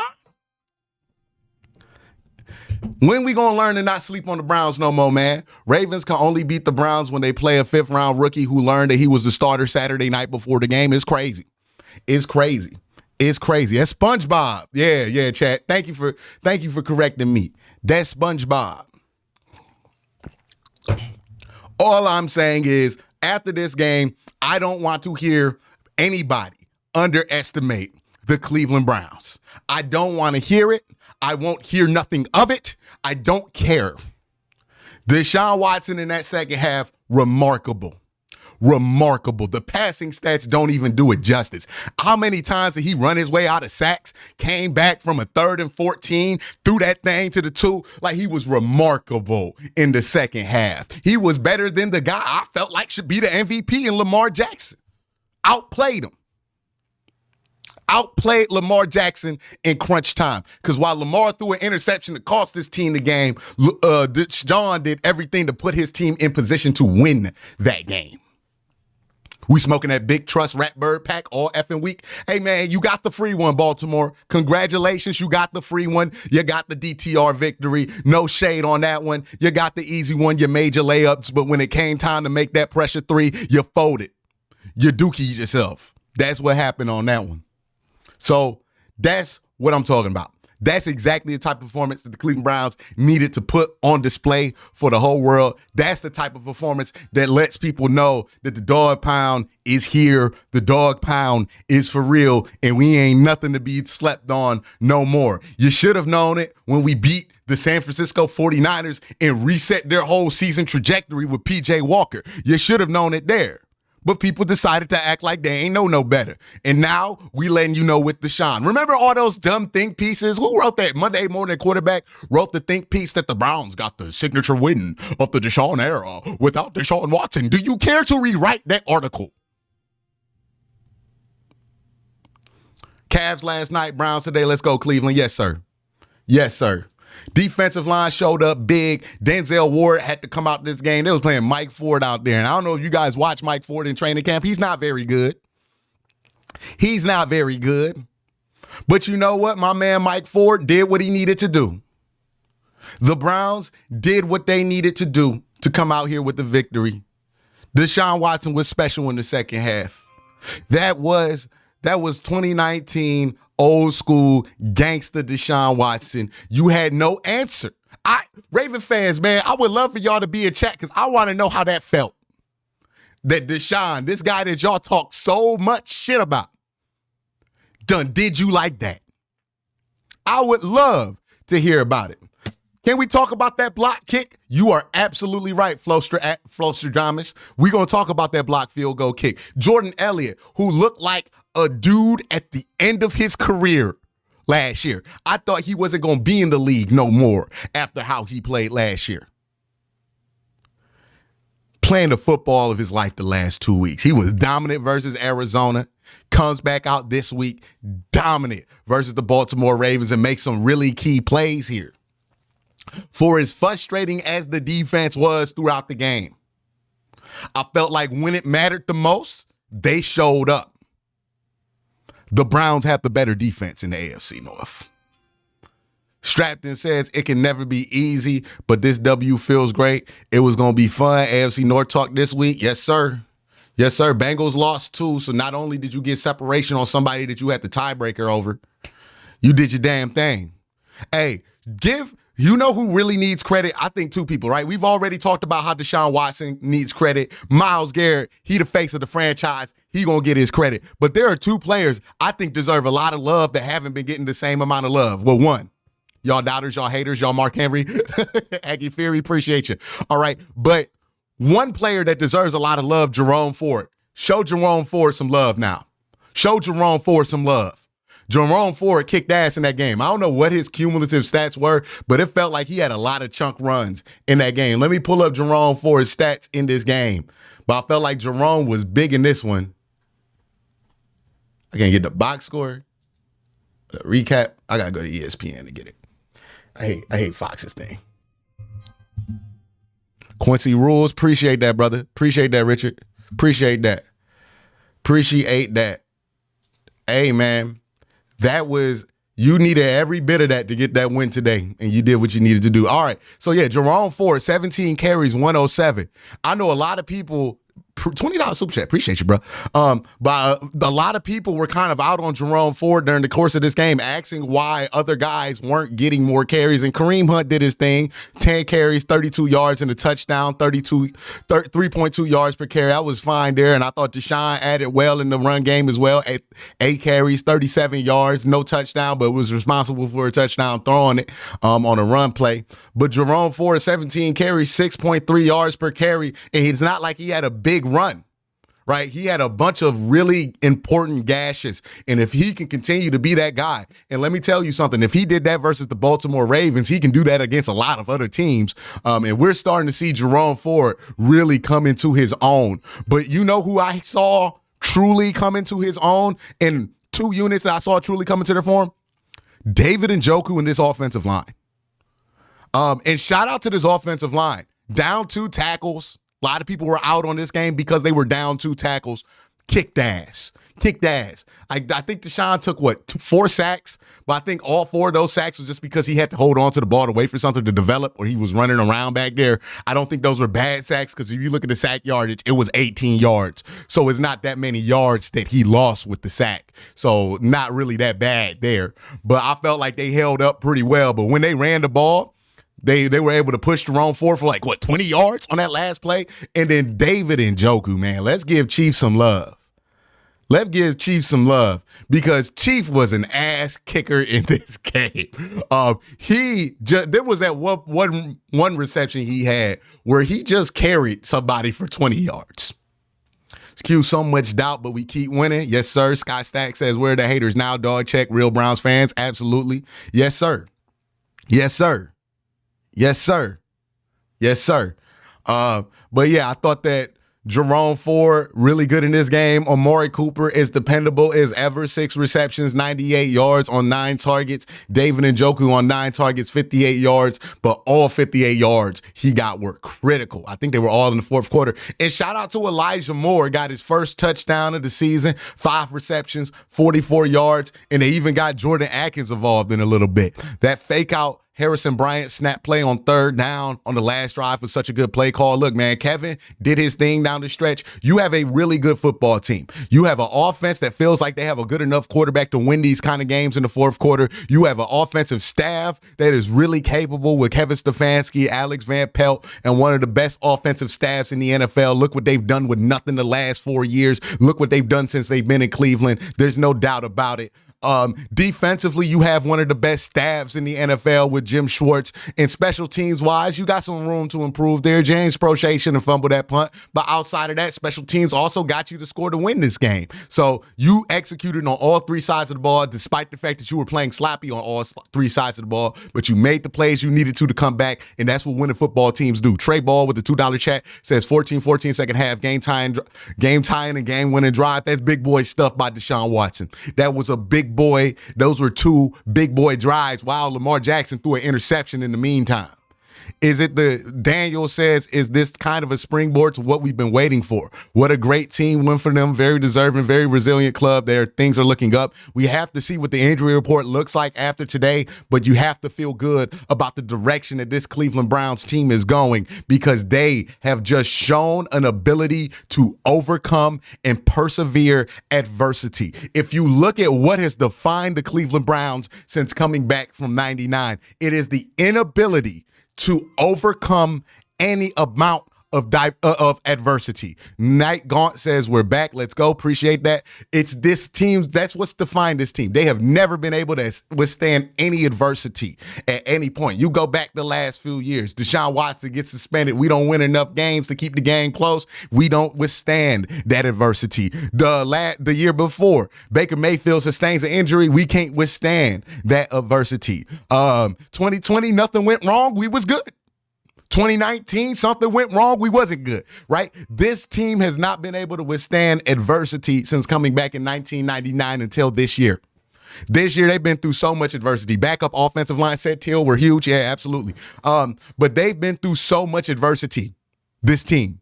They lost Nick Chubb 5 quarters into the season. They lost Deshaun Watson 3 games into the season for 5 games. They lost both their starting tackles. They lost both their starting tackles and one of their backup tackles. This team has overcome, even in this game, overcoming self-made adversity, but adversity nonetheless. Smoking on that DW4 hater pack tonight, Aggie Fury. Appreciate that. Yes. This is the difference between this Browns team and any other one. This is what happens when you keep a coaching staff together for a long time. This is what happens when you keep a core of players around a long time. In these moments, they know each other well enough to not fold. Whenever there's adversity, they know each other well enough to not fold, and you're seeing the fruits of your labor. You look like an AFC North team this year for the first time in your existence. You feel like an AFC North team, right? We talk about what AFC North football feels like, what it looks like. It ain't been the Cleveland Browns since 1999. Until this year, they are an AFC North football team, and they play like an AFC North football team. Takes 2 quarters for him to run the O. I'm going to get to that chat later. I'm going to try to catch up on all of these. Nick Chubb smiling in rehab right now. Nick Chubb trying to be a part of this, man. Nick Chubb trying to be a part of this. But that is what this team is. They are an AFC North football team for the first time in expansion, because things can go wrong, horribly wrong for this team, but they find a way to overcome. The same way we said for years Pittsburgh found a way to overcome. The same way for years we were mad that the Ravens would find a way to overcome. For the same way for years that we felt like the Bengals sometimes would find a way to overcome. The Cleveland Browns are that team now. They are a true blue AFC North football team. Sweet Chrome says, so much for the worst trade in NFL history.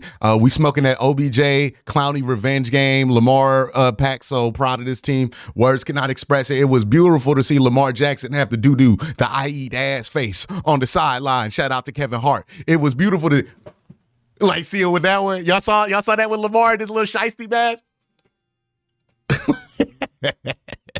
All because you threw that pick 6, bro. Hey, Nirvana fan says Browns down 17-3 Q1. Ended the game 33-31 on Pittsburgh. Let's get it done. Yes, sir. Now we got to be the Cleveland Browns team that's going to take care of business at home. And I expect them to take care of business at home, because we know what this defense looks like at home. We know what this operation looks like at home. We know that Deshaun Watson's getting better and better as every week. Now we got to see how he feels like after these injuries that he sustained in this game. We got to make sure he's healthy from that. But we know that Deshaun Watson, he's been getting better every week. Smoking on that flock pack? Absolutely.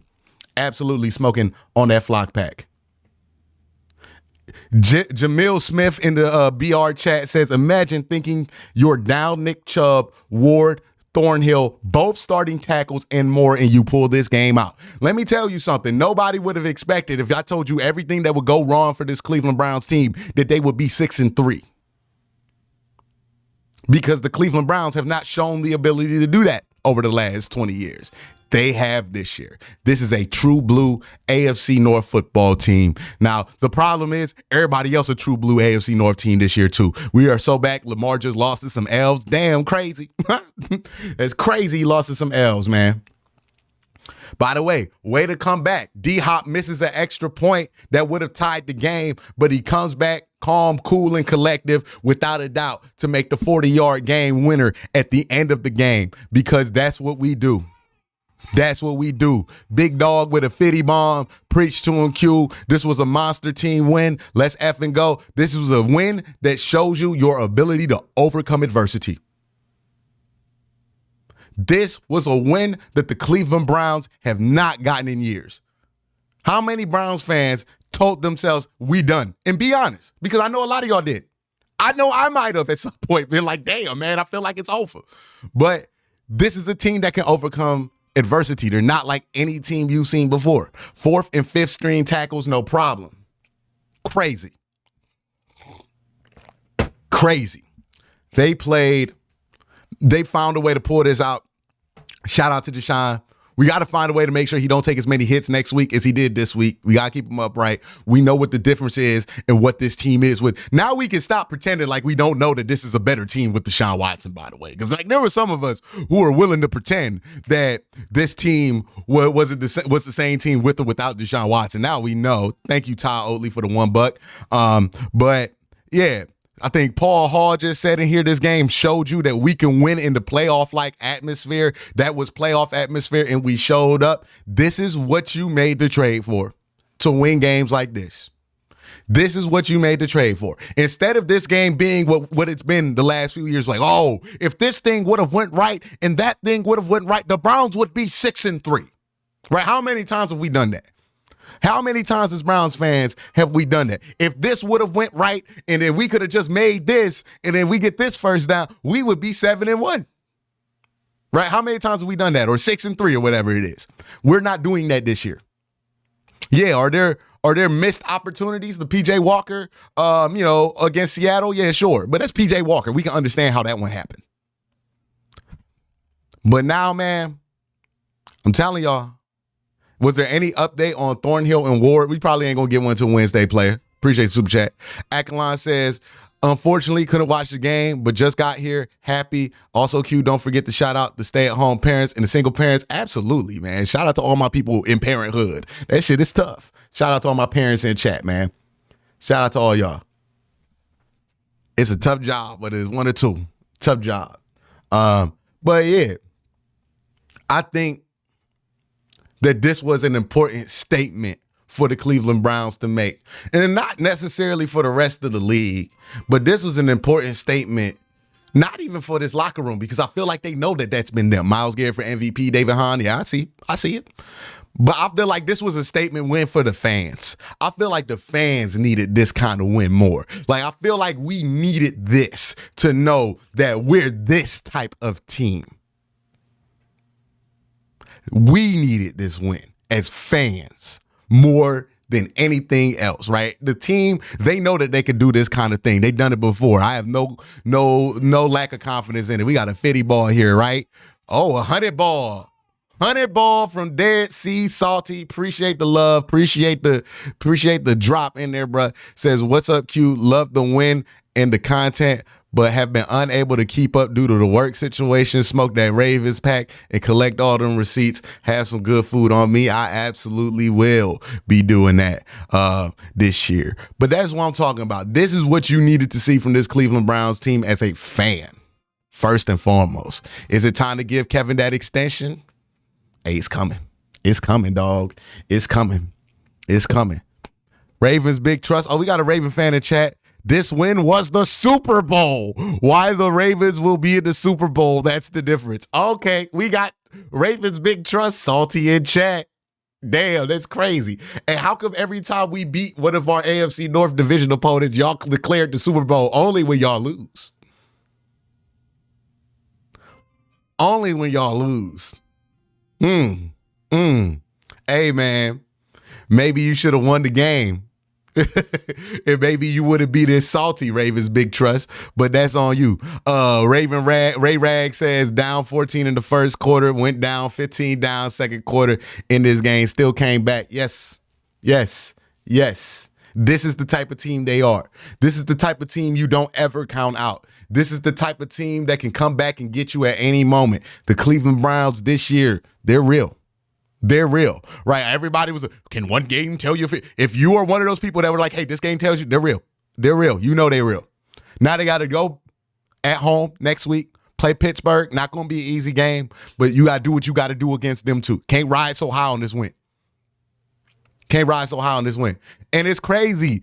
Hey, we balling. You make a great point because Ravens Big Trust wanted to tell me that this is the Browns Super Bowl. Well, shit, we won the Super Bowl when we beat Cincinnati this year. That's what they fans told us. Then we won the Super Bowl when we beat San Francisco. That's what they fans told us. Hell, we just won the Super Bowl this week. We about to catch Tom by the end of the year. We winning this many Super Bowls during the season. You know what I mean? Like, I guess we winning Super Bowls every week. That's what's happening here. Maybe you should win a game. Shout out Guru, says Clay Harmon. Hey, Guru got it together this week, baby. Guru got it together this week. Hey, let's go, Guru. We better show that man his love on AFC North Talk. That's what I like to see, man. That's what I like to see. Wouldn't it be something the Browns went to the Super Bowl on February 25th anniversary? Absolutely. So all the Raven fans in the chat that want to tell the Browns that they won the Super Bowl this year, dog, we done won 3 of them this year. We done three-peated. The Browns have somehow three-peated in week 10. Hey, man, that's just what you say when you salty. That's how you know you're down bad. When you compare a loss to the Super Bowl, you're down bad. You're not hiding it from nobody. Go away from your phone and cry in peace. All right? You don't got to cry on the internet, man. Cry in peace. Cry in front of people who love you so they can help you, dog. 8 Solomon says, go figure the Browns are 2-3 on helmet tip balls. Hey, man, win some, lose some. Win some, lose some. Ty Oatley says, watch it every game. Love how you're so optimistic all the time. We're down 17-3, and it's like we have been here before. I love it. I'm not even being optimistic. I'm being pragmatic in my opinion when they're down 17-3, and I'm like, hey, man, we've been here before because we've been here before. I know what this team is capable of, and I know how people feel about the team because they haven't had the success that you've wanted in the past, but that doesn't mean that this team is not who they are and who they've showed themselves to be. Appreciate the super, though. Really do appreciate the super, man. That's crazy. Hey, we might get 4 Super Bowls this year if we beat Pittsburgh next week. Let's get 4. Let's get our 4th Super Bowl this year. You know what I mean? Apparently, Deshaun Watson's had the most successful run any quarterback has had this year because he's played 4 games and won 4. He's played in 4 games and won 3 Super Bowls. Ethan says, Q just wanted to say, okay, I'm going to get to that later. The chat's moving too fast, man. But that's what we are today. Y'all know what it is. We're going to try to get to these post-game remarks from Kevin Stefanski. We're going to try to get to it all. Bengal fans was predicted that booty beat down, LMAO. You don't do that. You don't do that. You don't do that one. That should not have been done. That should not have been done.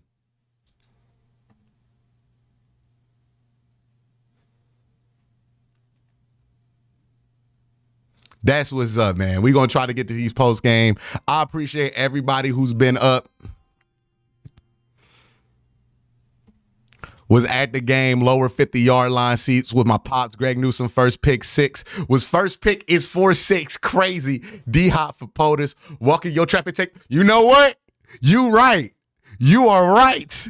You are right about that one. We got to play it. We got to, especially since I'm off the Bleacher Report stream.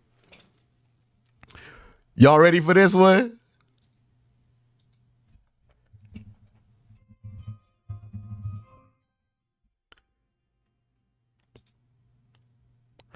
Just wanted to say, Q, you are the man. Appreciate you, bro.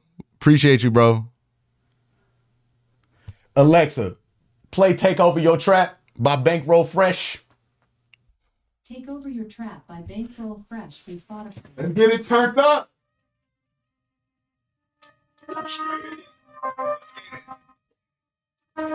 Y'all know what we on. Y'all know what we on. Yeah.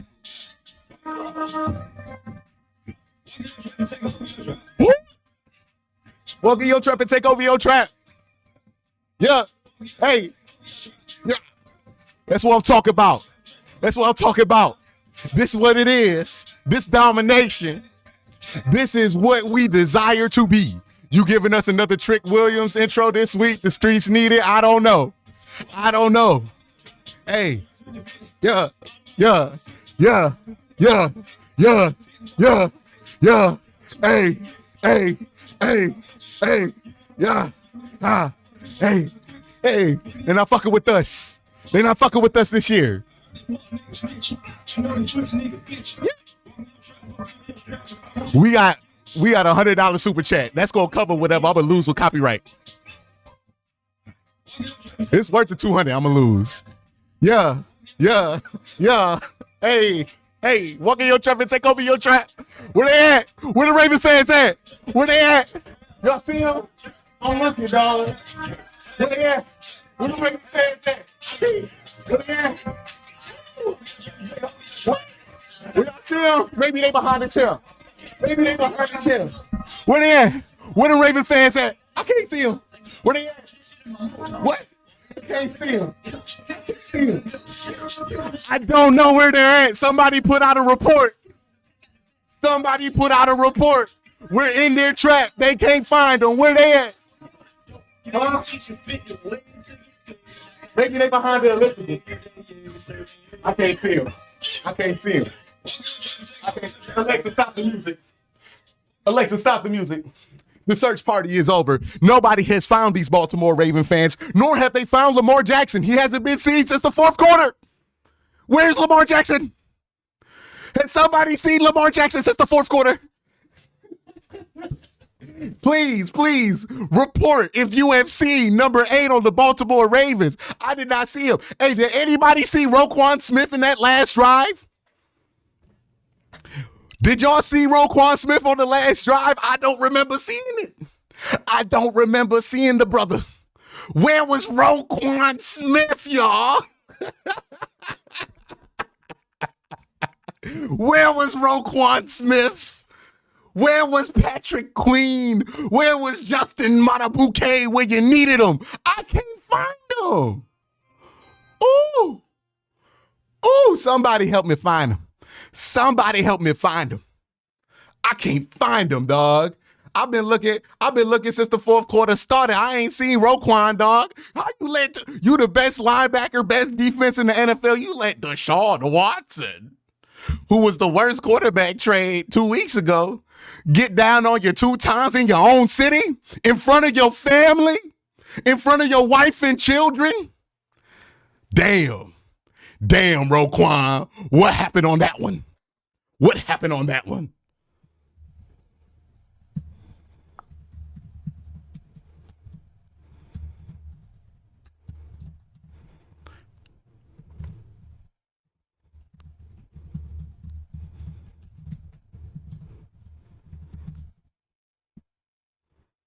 That's what I'm saying. That's what I'm saying. Woo! Now let's see if these press conferences came out, man. Hey, in front of their wife and children. I can't believe it. Went out sad. Went out sad. The Baltimore Ravens just went out sad in this one. In their own trap. Somebody help me find them, man. Y'all find the Baltimore Ravens or a Baltimore Raven fan. I would love to know where they at. I would love to know where the Baltimore Ravens have been. Can't find them. Can't find them. They might be in the Browns locker room. James Prochet tried to rejoin the Ravens just to help y'all out. Y'all couldn't do nothing. Y'all couldn't do nothing. Odell Beckham scored. Hey, congratulations. Odell Beckham scored. Cool. You lost the game. Congrats. Hey, man, I'm sure that's going to look cute on Instagram, but you know what looks better? To win. Yeah. He scored on Mike Ford. Great stuff there. Hey, man, where was Geno Stone at, dog? I heard Geno Stone was elite. They must have not played him. Where was Marcus Williams? Did y'all hear Marcus Williams' name get called all day? Episode 9 was insane. Let's go. Yes, sir. Long season, but we got some bangers ahead of us. Absolutely. Absolutely. What was I about to look up? Oh, yeah, the damn press conference. Man, I got to focus up. Y'all got me all turned up, dancing, looking for the Baltimore Ravens. Maybe they went home to mama. I don't know. I don't know where they went, but they not here. We can learn from those things. Kevin Stefanski press conference. We about to throw that shit on. You know what we on right now. About to throw that stuff on.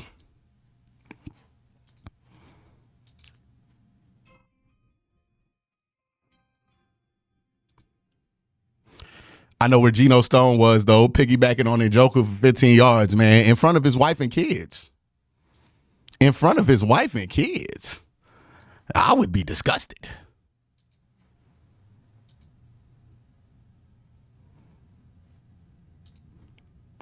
All right, we're going to put Kevin on right here. I got to get my headphones in real quick. So let me get my AirPods. I'll be right back in like 2 minutes.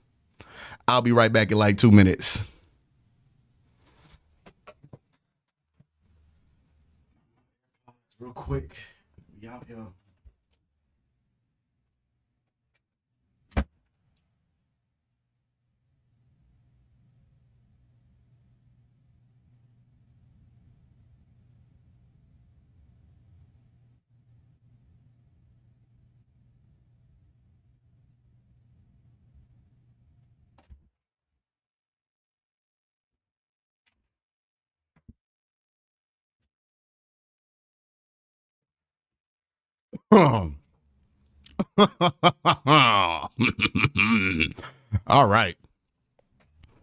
All right. Let's get to this press conference, man.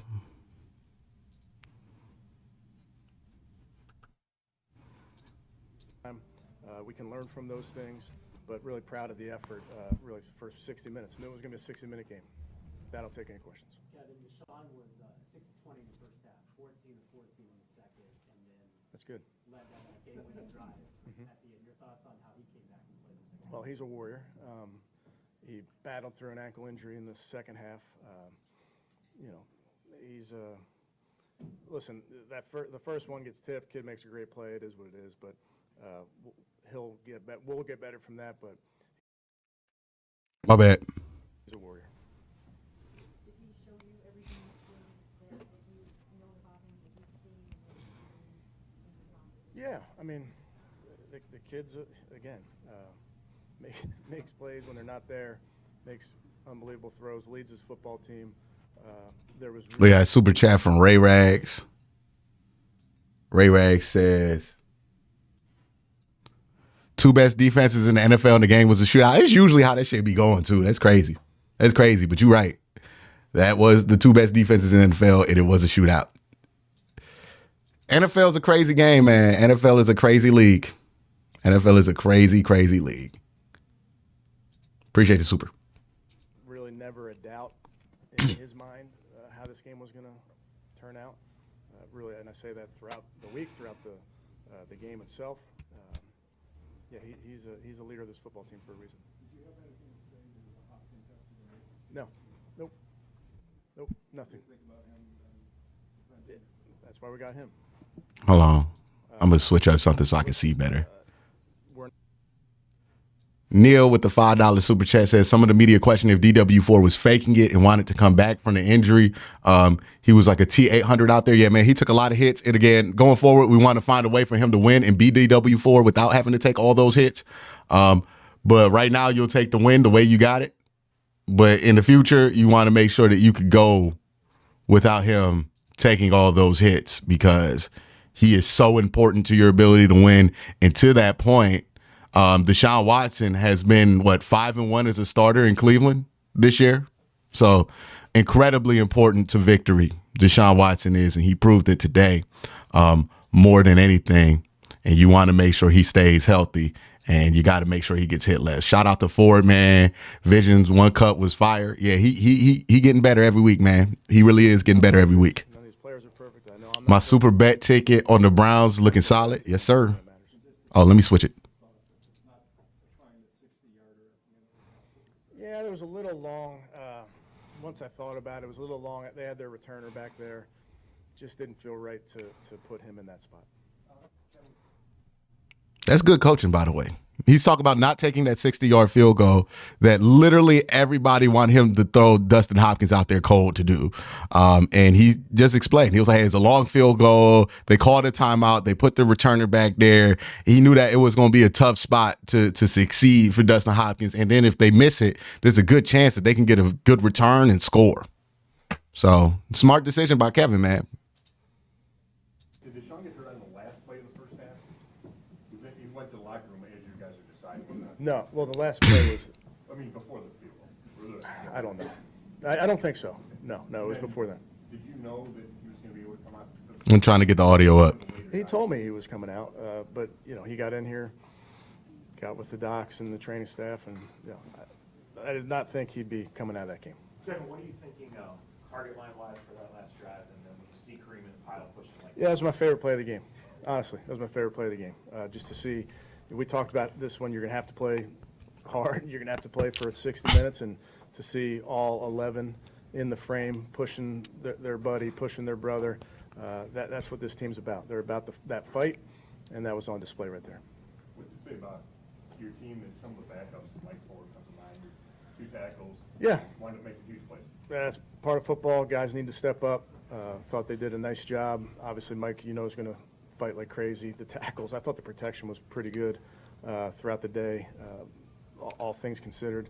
But, yeah, again, good. Really proud of the guys in terms of all the guys in executing. Something to watch for. The Lions are up 23-10 on the Chargers right now. Was not perfect. Another big AFC wild card and thing. That's the NFL. Got another big one next week. What did you see or feel from your guys on the sidelines when you got down 14-0 right away at the 17-3 at the end of the Yeah, we've been here before. We know that. Obviously, it's not the goal to start to get behind. And that's the things that we can get better. Those are things that we can certainly improve from a player standpoint, from a coaching standpoint. I need to do a better job for our team to make sure that we're starting fast in these games. But I know that locker room. I know what type of people are in there, so we knew they were going to fight back. Ken, you always talk about 1-0 each week, but can this be the type of game? Wow. He was just in bounds. I don't think. I mean, we're 1-0 this week. We got a game next week. Going to try and go 1-0 next week. It might be easy to get rattled after a pick six like that early on, like we saw happen earlier this season. Yeah. How do you feel like? That's a good point.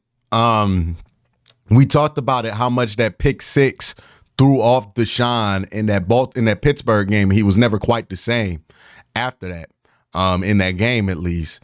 And he bounced back from that pick six really well, especially in the second half. I thought he made some good throws in the first half that just weren't completed. Thought the stat line was not accurate for him in the first half. Thought he was playing okay. And then he really came back out in the second half and just caught fire. Just caught absolute fire.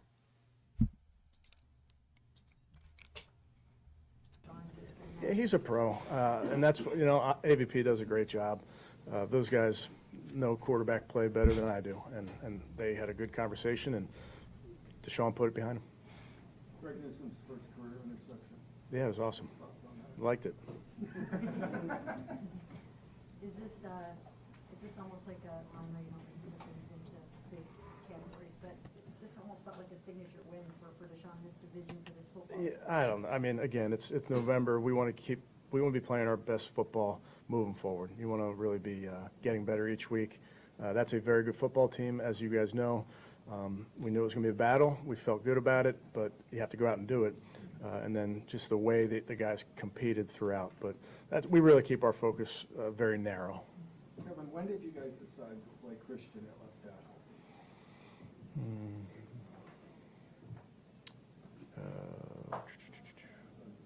Yes. Monday. I'm trying to think if it was Monday or Tuesday. I mean, early in the week we talked about our options, and then we practiced him out there. We practiced Leroy out there, and just felt confident with the plan. What did you think about the defense? I mean, it gets a lot of those third down penalties that catch on the field, and then they get a late stop, and then Greg gets that late. Yeah, that was tough. I mean, they're battling like crazy. I'll have to look at some of those penalties. You know, it is what it is. But then that interception, the interception at the end of the half, the blocked field goal by, I think Jordan maybe got it. You know, that was you saw a defense. You certainly saw a team, but in that instance, you saw a defense that was just going to go make a play. However you could do it, whether it was going to be rushing the passer or balls in the air, and it belongs to us. So no bigger play than Greg's touchdown. Kevin, it doesn't get any easier from here. Next week you've got the Steelers coming in. So can you just talk about the magnitude of now having to just go out and do this again? Yeah, that's the NFL. That's this division. You know, we'll get ready for Pittsburgh starting tomorrow. But again, they come at you fast. That's how this league works. Just about talks about Jerome Ford. Mhm. And just how in some very bleak moments there, he kept the train going and just a great performance. Yeah, I mean, that's a very, very good defense that our offense was going up against. So you knew it was going to be tough sledding at times. I thought Kareem ran hard. I know Jerome ran hard. He squirted out of there for a few long gains. But the guys battled. Again, this was not going to be easy. This was going to look like that. You have an update on Greg Irvine? I don't. Yeah, MRIs in the morning. Did you see the hit on Denzel? Looked like it was a late shot. I didn't see it live. I need to give my voice a break because boy, I was about to Heard about it. lose it. Okay, thank you guys. Yo, Kev don't give a about these press conferences, man. But that was Kevin Stefanski. Couple interesting things from it. We gonna wait for Deshaun, right? Deshaun and Miles. Y'all want to hear Deshaun and Miles? We gonna wait on Deshaun and Miles whenever they get up here. So I think they up right now. Yo. We got Miles. Let's go to listen to Miles. Best one because it was the next one. Getting a win is always sweet, and you always want to come out on top for the one that's ahead of you. And this one's even sweeter just because it was two great defenses, and we were looking forward to just playing harder for longer. That was Christian Lang says, following you in Michigan since week 2, learning a ton about Browns and football. Had your audio raking leaves. Oh, had my audio raking leaves and spooked my neighbors on the Newsome Pick 6 hike. Hey man, appreciate you for choosing me while you were doing your yard work, brother. Appreciate you. For the weekend, we just came up a couple plays out on the better side of things, and the offense went down and sealed it for us. Can you talk about how just Deshaun came out of that locker room, shook off the ankle injury in the second half, I think went 14 and just kind of led you guys? I mean, guy's a dog, and we've known that for a long time now. And kept on trying to tell y'all, once he hits his stride, he's gonna be back to his previous ways, dominating the league, hitting spots, running down the field, and we're just seeing another glimpse into what he can be and who he is. And I think he's going to continue to carry that momentum throughout the season because he's special. Miles, what does it say about this team to not only fall behind by 14 a couple times, but come back with a lot of kind of reserves playing for you? You had Mike Ford out there, the offense had backup tackles, and still get it done. It means we got to start playing better in the fourth quarter. Got to stop making it so easy for them to get ahead. So spotting guys' points, trying to make it harder on ourselves. But that's a hell of a team here in Baltimore, and they came out, made a huge defensive play, countered with that momentum that they had, and made a big offensive string of plays. And no one ducked their head, no one shied away from the moment. We had been here before, and we knew exactly how to fight back into this game, and everybody was relentless in their work ethic and their playmaking. Miles, what can this win do for you guys going forward, coming back from 14 down in the fourth quarter, especially against that team in this environment? Things like that. Let's go. We on to the next Browns D in the lake next week, and you ain't doing nothing against that? Absolutely. We about to show them what that lakefront about. There's no game that we're out of it. So you just got to continue to do what has gotten us here to this point of the season, and continue to play the brand of football that we know we can play. A couple more, and then we have the shot. Miles, you said after in Seattle, you were disappointed in the defense because after the 3rd and 3 play, the pick on the 3rd and 3, you guys didn't step up and make the play to kind of help your teammates out. Tonight, they missed the extra point you guys missed the extra point that could have tied the game.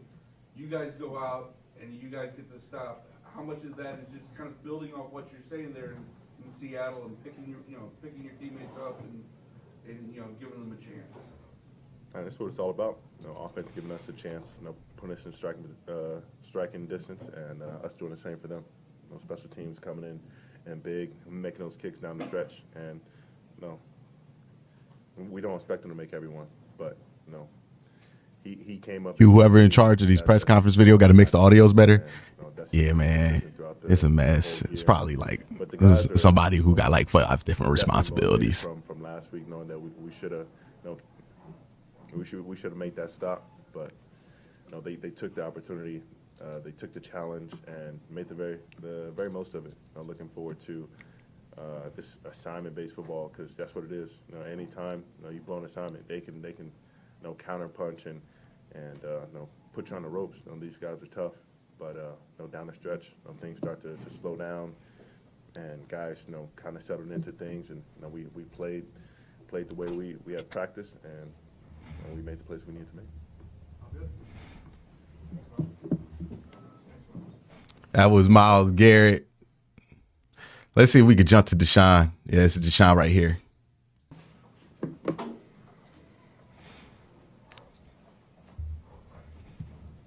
Sean, what could this win and individually your performance in the second half do for you guys? Deshaun Watson has a boot on the left foot. We got to take this. Hopefully it's something. I mean, like, at least it's his foot. Like, he can play if his foot hurt. Like, he can't play if his shoulder hurt. So it's not throwing shoulder. We'll see, man. We'll let the week play out. Second half, the momentum that we capitalized on, the energy that we had in the second half, and take it to tomorrow. When we watch the tape, correct those mistakes that we had. Very self-inflicted mistakes. And then put that to bed and get ready for Pittsburgh next week. It's good to be back home, where we play really, really well, and we got to continue to just channel all the energy, channel all this, high power that we have right now to, keep pushing forward and try to get better. A lot of people in that locker room called this a defining moment for you in a Browns uniform. Did it feel that way to you coming out of it? Yeah, it was a big win on the road against a very, very great team. One of the top teams in the league, one of the best defenses in the league in their place. And I think it was overall a great opportunity, not just for me, but the whole offense, but this team too. Slow start in the first half, self-inflicted mistakes. Give the Ravens credit; they capitalized on it. But the second half, we didn't back down, and we came out on fire, and we put offensively put a big drive on, starting with the O-line, running behind them, and then getting the ball to the receivers and let them catch and run. So it was definitely a big moment for us, and we just got to keep going. Sean, can you talk about how you had to overcome an ankle injury from the first half, and you just came out maybe even more focused and locked in, 14 for 14, big drives, and pulled this thing out? Yeah, that's the thing. You just got to start off that way.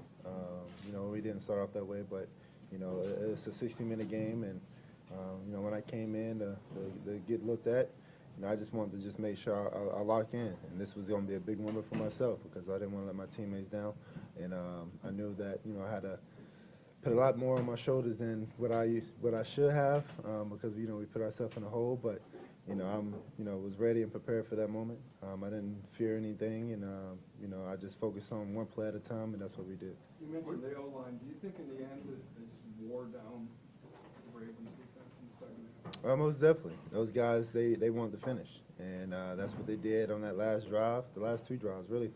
And we just kept plugging. They kept plugging, and they knew that if they had the opportunity to run the ball or finish the D-line for the other side, that they were going to do that. How do you feel right now, with your ankle, and you've got another big, huge game coming up in Cleveland on Sunday? How are you feeling, and are you going to be okay? Yeah, I'll be fine.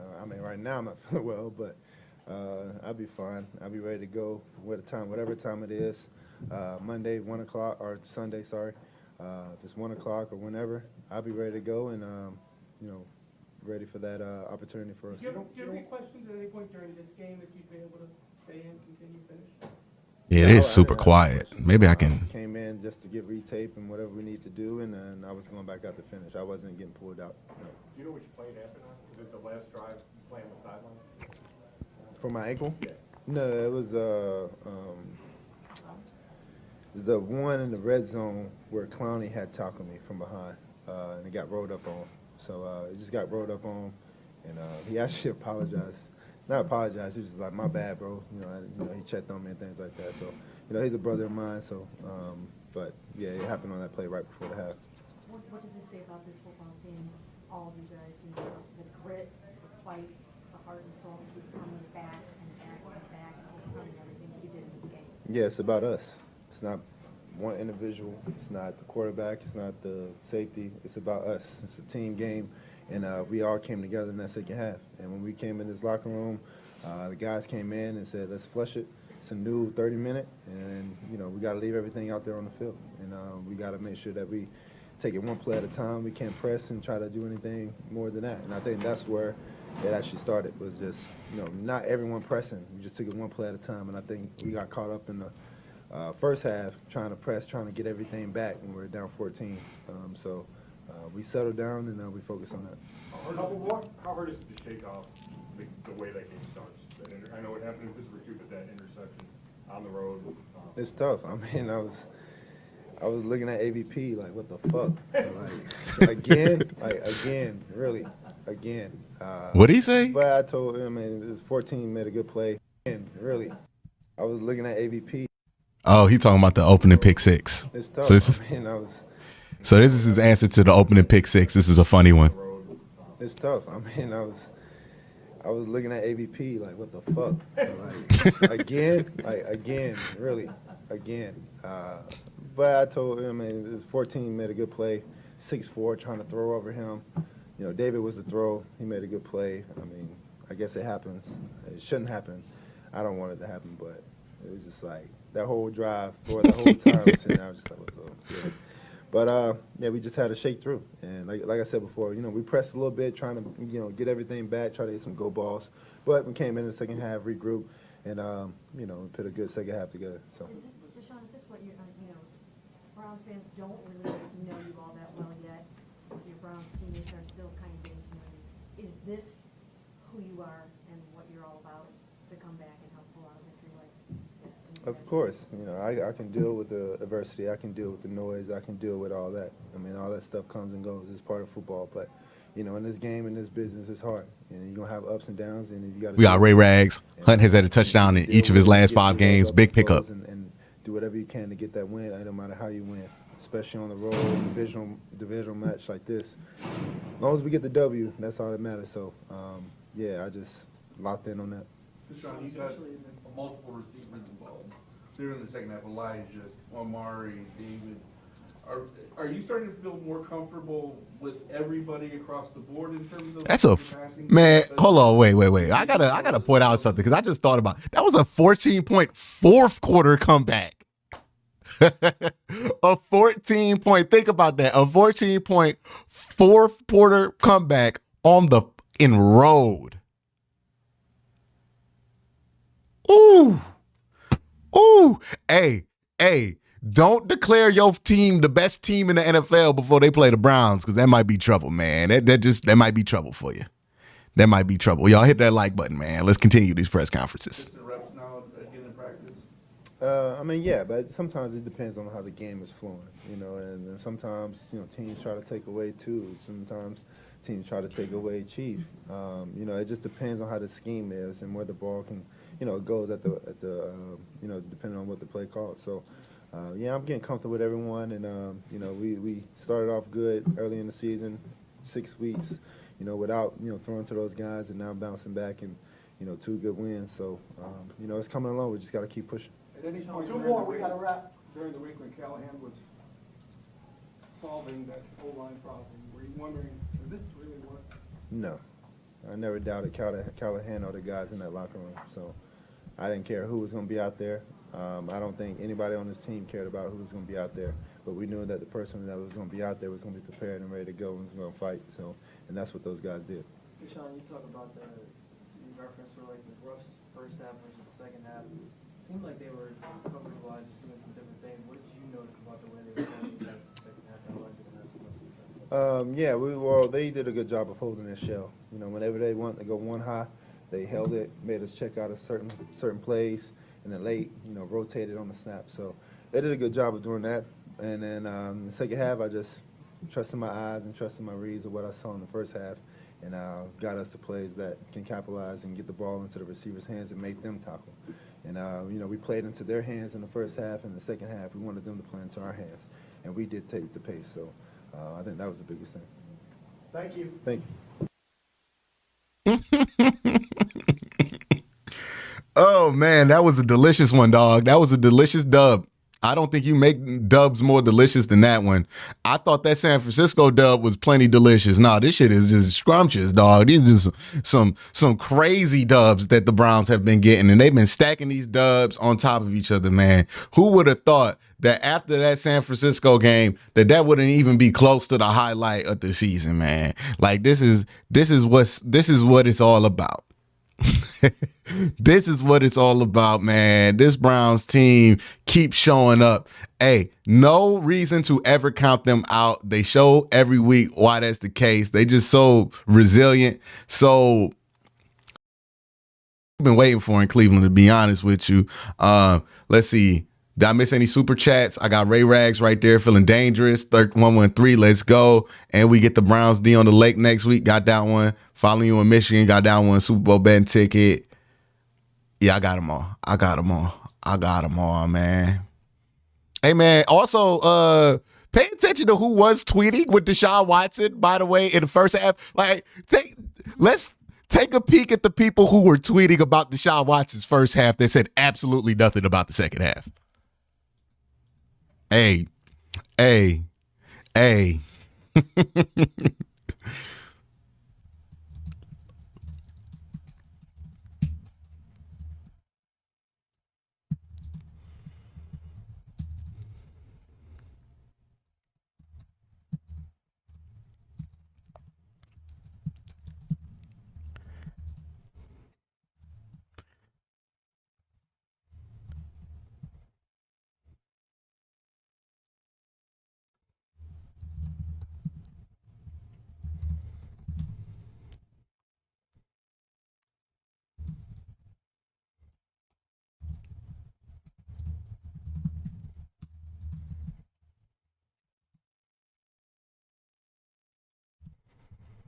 But I gotta go make the rest of the slate of videos, man.